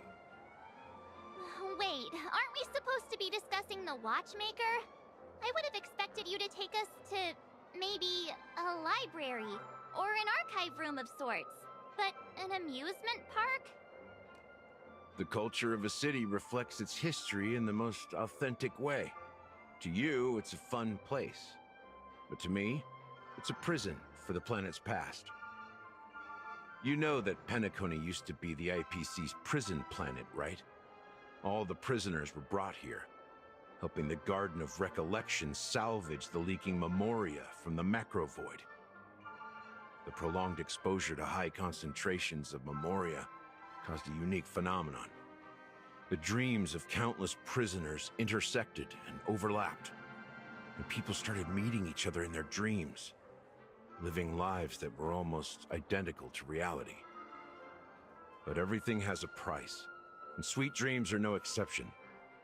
In the end, the dream world was unable to alleviate the suffering of prisoners in reality. One of the prisoners broke free from the IPC's shackles and fought for freedom. He is Hanu, the great leader of Dreamville, the great peacemaker, and the faithful companion of the underdogs. History is always written by the winners. However, it's undeniable that Clocky is an animation that draws from Penacony's actual history. These characters not only exist in Dreamville, but also in the distant past. Once you realize this, you'll understand why we're here. There are so many members of the Bloodhound family around here. They just received a lockdown order, supposedly from Sunday himself. Who knows what it's for? What's going on? Why can't anyone go in?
So many of them.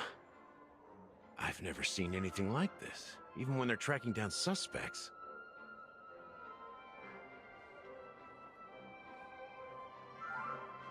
We don't need to go in. We don't want to draw any unwanted attention inside. We can just talk here. Let's find a quiet spot and continue our conversation. View here is great, right? We can see everything from here, including Clocky. If all the characters in the animation are based on characters in reality, then Clocky's counterpart is definitely the Watchmaker. In the animation, he's Hanu's partner and one of the founders of Dreamville. Does that mean the Watchmaker was personally involved in that war and sided with Asdana? It was a monumental war for freedom. Hanunu fought alongside a motley crew of masked fools, nameless, history fictionologists, mourning actors, omen vanguards, even visitors from beyond the sky. In the end, they emerged victorious. Among them was the person who would eventually be known as the Watchmaker. But if you do the math, doesn't that mean the Watchmaker was around for several centuries? I'm not sure, but Mikhail was already the Watchmaker when I met him, so maybe he inherited the title. How old are you now, Mr. Officer? I'm 13. No way. Not even close. Hanunu freed the frontier prison, but peace still eluded him. With limited resources, threats from the outside world, and internal conflicts between major prison districts, the future of Asdana was uncertain. It wasn't until the Watchmaker approached the family with the idea of turning the prison into the planet of festivities that Penacony finally gained its name and glory. Thus, he became known as the Father of Penacony. But didn't you say the Watchmaker betrayed the family?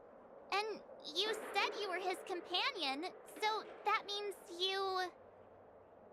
No, I'm not his companion, but rather one of his many children. But I am indeed a traitor. Not to the family, but to Mikhail. What did you do? I did nothing. And that's the worst betrayal of all. Just like you, I had close companions.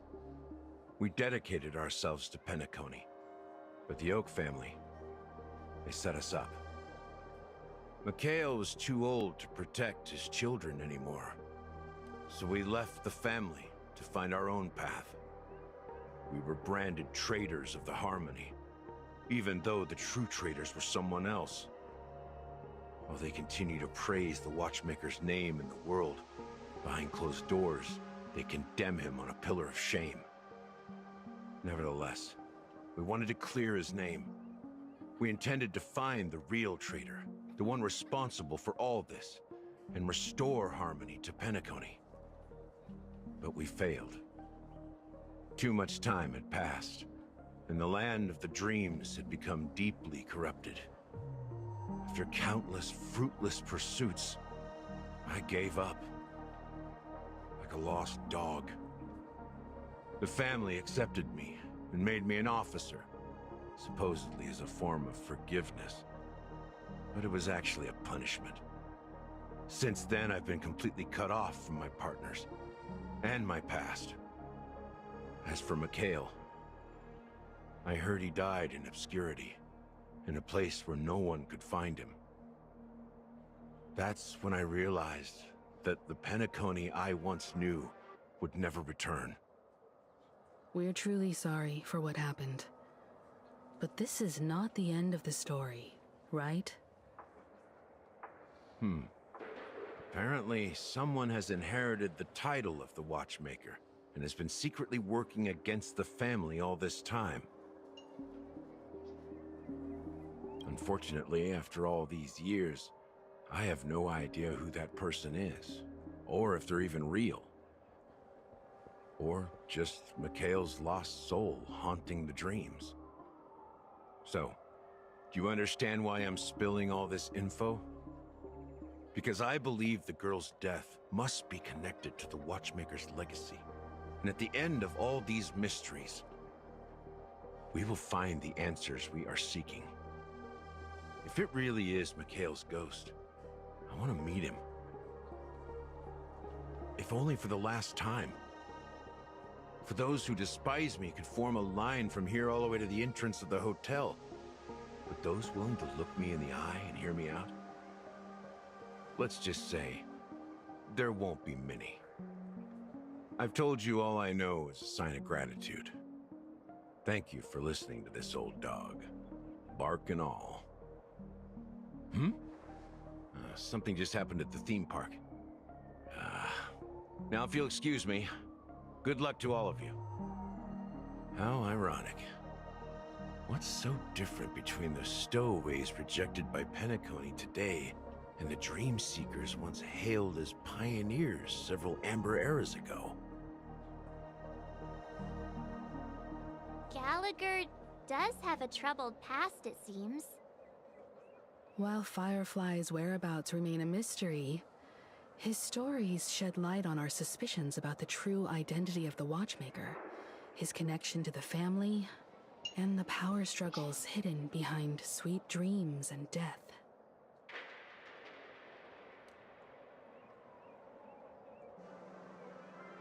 Exactly. Gallagher suggests that the real traitor is someone else, probably within the Oak family. That lines up with what we've gathered so far. Firefly got involved in this mess because of the legacy, and now we're sure that Aventurine's accusations against Acheron are baseless. You're really into Clocky, huh? He's just a fictional character, not a real person. Speaking of which, that Clocky who only reveals himself to you is quite intriguing. It's a shame we've never met him since then. Now that we've confirmed a lot of our suspicions, let's take a moment to think about the clues we have. Send a message to Welt and see how things are going on his end.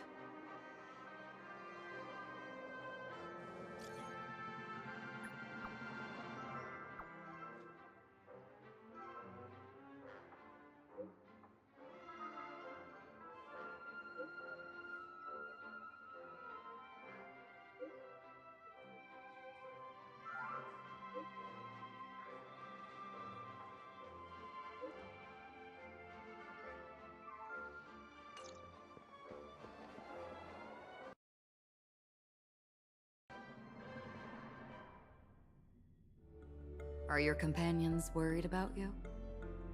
They're just checking up on me. Let's get in and get out. Seems they've made some progress. Looks like we're about to enter the depths of Dewlight Pavilion. It's been a smooth ride. Almost too smooth for a heavily guarded mansion. Let's see if there's anyone waiting to greet us.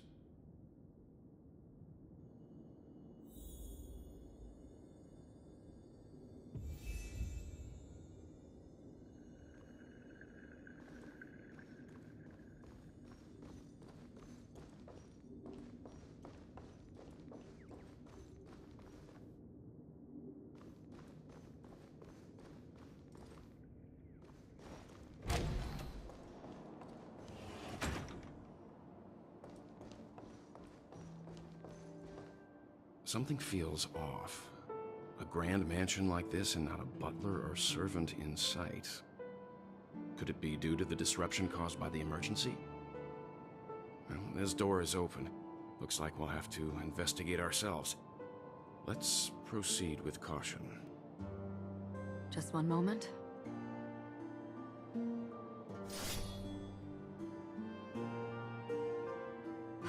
Light. I've made myself less noticeable. The crew can explain their presence as authorized by the family, but I can't come up with any excuses for being here. I see. What an interesting technique.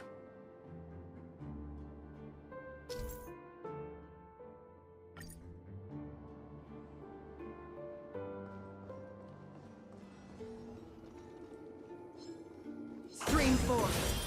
Lead both blades.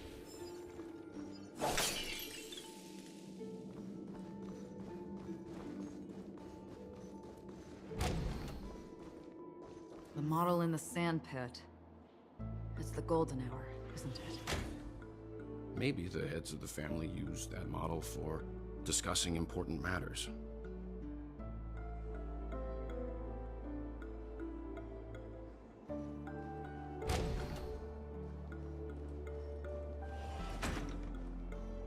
The footprints here are different from the rest. There are two sets of them.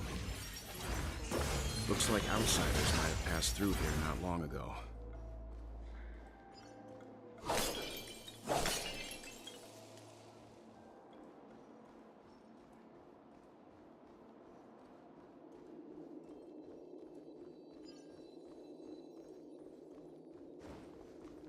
Spring forth, gleam of old flames.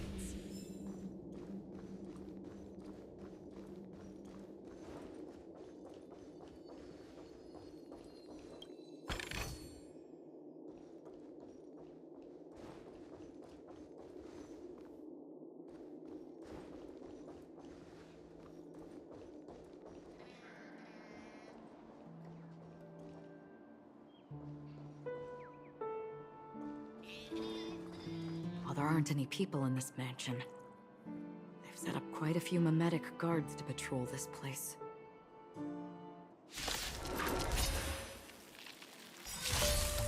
Trickier to crack.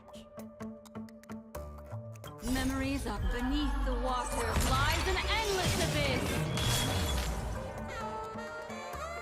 Time for a buzz. I weep for the departed. It too shall fall.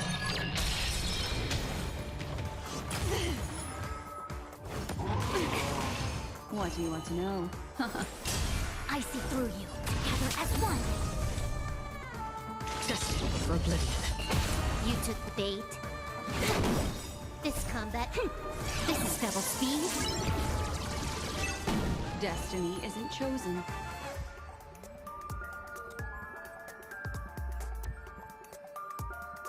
Ill tidings manifest. Another journey begins on the still waters of oblivion. I weep for the departed. It too shall fall.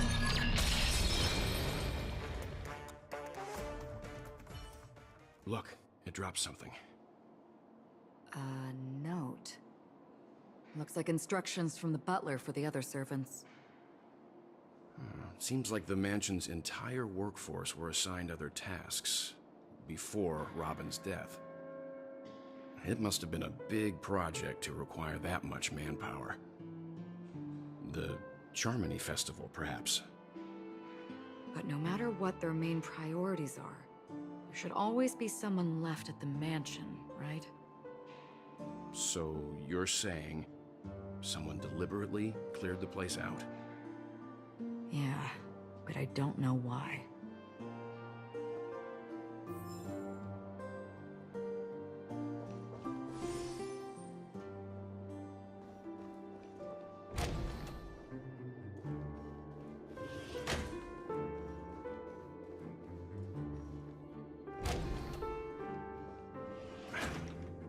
No one here either.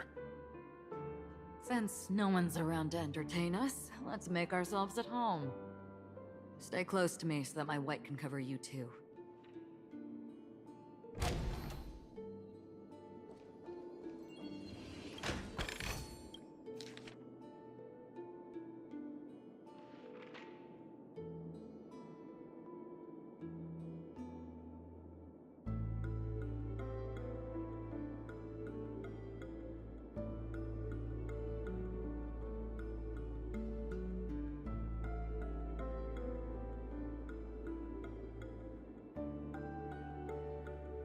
As soon as I and the rest of the crew arrived in Penacony, Mr. Sunday and Robin showed up to greet us.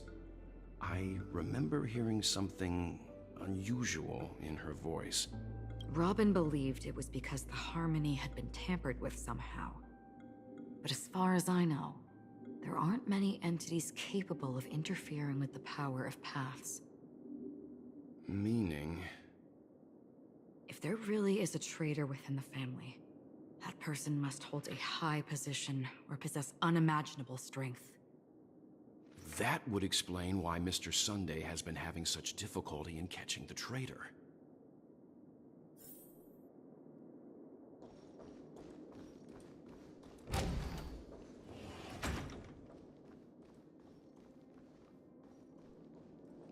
This light cone is securely guarded. It must hold some important memories. According to Robin's interview, despite having performed on so many grand stages, her favorite performance was a pretend show she put on with her brother when they were just kids. I wonder how their relationship is now. Growing up brings gains, but also losses. Yeah, time has a way of smoothing things out. The beautiful dreams of youth will eventually fade away.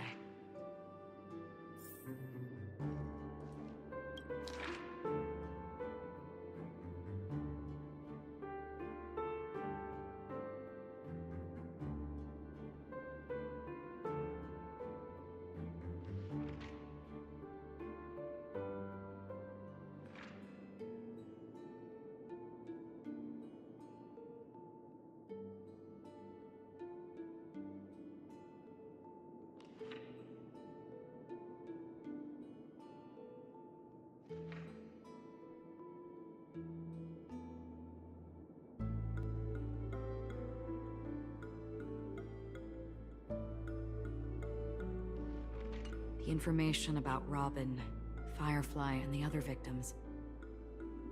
I don't see any commonalities among them. Looks like the rumors were right. Death does seem to be targeting random victims. And based on Sunday's notes, he's no stranger to death. He's just surprised that it has resurfaced.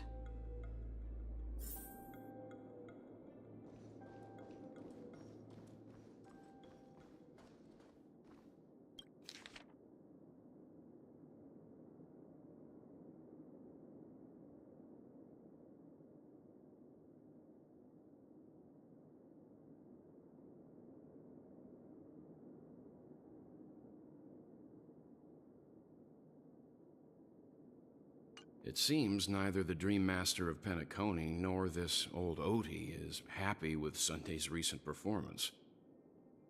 They don't seem to care much about death. Instead, they're more concerned about the Charmony Festival and the Watchmaker. Maybe the other family heads don't think death is a big deal. One thing's for sure. There's a lot of internal conflict within the family, and everybody has their own agenda.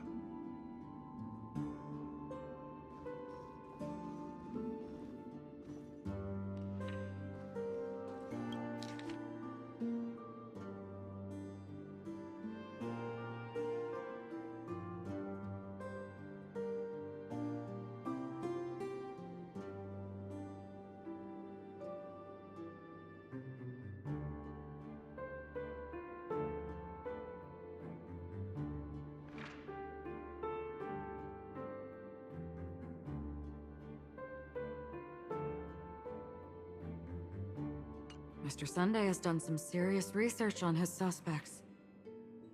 This traitor must have been causing trouble for the family for a long time.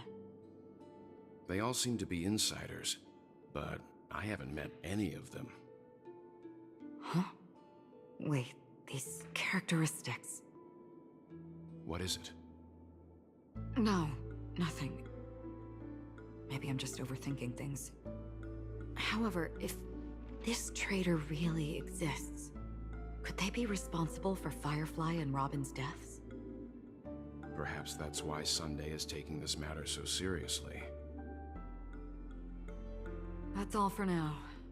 Nothing more noteworthy. Before coming here, I had all sorts of scenarios in my head about dealing with the family. I did not expect an empty mansion. Watch out. Someone's approaching. I don't think trespassing on forbidden areas is the way to be a guest, Mr. Yang. And... Acheron? The Galaxy Ranger? Our apologies, Mr. Sunday. Nobody came to greet us, so we entered without permission. I hope you can forgive us. But even if there's no one to greet you, you should wait for the host. Don't you agree? Even without the famous Galaxy Ranger. As far as I know, the crew has officially accepted the family's commission, so coming here will be unnecessary for you. On the contrary, that's exactly why we're here, to ask you about the case and gather more information. We don't want any loose ends. Well, since you've come with goodwill, I have no reason to show you the door.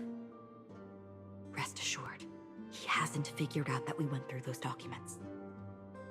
While the truth remains a mystery, I'm getting close to it.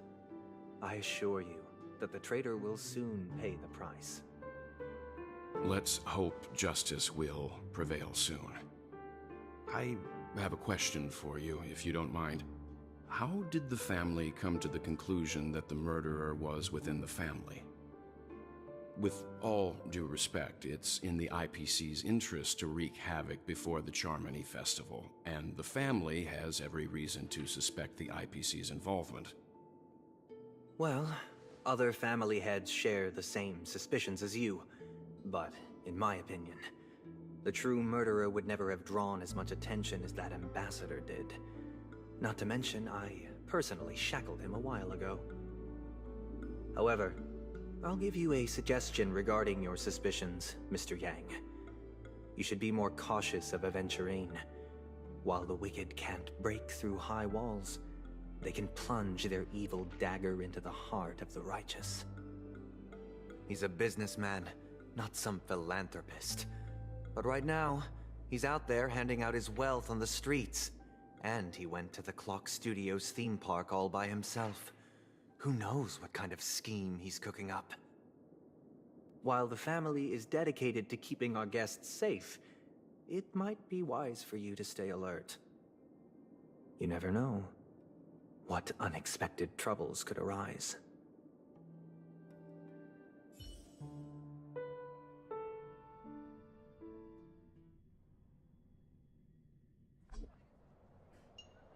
According to a Pierpoint hotline tip, there was a major breakthrough in the shocking Ejhazio Aventurine case.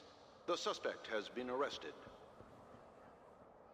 This fraud case has been linked to many departments within the Interastral Peace Corporation and the Intelligentsia Guild, causing a large drain in manpower and resources, resulting in the IPC taking a massive loss.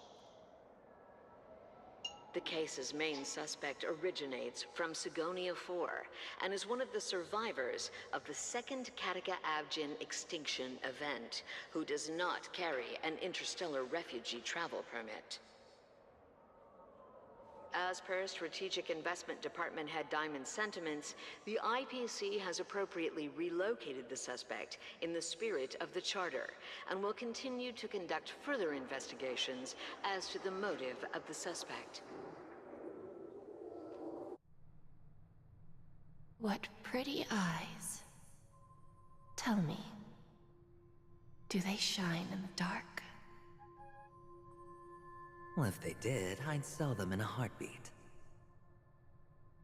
You don't know how many people long for your eyes to be closed forever. As a servant, you should not resist your master. Yet, you went and killed that man anyway. No lawyer has the audacity to defend you. Perhaps you ought to represent yourself. Not difficult, but definitely pointless. You're pretty confident on your eloquence. Did you also think that when you lied to the Intelligentsia Guild? Ask and you shall receive. You wanted the perfect construction material. All I did was offer a possibility. It was just a small wager. If your luck holds out, the IPC will dig something up from the golden sands of Ejhazio. Maybe even the Sand King's remains. Pity your luck has run out. I'll admit that. What I'm more curious about, though, is why such a grand scheme failed to benefit anyone in the end, including the perpetrator himself. Oh, madam, I already have what I want. To be brought before you for the next high-stakes gamble. Then let's talk about the second gamble. Tell me, what are you prepared to wager this time? My life. I bet you won't send me to the gallows. What do you want, then? I want your Lenore to meet with me. I have something to say. And then what? I want cash. It can't be that simple, can it? It is that simple. 30 tanbas. The remainder of my market value. 30 tanbas. No more, no less. With this money, I'll climb to even greater heights than you. Grasp even more riches than you. I wager you won't give me this chance. Which is why you should call him here. Interesting. A pity Diamond won't see you. No one gets to see him. From here on out, I am Diamond's representative, and I will decide on his behalf. You're wrong. 30 tanbas. He'll give you that. And much more than that. Wealth, status, power. The IPC will give you whatever you want, even what you don't want. Kakavasha. A good name, but unfortunately destined to be buried in the dirt. You, though, you deserve to live, to create even more wealth for us. Go, pick the clothes you like, then choose your desired identity. And then, use them well, child. May your plans never suffer failure. Life is like a long-term investment. Those who choose correctly, do the correct things, reach the correct outcomes, and show the world their value. People can't always make the right choices in their lives. But luck has always been on my side. I've never lost. Is it because Gayathra blesses me? Well, if that's the case, she must also be looking upon me right now. My success is inevitable. But what then? Even if I overcome this difficult trial, what would come next? What awaits me after this glorious gamble? An even more glorious one? Will I return triumphant with unending riches after countless successes, or will I encounter failure, never to return?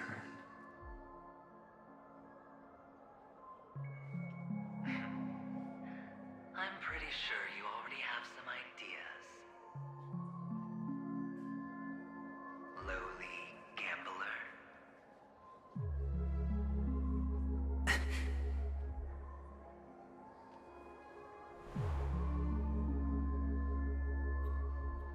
What? What? What?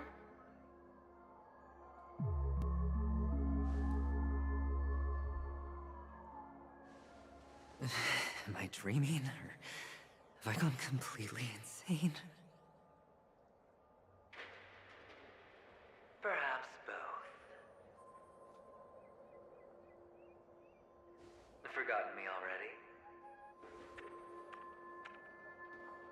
when you were strapped to that electric chair by a mannequin warlords, who was it that gave you the idea?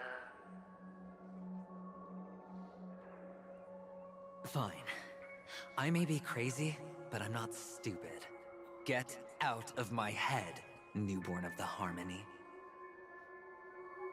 The Harmony? Oh, don't play the fool. It's not the first time we've met. No need to be so polite. I'm you, and perhaps even more aware of yourself than you. Of what exactly you want. You're dying. And you still want to drag a bunch of unfortunate fools with you through death's door. That's why you're here, isn't it? A grand unveiling. You really think you can pull it off? Why not? Well, you may have fooled everyone, but you can't fool yourself. I can show you. Before you're entirely gone, I'll be with you for the last stretch of your road. Let's have a heart-to-heart while we walk.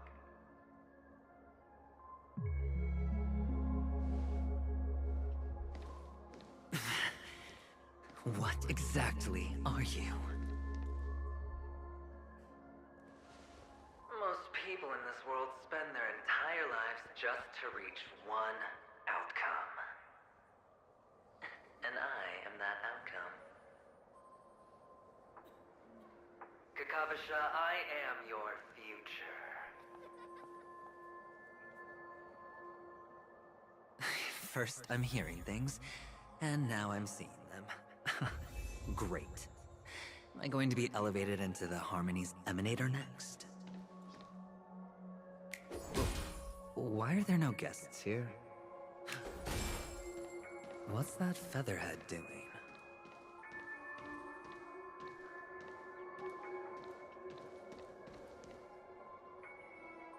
Just a Pepeshi?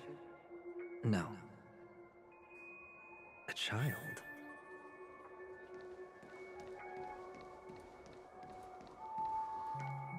I thought minors weren't allowed in Golden Hour. Hey kid, you okay? Are you lost?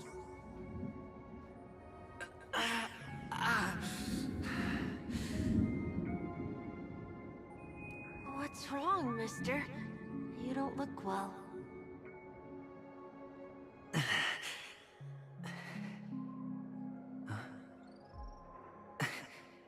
Your eyes. Impossible. Who are you? They're pretty, aren't they? Sis said they're a gift from Mama Funga. Colorful eyes are said to bring good luck. Mister, you have pretty eyes too. Beautiful. Are you alone? Where are your parents? They're in that amusement park. Papa and Mama went in first. I'm just about to go look for them. I have to go. Goodbye, mister. Hope you have a good time, too. Those eyes. And Mama Funga. No, it can't. There aren't any Avtins left.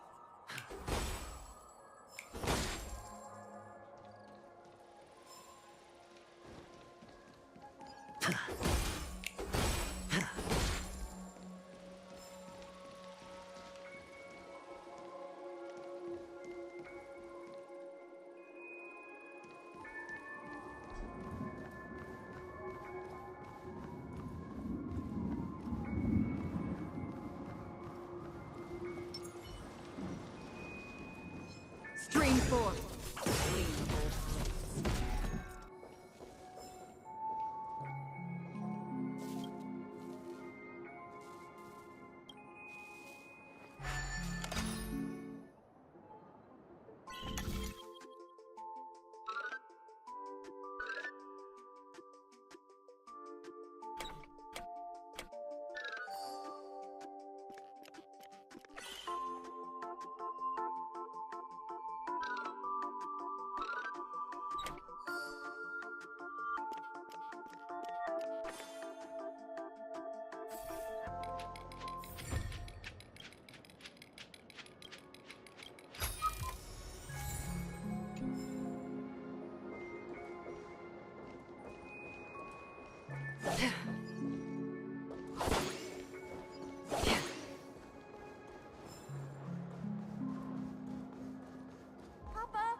Only on Penacony, am I right?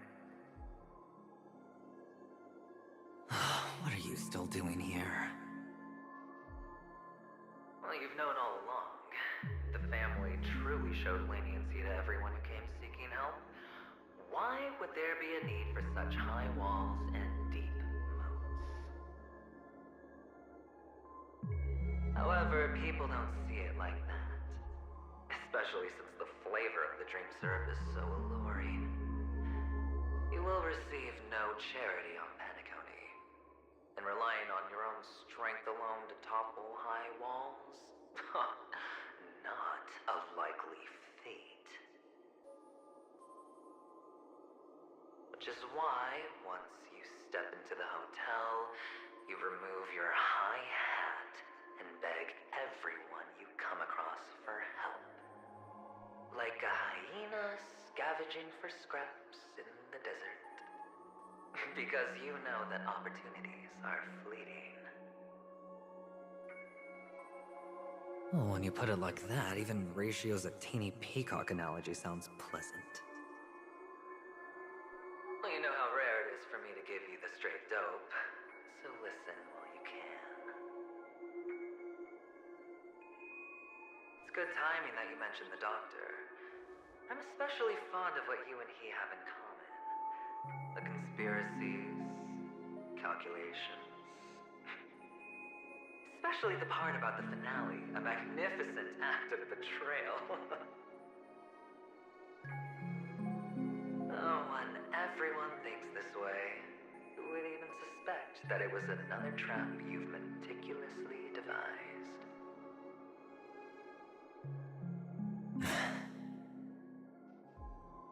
Go on. Tell me I'm right. You know who you really are, Mr. Cavalier Gambler. Uptight, overcautious, massive inferiority complex. You've won so much, you're still so afraid of losing. They only see your big bets, your bravado, the full house, the straight flush. They don't know the other hand is below the table, clutching your chips for dear life. It's a heck of an act. No wonder the tavern sent you an invite. You're a natural kid. You don't stop at fooling the audience, you fool yourself too. Well, the best way to prevent others from seeing your true colors is first being able to fool yourself.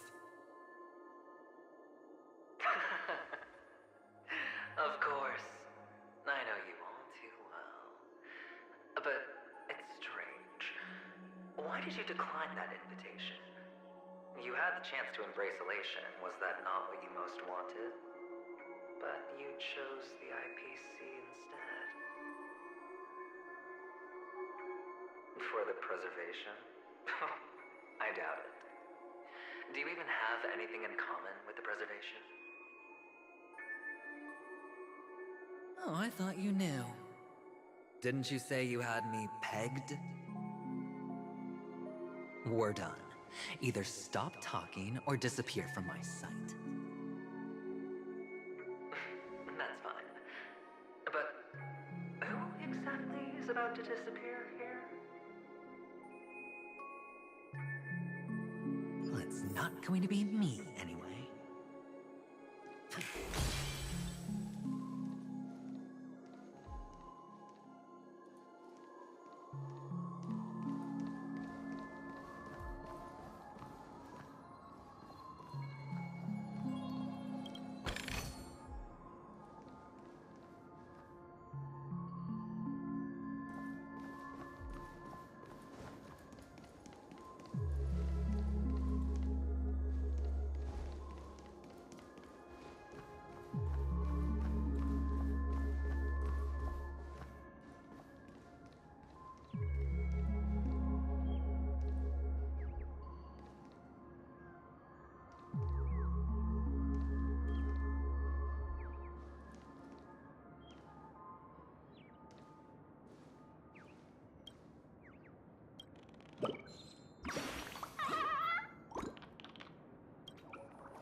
playing hide and seek.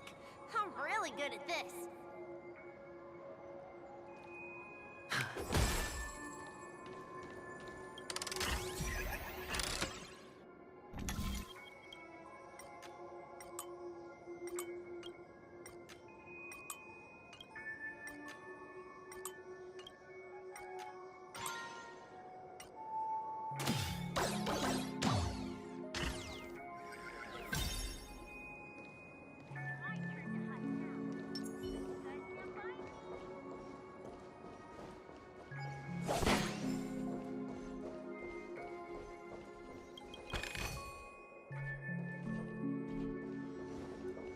Stream forth the gleam of old flame.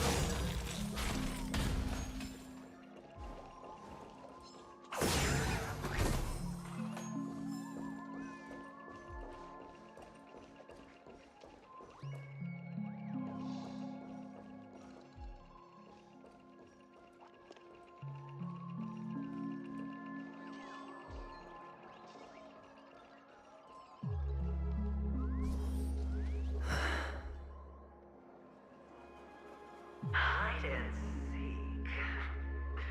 What sweet childhood memories. When Mama said goodbye that day, how many catechins were like jackals hot on your heels? I know you won't forget that sound anytime soon. Those shrill cackles. You had to hide right under the noses of those savages. You and Big Sis, playing dead, drifting in all that bloody water. Completely ruined that shirt. Shame. Wasn't that the last one Dad left behind? It wasn't ruined. I've always kept it. Come on. It's a rag. It's not like you can ever wear it.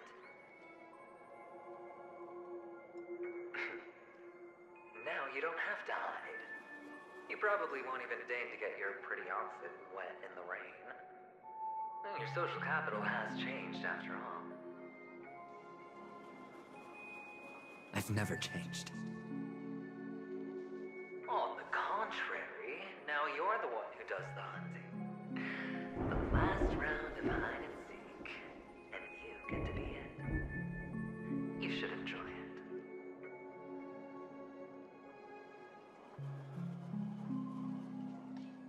That child.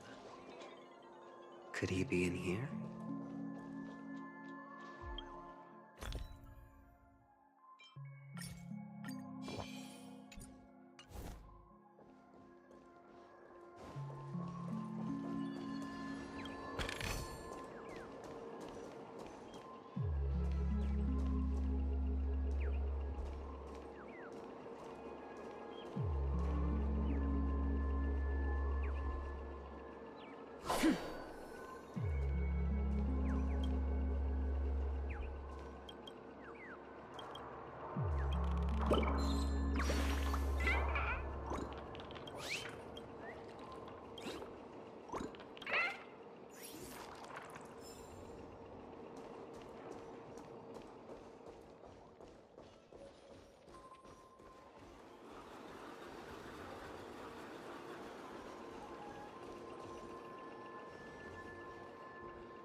Is this...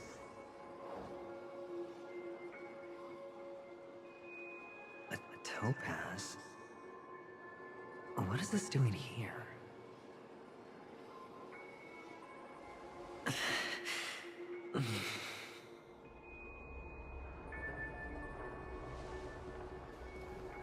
What? Does your cornerstone wrench out your heart, son?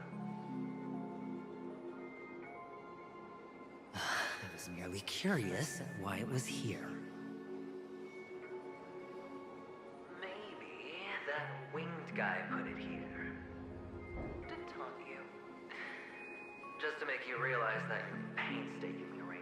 magic show is nothing but a death rattle. The cornerstone's hue is the same as the radiance of Clipant's body. I've got to give it to you. I've heard a lot of baloney, but that line deserves a prize for sheer nerve. If he were just a little bit smarter, the jig would have been up right there. This is just bait. Of course. That's why Ratio's betrayal was one of the keys to your plan. I have to say, that doctor's acting was superb. Or maybe he wasn't acting at all. All the better for you. Sunday didn't become head of the Oak family by acting sloppy. He's obsessed with control. You have to give him enough detail to satisfy his meticulous nature, but not so much that he gets suspicious. Which is why you had Ratio seek him out and leak the plan on purpose. To prevent the other party from suspecting anything.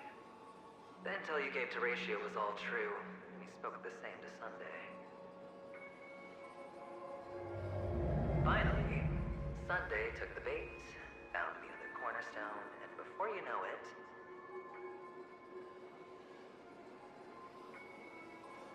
everyone's distracted enough for you to steal the third stone right out from under them. Why don't you stop rummaging through my mind?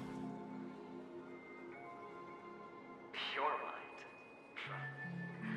It's our mind. You're me, and I'm you. We're the same.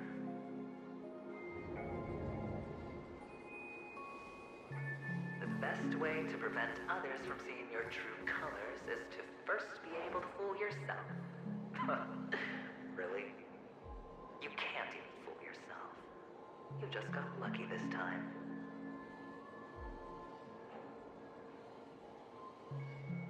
This is the other cornerstone in Sunday's hands. Rather beautiful green. Just like you. Smooth. Cunning. Tell me, what's its name?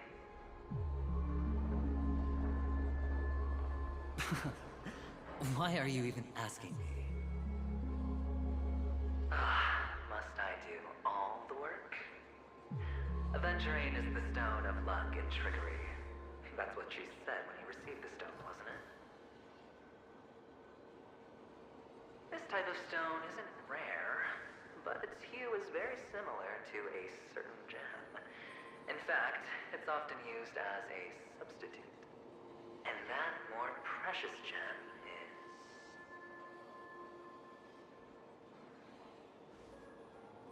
Jade. Even Sunday can't tell the difference. Oh, looks like Jade can be substituted for Aventurine, too. Sauce for the goose. Aventurine, Topaz, Jade. 3 elites, 3 cornerstones who, for a measly penny, offered their everything.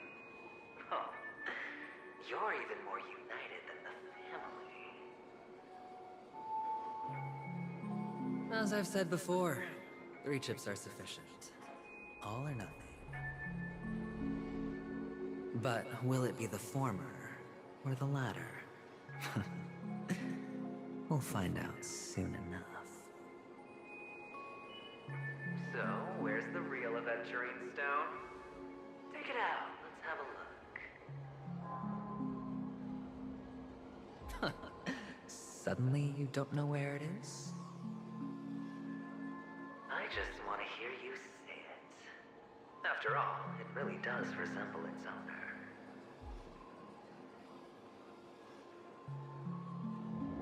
As you wish, then. They never went anywhere. They're right where they belong.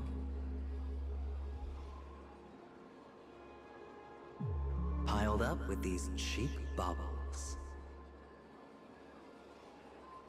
You smashed the Aventurine stone before you left. Oh, just look at it. Shattered. Just like your life. Poor thing. A humble pebble coated in the most lustrous sheen. I take it back. This thing is far more precious than your life. You're absolutely clear about the consequences of doing this. Blasphemy against Clipoth's body. You think the IPC will let you get off scot-free?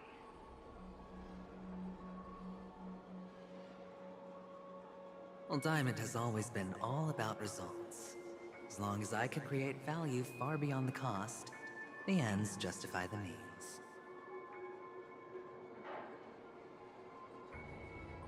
How else would the family be fooled if there was no price to pay?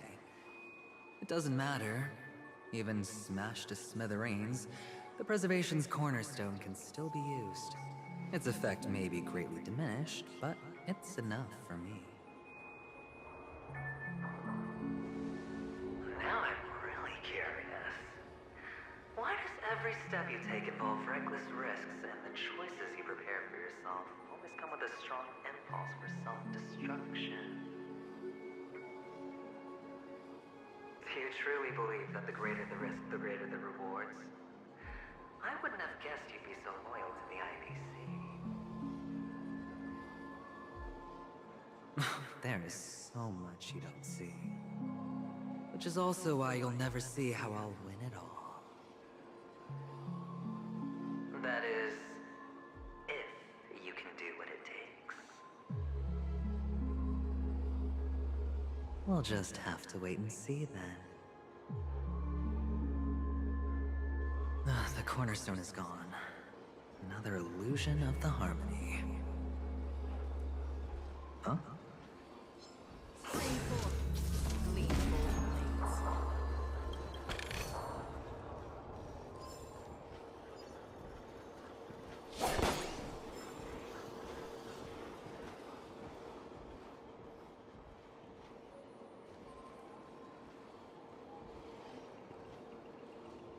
Hello.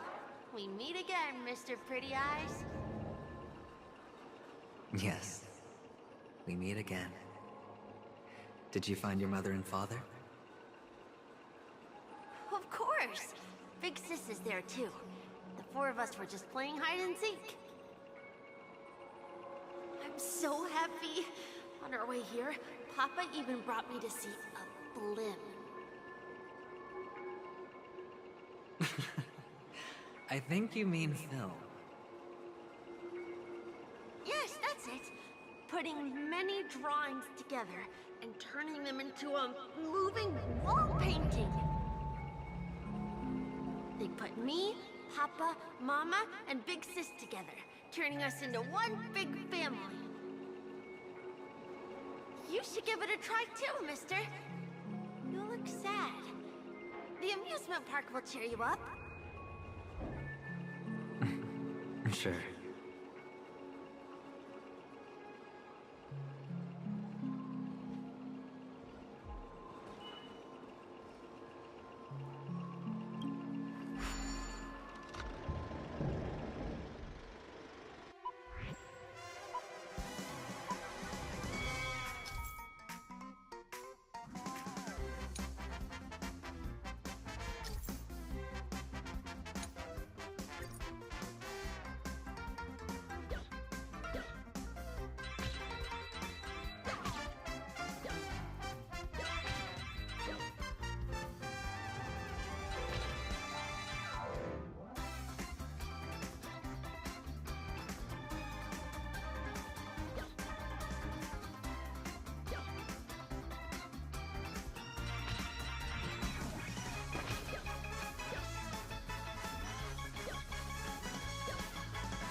How's that? Not a bad score, eh?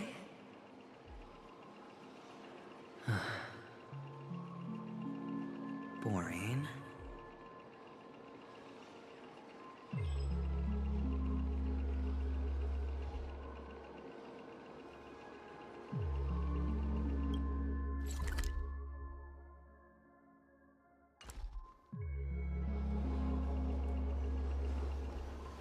Stream forth the gleam of old blades.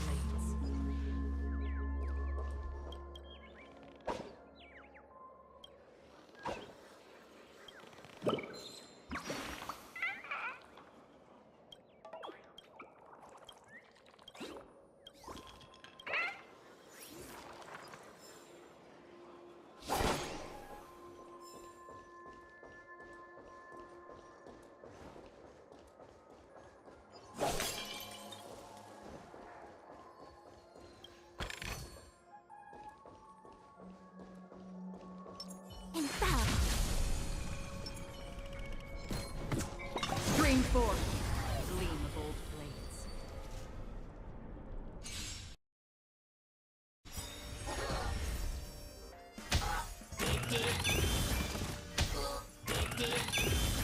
The dice have been cast. Bust. Or maybe I'll take it all. Again.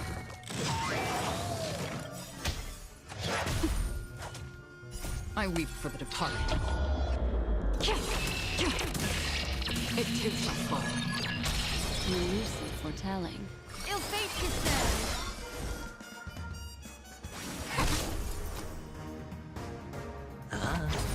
Free will, or was it fate destined for oblivion?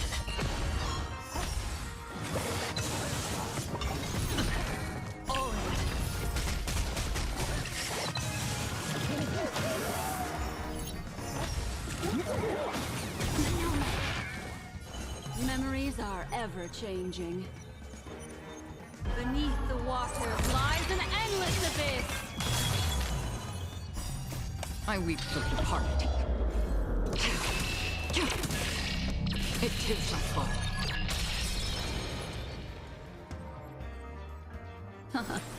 We came together. All things in this world have their luck. Human creations!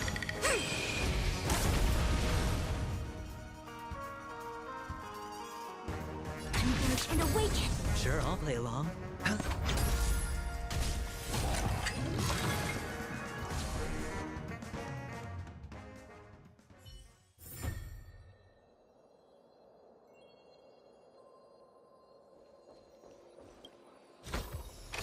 This is what exploring the cosmos is all about.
Why aren't you talking? You've piqued my interest. I'll admit that there are still aspects of you that I don't completely understand. Well, you sound sincere this time, at least. Well, sincerity is one of my traits that everybody likes. And I have precious few of those. Moving on. See that maze over there?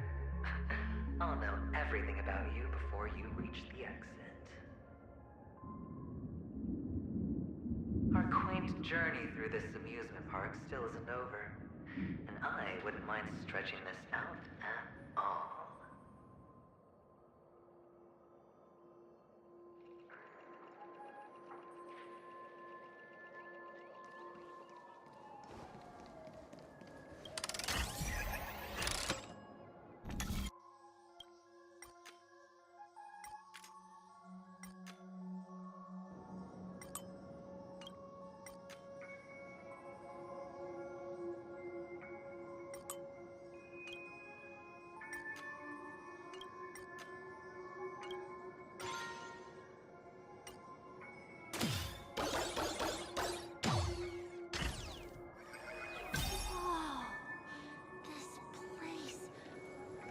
So tall!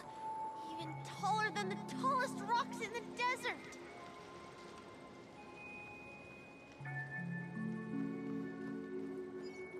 There are so many flowers here! Fix this! This one's for you!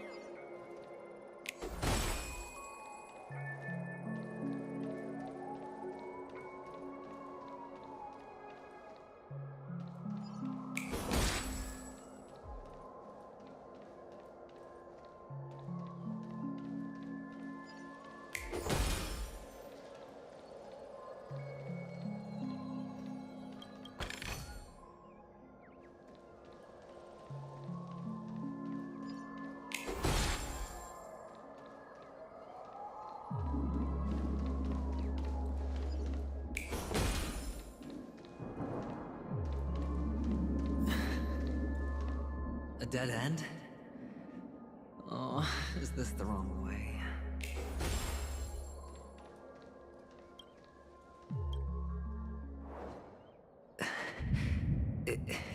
Is this... Oh, what's on your mind? It's got nothing to do with you. Do you need a hint? These are manacles on you. That man gave you your first job, and you made your first pot of gold. I remember it all too well. You wrapped that iron chain around your fist, for that is the only tool you could find. Then, in that maze, you... Shut up. Oh, you don't wish to face your past? Unwilling to admit that your life is worth only 60 tamas? Well, from what I see, you refuse to confront it, because it only proves your weakness. How could a weak person take such daring risks? That's right. You love the thrill of danger, but you refuse to let go of meaningless sentiments. Even in this beautiful dream, the only thing you dare allow yourself is death. In your hands, those who follow you could have become Joker cards. They're far more useful that way. It's not like this is the only place the family ever cut corners. You could have had tons of action if you weren't so all or nothing. All it takes is a meager sacrifice. I bet Opal would have resolved this without a fuss. A pity you're not him.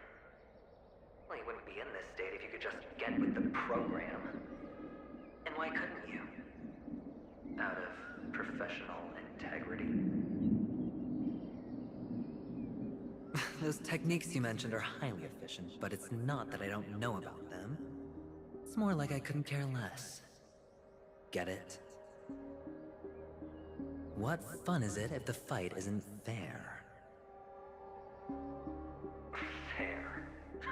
You assume your opponents would fight fair in the first place.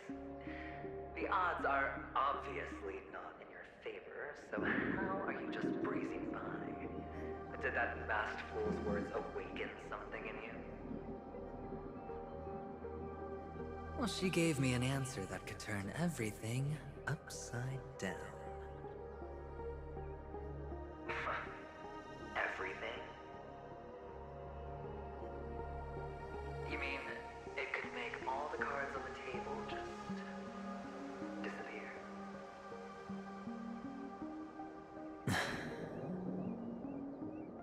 That's cheating. If these leaves could be brought back, would they bloom into new flowers?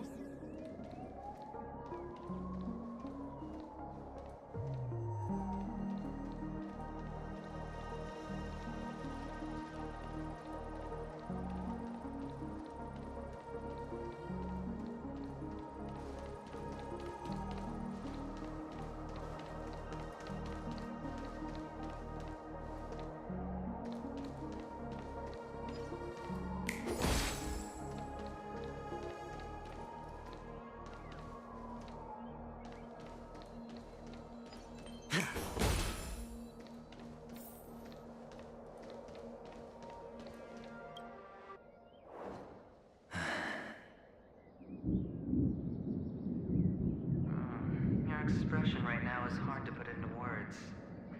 The lucky charm Mama left you is made from gold. Why did you never consider selling it? You obviously could have lived a normal life like Big Sis that way. Looking back, that was the better choice. Mama only left us with 2 pieces of jewelry. A necklace and a lucky charm. There won't ever be a 3rd piece. That's what you always say, but you actually regret it, don't you? That you didn't sell You can zip it if there's nothing to talk about. I know. You must remember what Big Sis told you. You're a child blessed by Gaiathra Triclops, and can lead the clan to happiness. So always remember to protect yourself and never resent the pain and poverty you're going through. The words still ring in your ears, don't they? You're a good kid, so you definitely won't have forgotten. So, you surely won't forget how tragic her last moments of life were. How the piercing laughter behind you felt like it was drilling into your heart. You ran away without looking back, just as she told you to. Tisk, tisk. A lifelong regret, indeed. Enough! Do you not have anything better to talk about? Oh, shut me down like a champ! Well, I guess when it comes to mind games, this isn't exactly your first rodeo. I think I finally get you. And woo! You are nuts! In the end, I'll ruin this beautiful dream and create the grandest death. Well, you stuck to that start to finish. Think about it. There's a Stellaron in play, the fabulous Robin loses her voice, 2 unsolved murders, cryptic messages from a masked fool, and a chance to go head-to-head with Sunday himself. The only thing to pique your interest is one word. The last word. A word that's right there at your fingertips. Death. But whose exactly?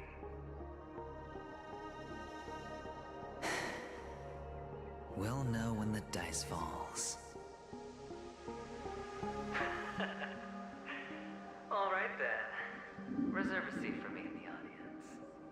I'm curious to see just how capable you are. Still, you never answered my question. If you could start over, would you still want to be the child who received Gayandra's blessing?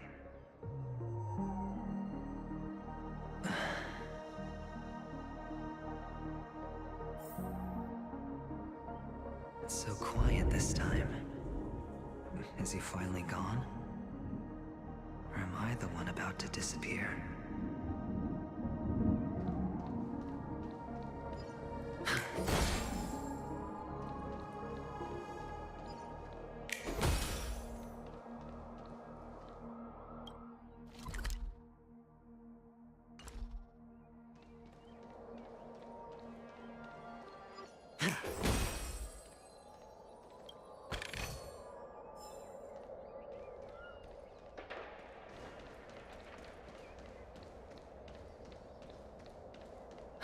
Finally, made it out of this place.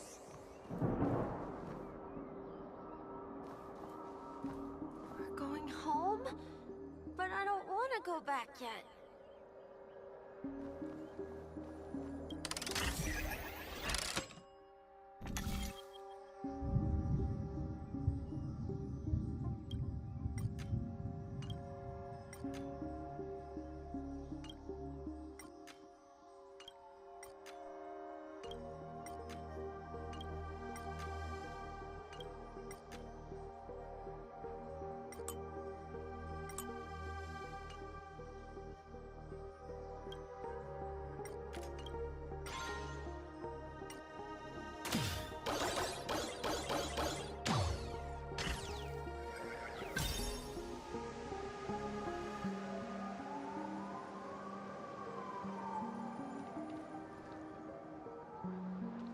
It's so fun here. I want to stay here forever.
There's only one place he can be going, whether it's in the past, present, or future.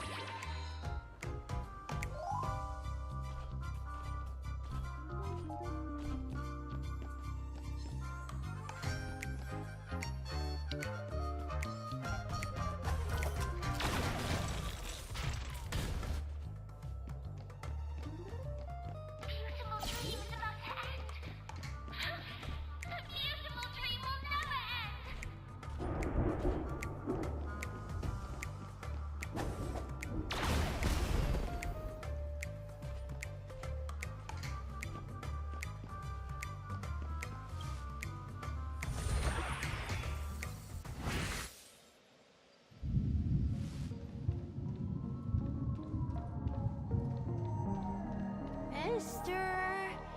Is that you? I hear the sound of leather shoes.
Ah, it really is you.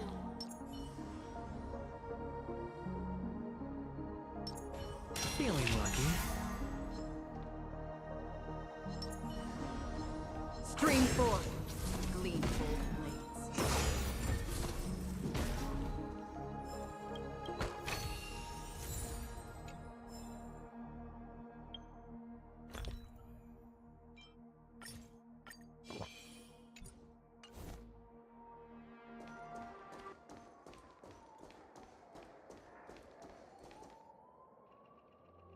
I don't know why, mister, but you always give me a special feeling that makes me more curious about you.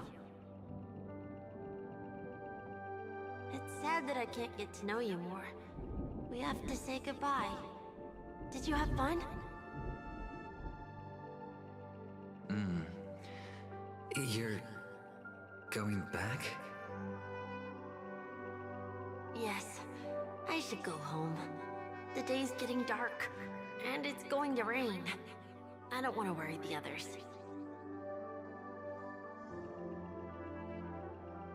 You're home. Where is it? What a strange question. It's where Papa, Mama, and Big Sis are. in this dream?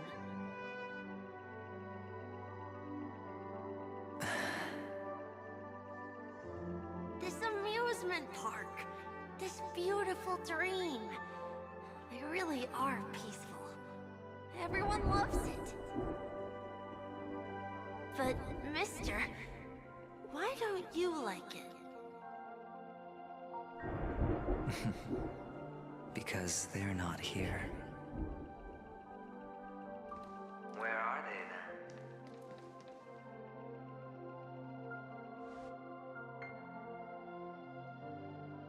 then? I don't know. You do know. But there's no point pressing the issue.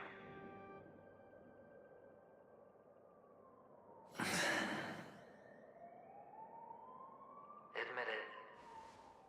You're tired.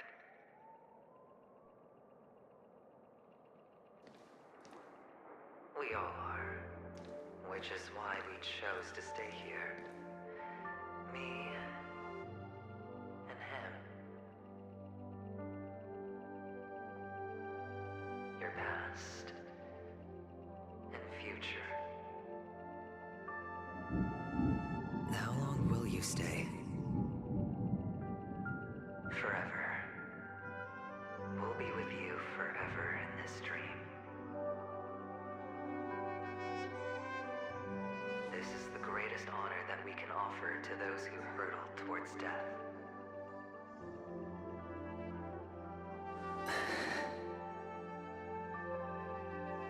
The road less traveled is less traveled for a reason.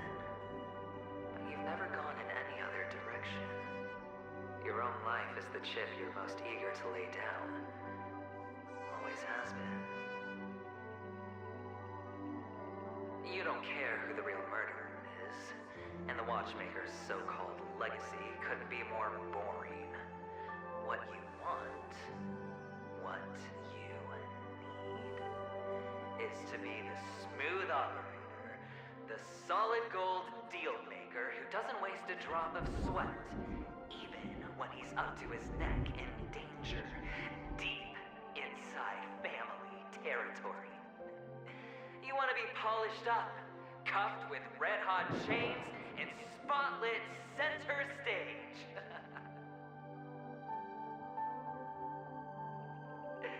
You'll be the closing act, the final sacrifice. I can do it. And it will be flawless. Of course you can. Your luck will help you at the right time. Stellaron and an emanator. It's that simple now.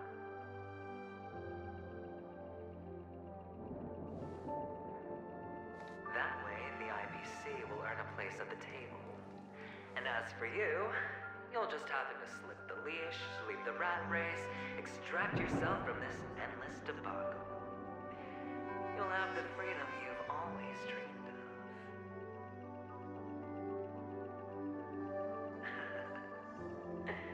This isn't the first time. You've been an escape artist from day one. This fiasco started with a death, and its curtains will fall on another death. Oh. So that's why Diamond chose you. He's just after Penacony. No matter the means, no matter the price. It's not personal.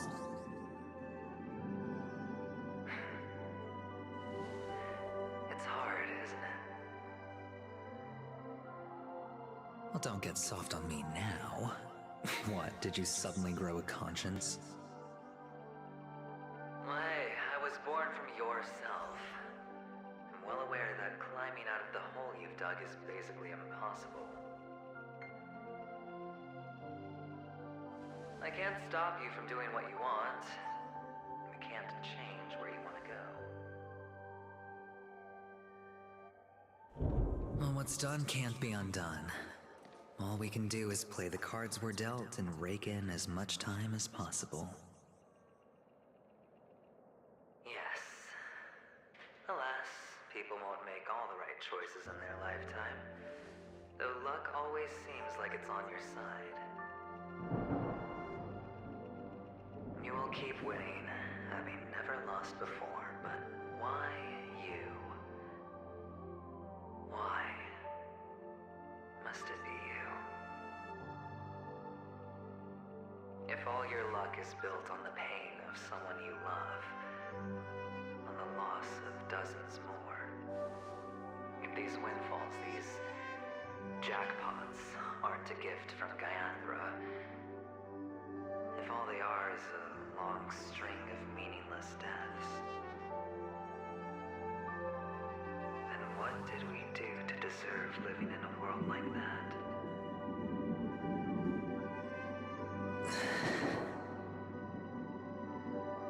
Well, maybe when I get to where I'm going and look back, I'll know what the trip was all about. Fine.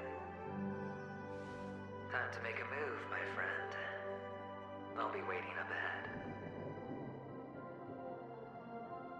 Say goodbye to the kid before you shuffle off.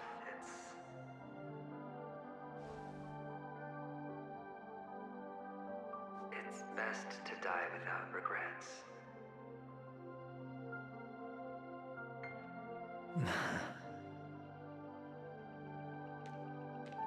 And now, only we are left. Can you take a photo for me? I want a memento. Sure. Come on.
Can you take a photo for me? I want a memento.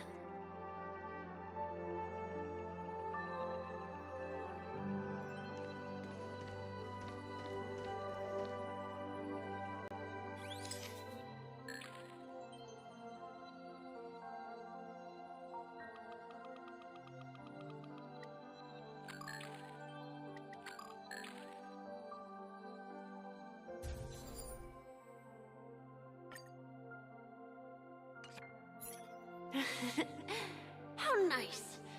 Now I can see what I look like too. Look at the lens when you're taking a photo the next time. Your expression will look more natural. Sure, I will.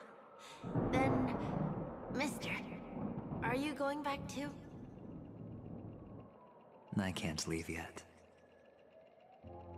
I still have a show to do.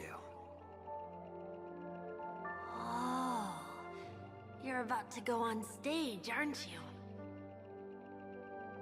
Let's go then. I'll take you to the stage. Sure.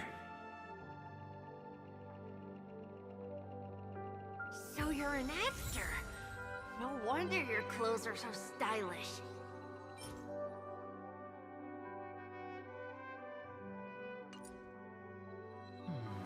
I'm actually a merchant. But I do have a show to do. Are you the same as those men in black in the sky? But you're not wearing black.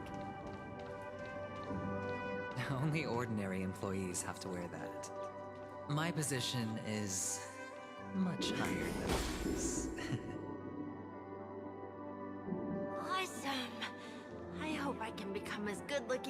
when I grow up. Of course you can. You'll be better and stronger than me.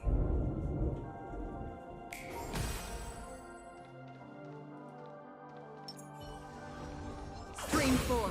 Gleam of old.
Behind this curtain is the grand stage.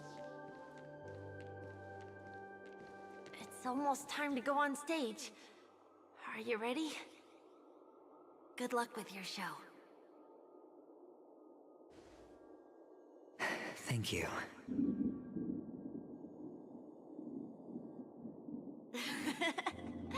You still seem pretty nervous. Let's put our palms together.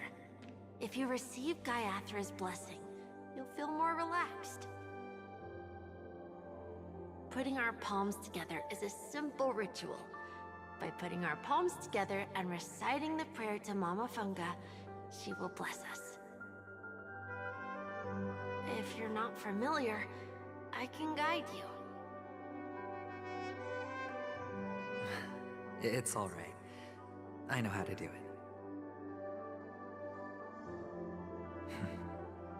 Of course I know.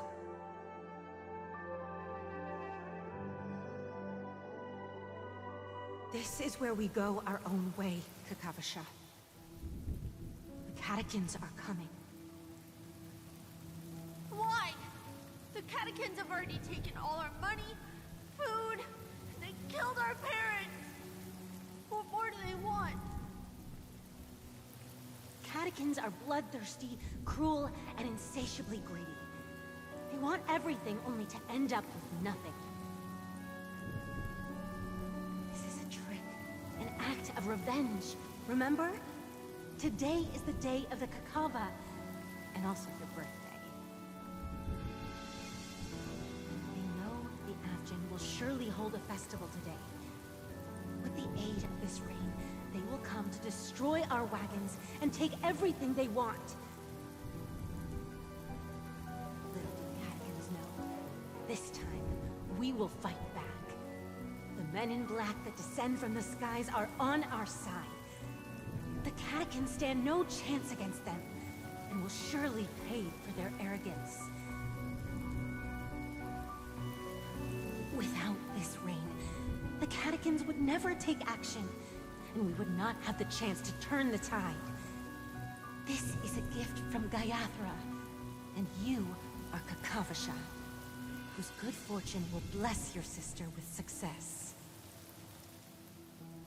But people will die, and you will be in danger.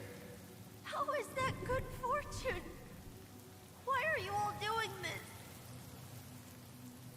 The Avgin always return their blood debts. Gayathra calls for me, while Papa and Mama are waiting for me. I must answer the call. She will bless you with good fortune and help you survive. As long as you are alive, the blood of the Avgin will never run dry. So run, Kakavasha. Do not be afraid, and do not look back. Go to the other side of the mountain.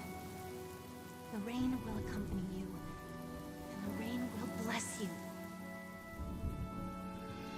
As for us, we will reunite in Kakava's next aurora. May the goddess Gayathra close her eyes 3 times. Keep your blood eternally pulsing. Let your journey be forever peaceful, and your schemes forever concealed. Farewell, Kakavasha.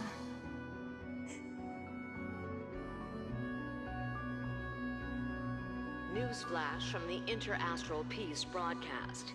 The IPC Marketing Development Department spokesperson confirms that a small-scale rebellion has broken out in the unclaimed region of Sigonia. The situation is now under control. The insurgents are from a local clan known as Kataka, which has a long history of disdain towards the IPC. This has caused a serious negative impact to the work of the IPC's Marketing Development Department. The clan launched a massive attack on the Avgin, who were under the protection of the IPC, resulting in 6,728 deaths and 3,452 missing. The casualties are currently under the care of the frontline trauma team. The spokesperson expresses his deepest condolences for this devastating humanitarian disaster. At the same time, delivering an important message on this matter to all interplanetary citizens.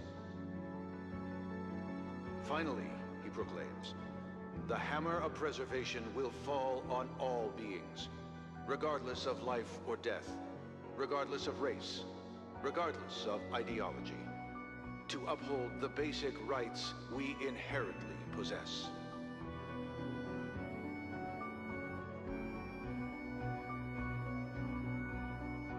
Kakavasha?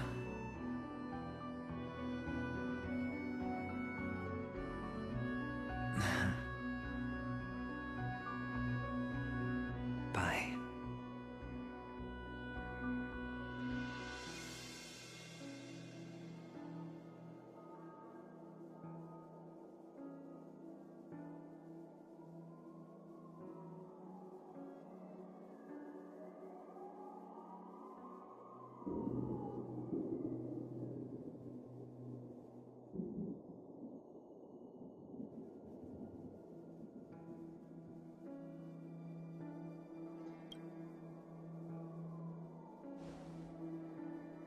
Okay.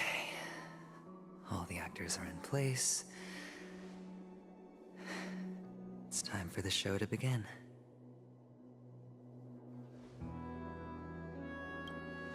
This act is dedicated to you. I hope it'll be an unforgettable memory for you.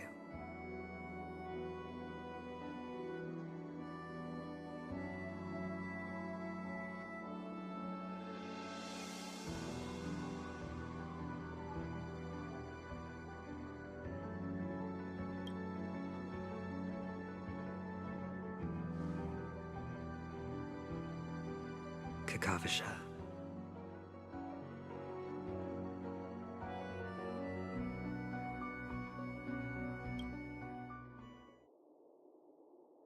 By the way, before you go, I have a personal question.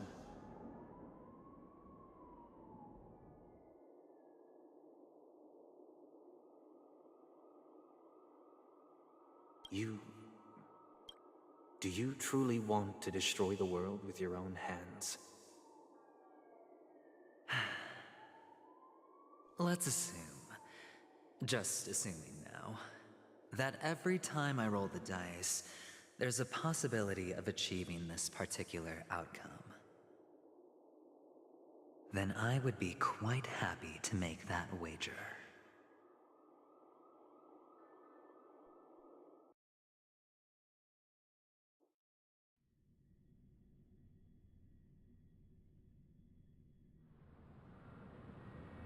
Is this Miss Acheron? Hello, I'm Himiko, the Astral Express's navigator. Hello, I'm March 7th. I'm sure she needs no introduction, as you definitely know her. Hello? None of you seem surprised by my arrival. Since Welt has decided to travel with you, it means that he trusts you. And we trust his judgment. I envy your close friendships. Miss Acheron here doesn't present a danger, and she's of no threat to the Astral Express. Aventurine's prior accusation was based on nothing more than his own subjectivity. Which is why, before we continue working together, he has a duty to explain himself. You want to create a situation where all three parties are present? There must be some deeper meaning behind Aventurine's actions. I suspect he's been aware of Penacony's secret from the beginning, and has been continuously strategizing to unveil it. In that sense, the Astral Express's role in his plans would be imperative. In the worst-case scenario, he may use us to do something unexpected. Assuming things do escalate to that stage, having an extra ally is a good insurance policy. Penacony has numerous factions, and the state of affairs is significantly more intricate than that of Bellabog and the Xianzhou.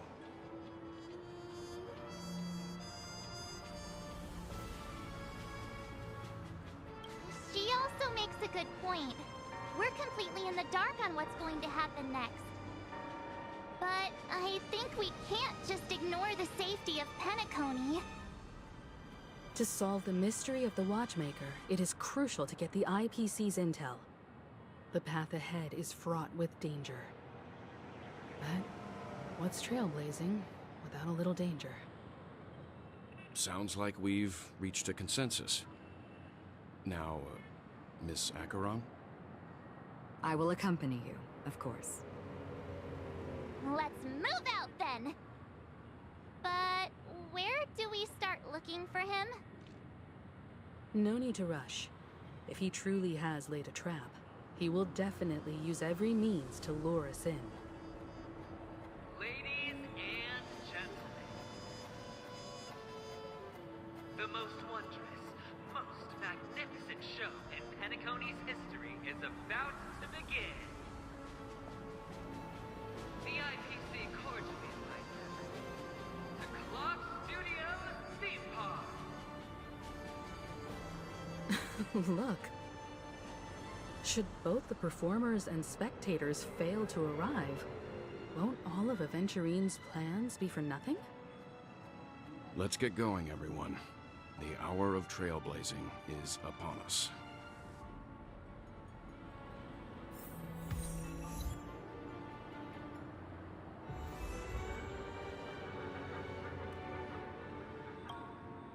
I have a bad feeling that something big's gonna go down.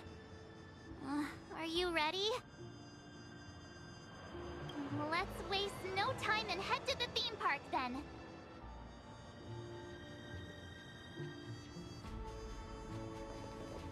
Mr. Yang.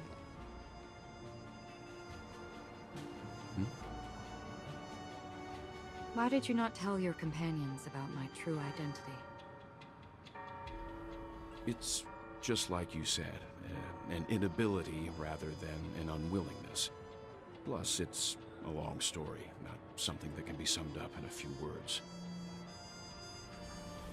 But I chose to believe you, and my trust in you stems more from my own personal judgment. I also believe that if it were their choice to make, they would make the same one. Thank you. I'm grateful. To reciprocate, in the upcoming confrontation, if the odds aren't in the Astral Express's favor, I will stand with you, if my meager strength is required.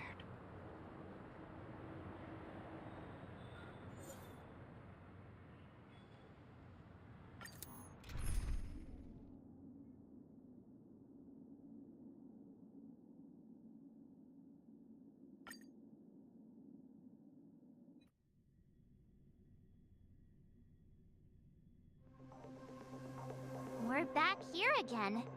Aventurine actually chose a really conspicuous location. That guy's really taking it to a whole new level. Does he really think he's a superstar or something? Not a soul in sight. The hounds drove out the visitors, and now their whereabouts are unknown too. Everyone, pay attention. The other party has obviously come prepared.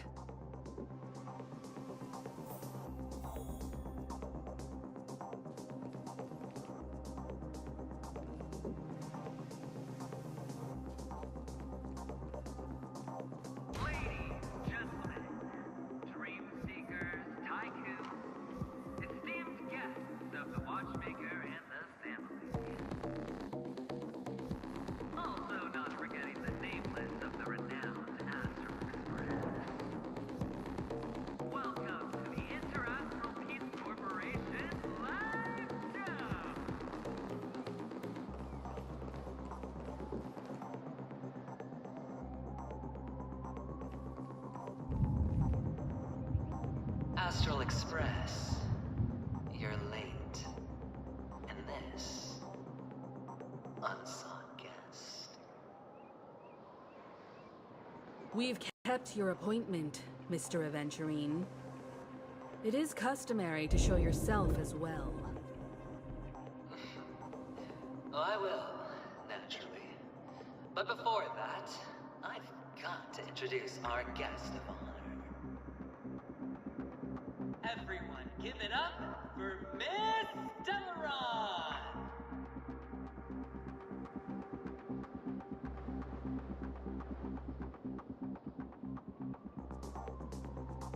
Let me remind you that in all likelihood, this stage and her identity have nothing to do with the wanted murderer. Oh no, they do. Of course they do.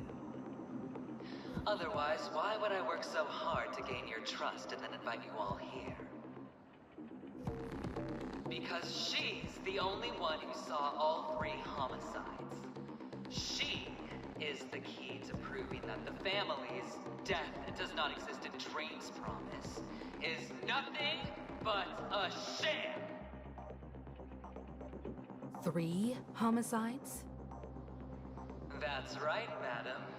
The 3rd one is about to happen right now, right here, in Clock Studios theme park. A truly grand death.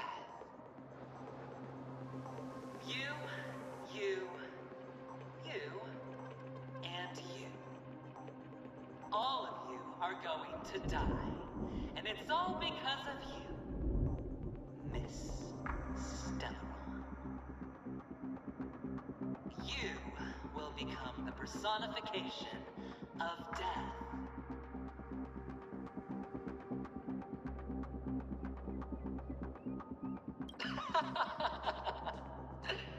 I thought my intent was crystal clear.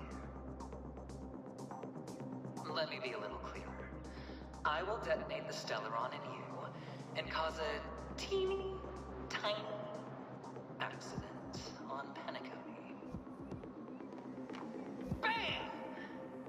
The entire theme park will be reduced to a shattered dream. Then, before the family can even react, I'll become the IPC fleet's navigator. Your bluff isn't fooling anyone. If you could really do that, you would have done so earlier. You wanna bet? Sure. I'll bet with you. I'm betting that it'll be a sweeping victory for me. By detonating an unprecedented explosion to prove that the vow of harmony is a complete and utter joke. You won't do it. Of course I can. It's just another gamble. I came from the wastelands of Sigonia. For just 60 red copper coins, people paid to brand me. Put me in chains. Place me in the gallows and bury me in the Golden Sands. But the sun could not kill me, and the quicksand sent me back to the embrace of the Guild and the IPC. Bear in mind, my victory wasn't just a stroke of luck. I've never been defeated. Have you ever heard the saying, sleep is the rehearsal of death? Why do the living sleep?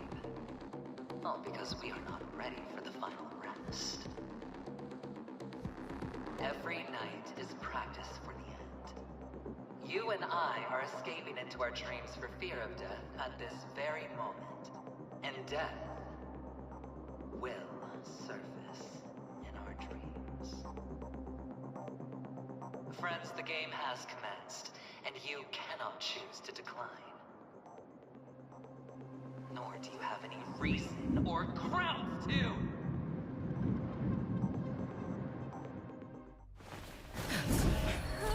The dice are cast.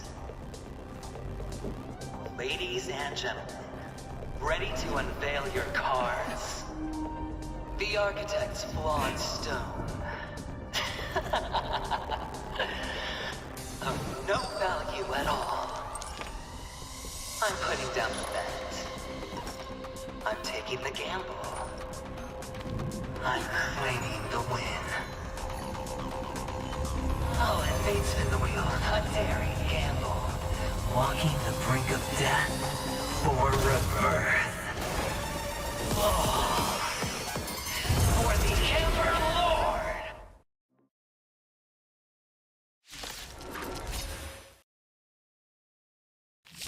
All right. Let's see who has the last laugh. Let the games begin! Might be trickier to crack. Time for a buzz. What would you like to know this time? Together as one. In the still waters of oblivion, I guide the wandering souls. I weep for the departed.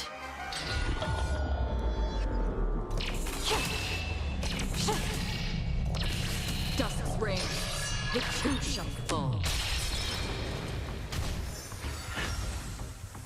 Going all in. Everything I Another journey begins.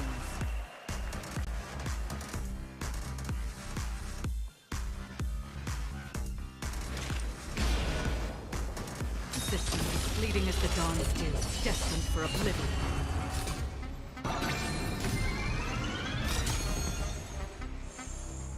Can you let me have some fun this time?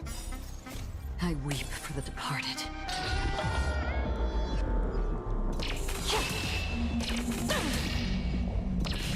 Dusk's reign, the two shall fall.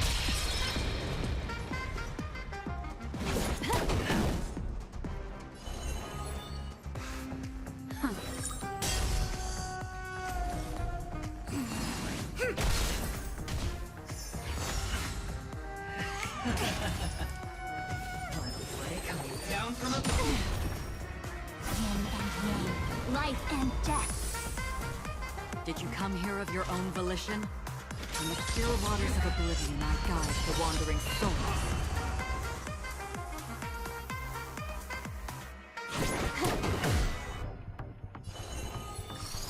The seal of ill fate descends. Everything came together. Converge and awaken. All things in this world have yet stratagems, constellations, are human creations!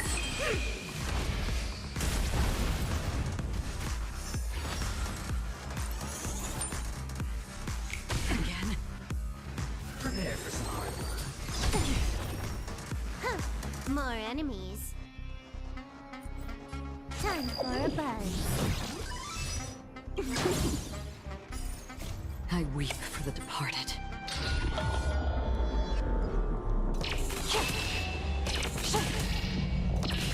Dusk's rain, it too shall fall. The threads of destiny aren't chosen.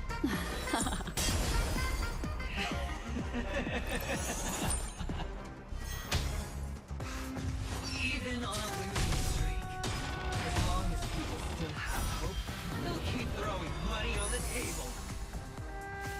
The chance, no matter how small, the potential is what you hang on to. That's what justifies the future.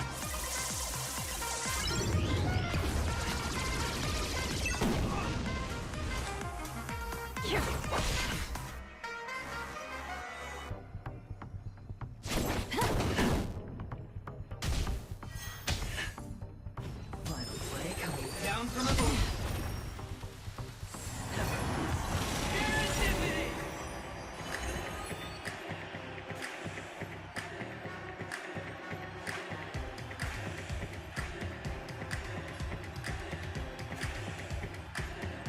Again, ill tidings manifest. The omniscia sees through you.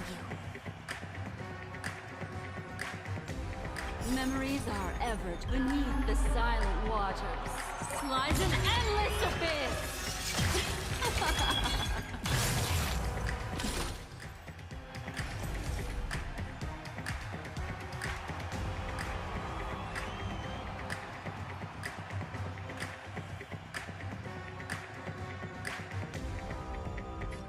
Information in accordance.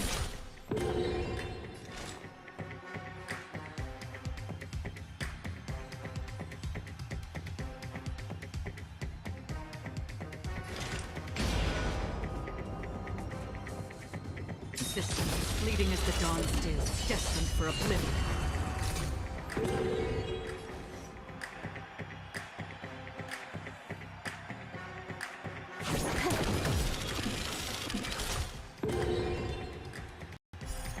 I weep for the departed.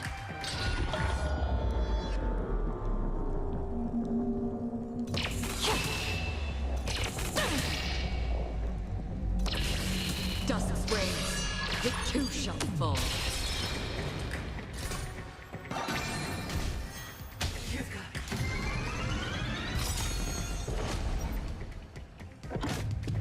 The dice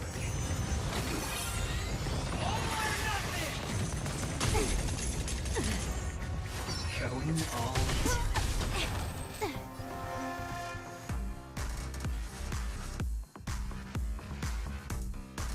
Time for a buzz.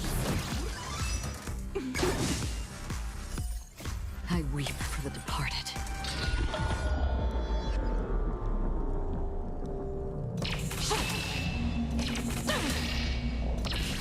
Dusk's rain, it too shall fall. Memories are ever changing. Beneath the silent waters lies an endless abyss! This combat needs optimizing. At this speed, too slow.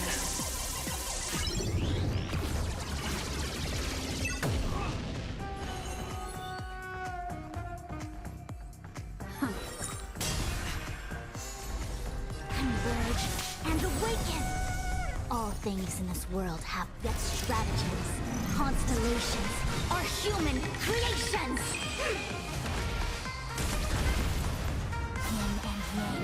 life and death. Another journey begins. In the still waters of oblivion, I guide the wandering souls. Prepare for some hard luck. I weep for the departed.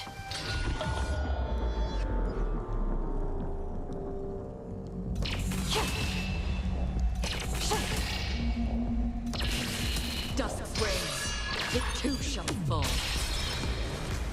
Everybody's like that, down to the last plate. So why can't I be happy too? Why can't I feel that free?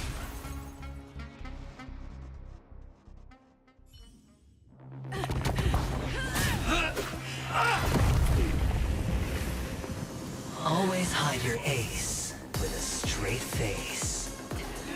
I'm starting to get a little impatient with you all.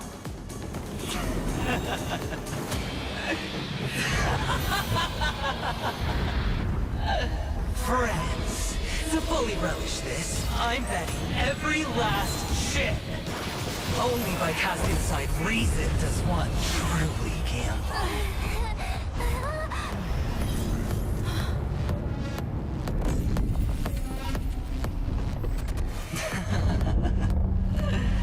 Emanator, I know you'll match my wager, right? You're leaving?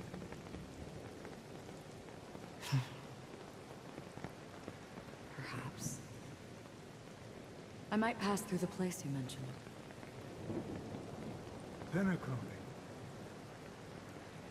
What do you hope to find within a dream? I'm not looking for anything. They aren't in a dream.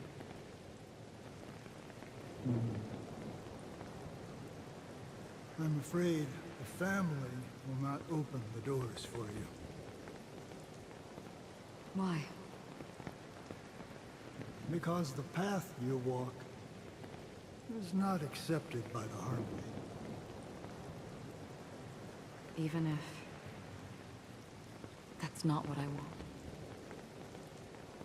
Precisely because it's not what you want. Because they are not like other Eons. They have never glanced at anyone.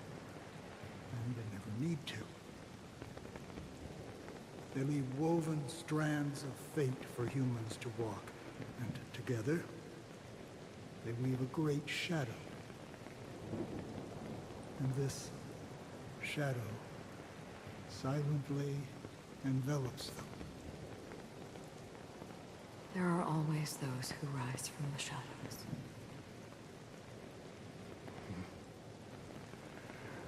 They mostly become a part of the shadow. In your eyes, am I the same? You still have a strand of color. But not much.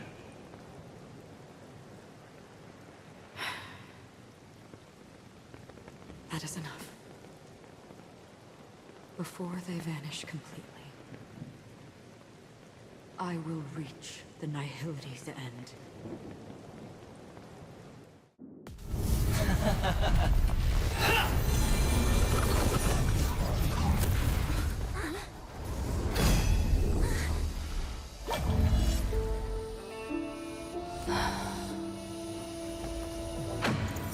I wish to mourn the departed, weeping like rain, to swell the crossing stream.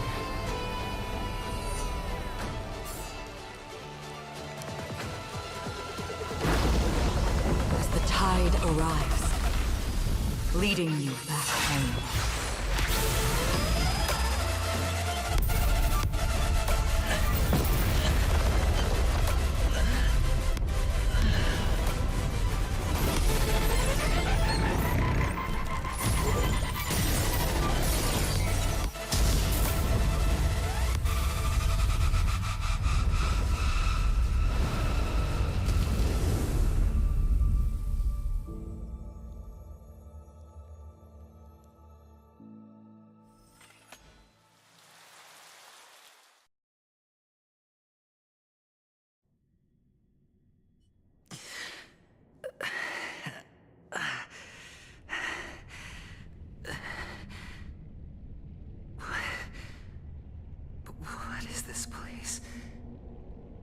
A gigantic black hole. And see... Have I succeeded?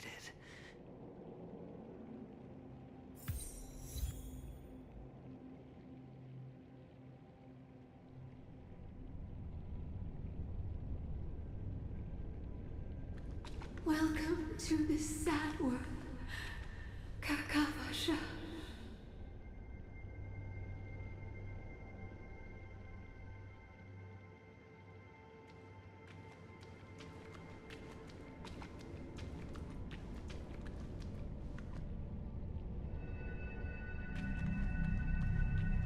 Your good luck is the most precious wealth we, all Avgin, have.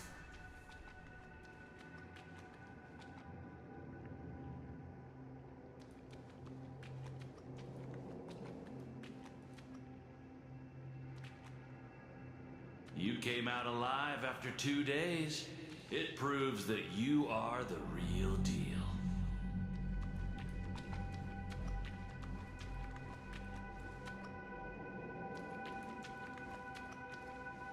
Wealth, status, power, even what you don't want. As for us, we will reunite in Kakava's next Aurora.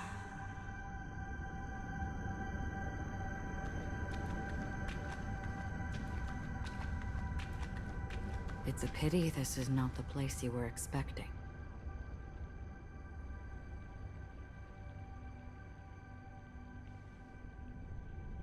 Melody. Is it? Perhaps to you, I am just an emanator who's hiding her identity. But the sleeping and shapeless never glance at anyone. They have no face, no form, and even less of a will to speak. The nihility envelops everyone equally. Only some who have gone under their shadow can go farther, tainting themselves with more nihility. That's all. That's all. My friend, you really leave me at a loss for words. So... is this my final destination? The land of the dead? This is all but a fleeting dream. One of the thousands of manifestations of IX. Under the watchful eye of nihility, we momentarily linger here before moving on to our own paths. It seems that my death has already been determined. Even if you wish for it, I can't promise you anything. Now that you've accomplished your goal, I think you can be a little more forthcoming. What do you mean?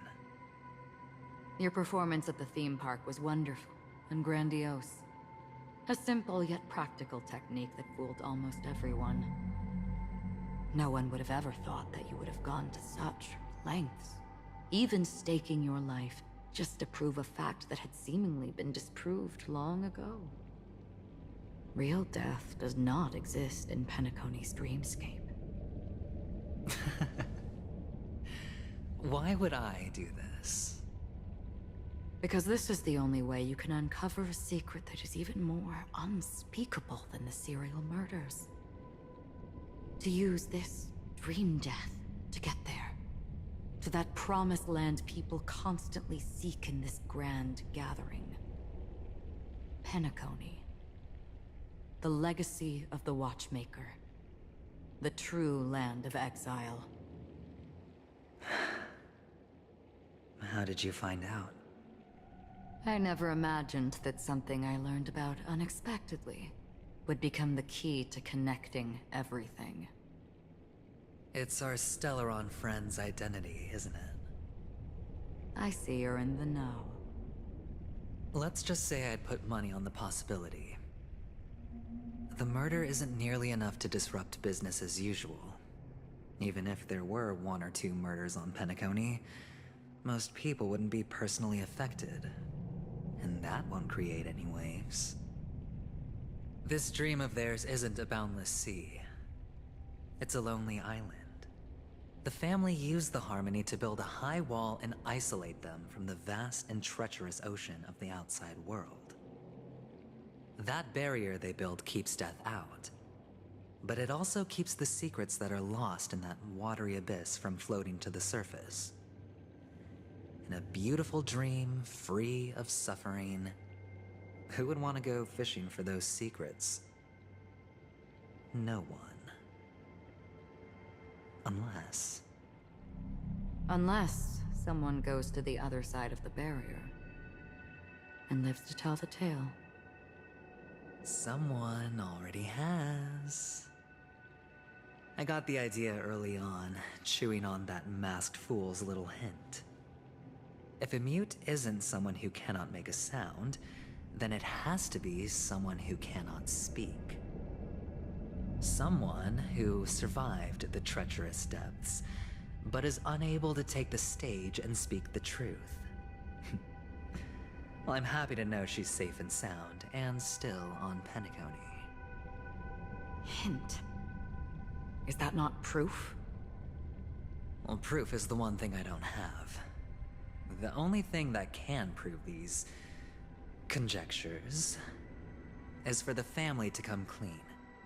And with the way they buttered up these outsiders, it seems pretty clear they're intent on covering their tracks. But you don't need proof to have a suspicion. And for me, suspicion is enough. I didn't need to find the Memory Zone meme. I just needed for someone to kill me like it killed that silver-haired girl. You don't sound very confident to me. Going out of your way to make citywide broadcasts in an attempt to involve more people. You are simply betting on the possibility of someone being able to break down the barrier. You're very lucky that fate has decided to let us cross paths. I happen to be equipped with a very sharp blade, sharp enough to slice through the veil of dreams.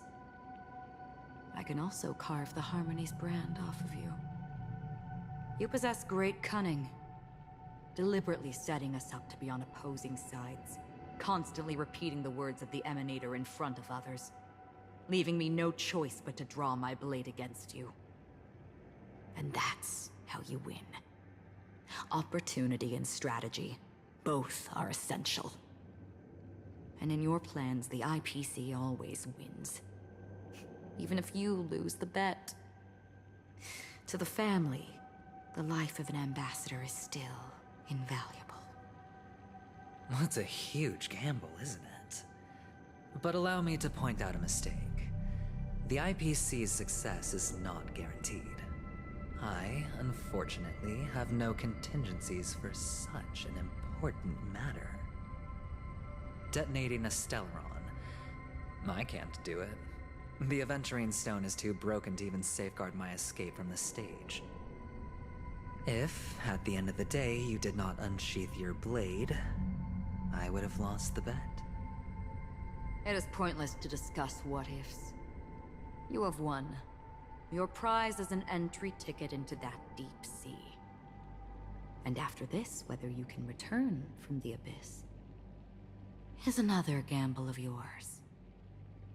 Have you never wavered? Wavered? Of course I have. But I can only bank on my own good fortune. Because other than that, I have nothing.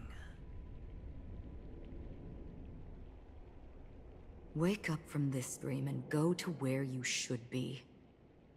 Your gamble is not over yet.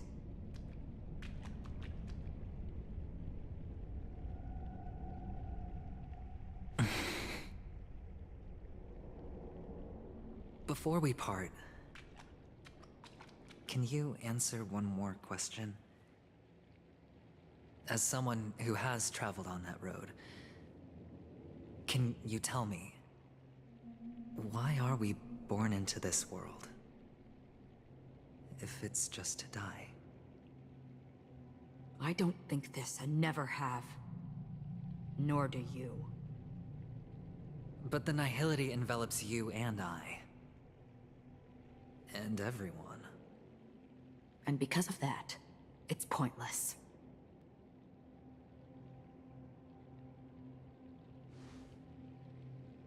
But it is still there. If the dice of fate are always weighted, then that is our destiny. Why, then, do we struggle against it? My answer might not be able to resolve your confusion, because it has been with you throughout your journey and is already a part of your life. But you said, sleep is the rehearsal of death. So why does life sleep? Because we are not ready to welcome death. So you can definitely understand why we want to be prepared. Even if the ending has been predetermined, that's fine. There are countless things that humans cannot change.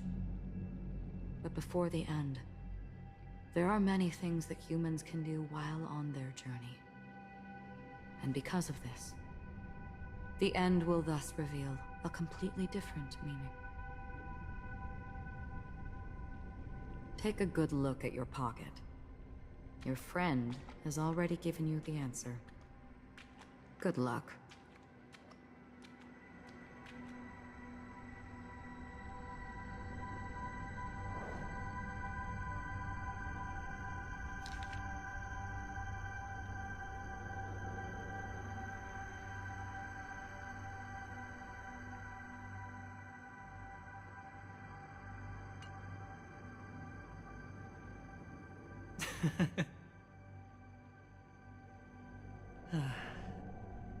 Then I shall get going.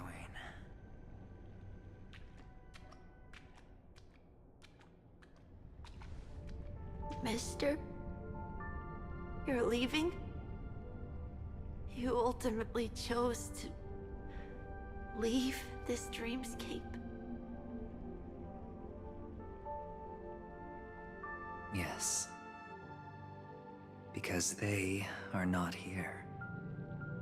My papa, mama, and big sis. Then where are they?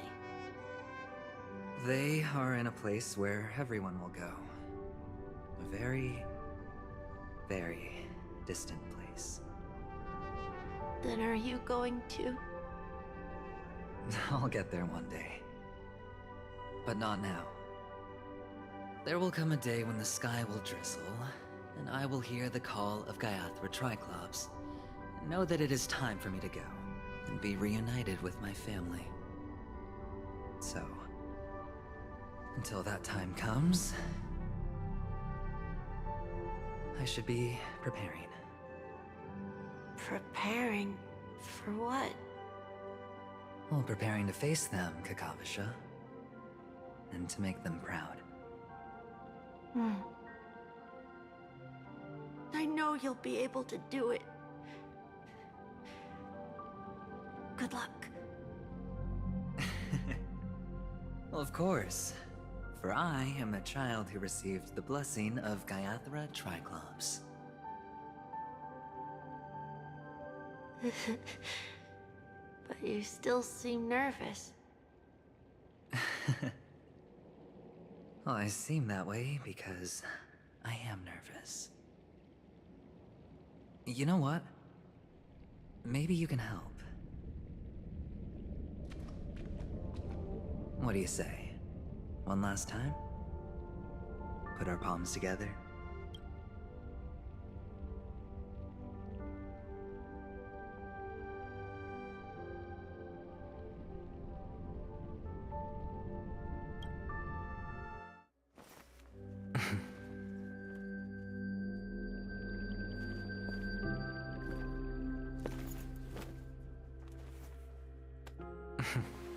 Are you going now? Yes.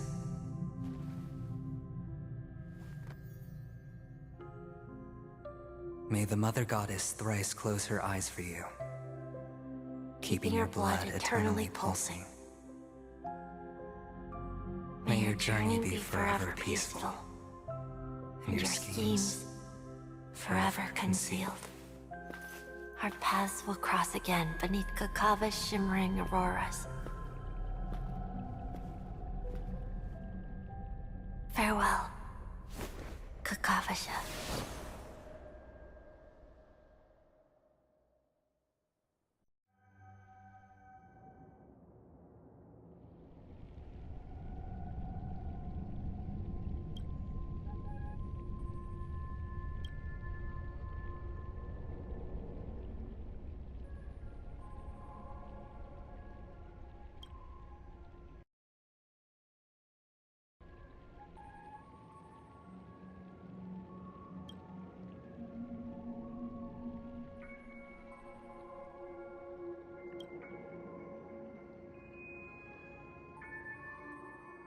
The light of the Aventurine Stone has disappeared.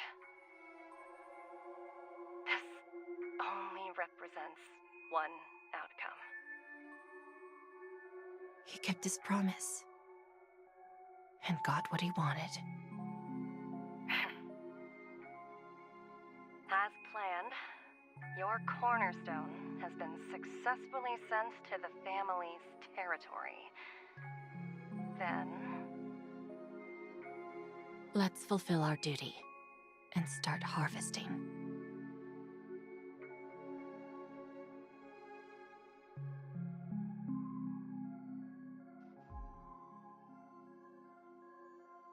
I come for an audience. I come to fill wine, and I come to claim. I bestow poison in the guise of sweet dew. Come the toil of spring and yield a fall. I patiently wait for the branches to be heavy with withered fruits. All for the Amber Lord.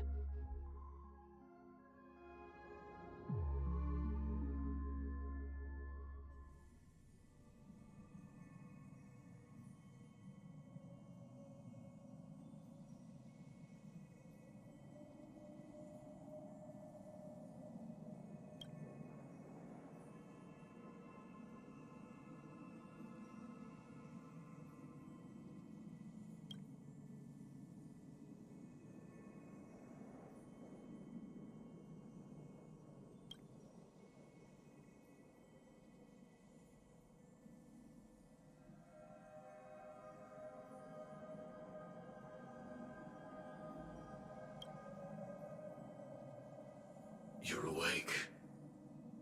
I've been waiting on you for quite a while.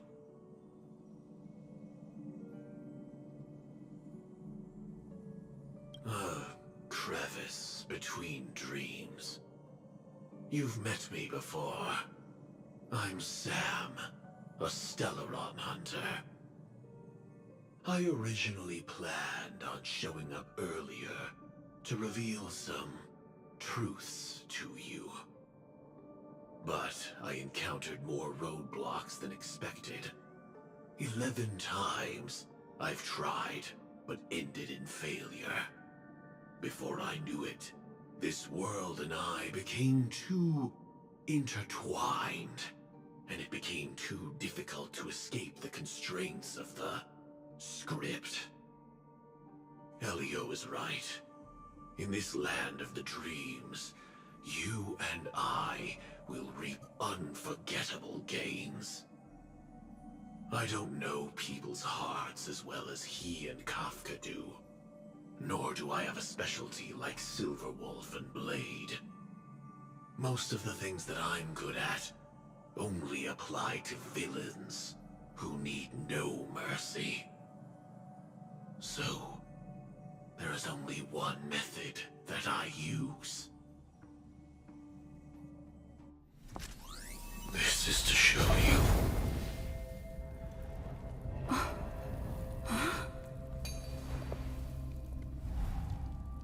All that I am.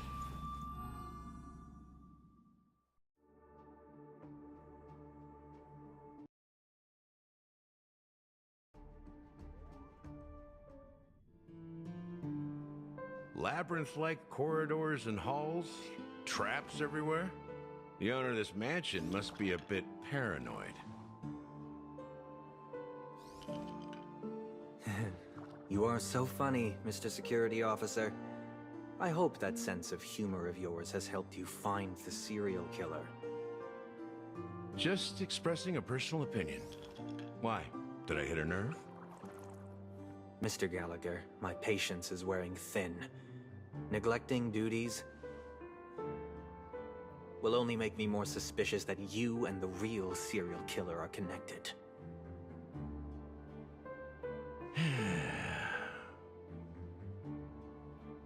Scoundrel, punk, drunk, hooligan. I have heard this trash talk all too often. But I have never once thought that I'd be treated as an accomplice to a murderer. I take back what I said. Your problem isn't paranoia. You're just crazy, you know? Lunatic.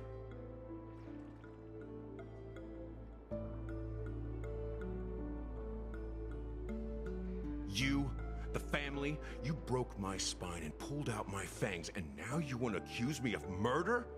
Ridiculous. Only idiots who've drunk too much Soul Glad will berate a stray dog in the streets.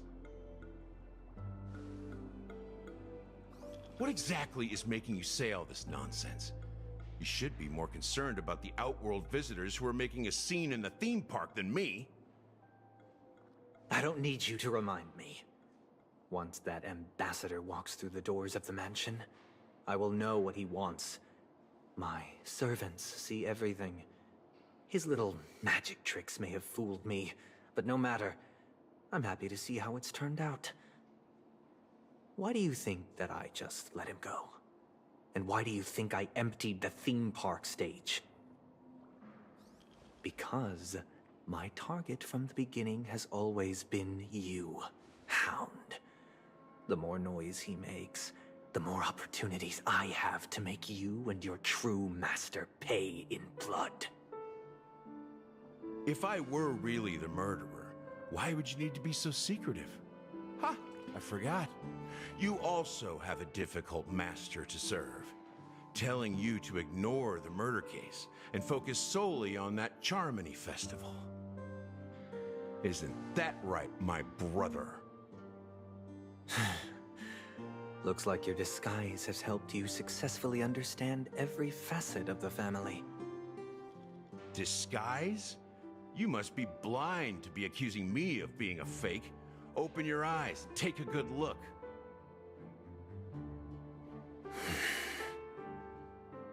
Indeed, every part of you is real. The brown hair, soft and curly like Benny's. The orange eyes, which make me miss the gaze of Sir Whitaker. That odd scar, the mark of Wolsey. And the gray vest, tie, hound emblem, bottle, the bartending, and your role as a security officer. These are all true traits. From all 52 loyal family members. When they are gathered, countless tiny truths are woven together into a lie. You collected a small piece of each of them and claimed them for yourself. Then you invented this facade, a complete Gallagher. Tell me I'm wrong.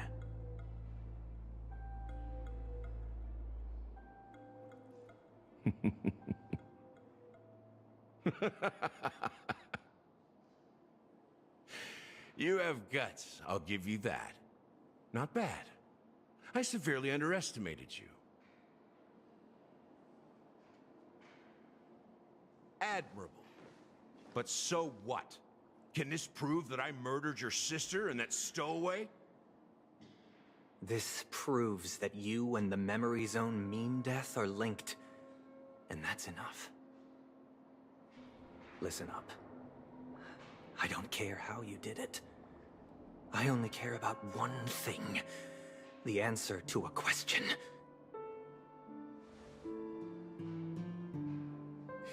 You devil. You wretched, despicable dog. Why did you kill her?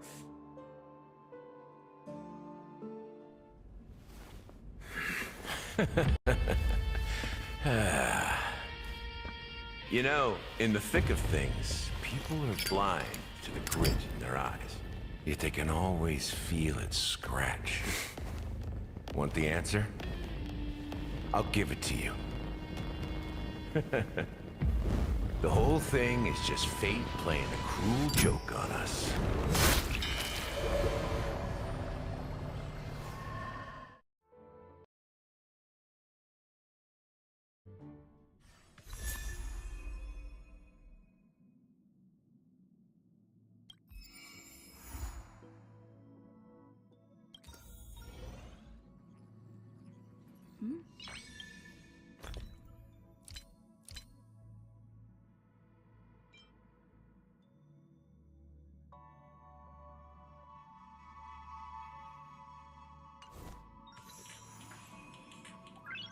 Noise.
This haven of memories.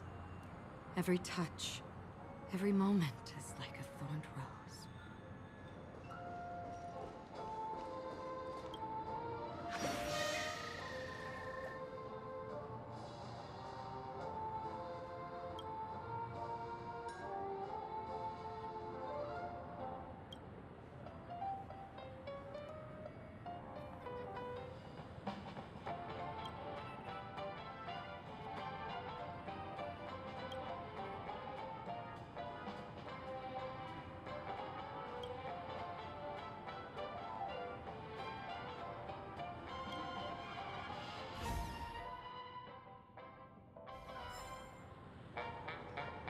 Time to raise some money, buddy!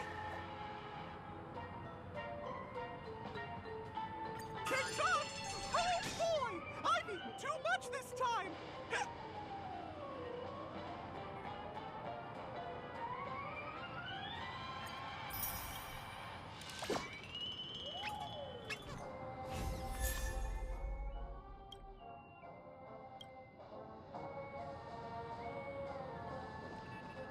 Stream forth the gleam of old blades.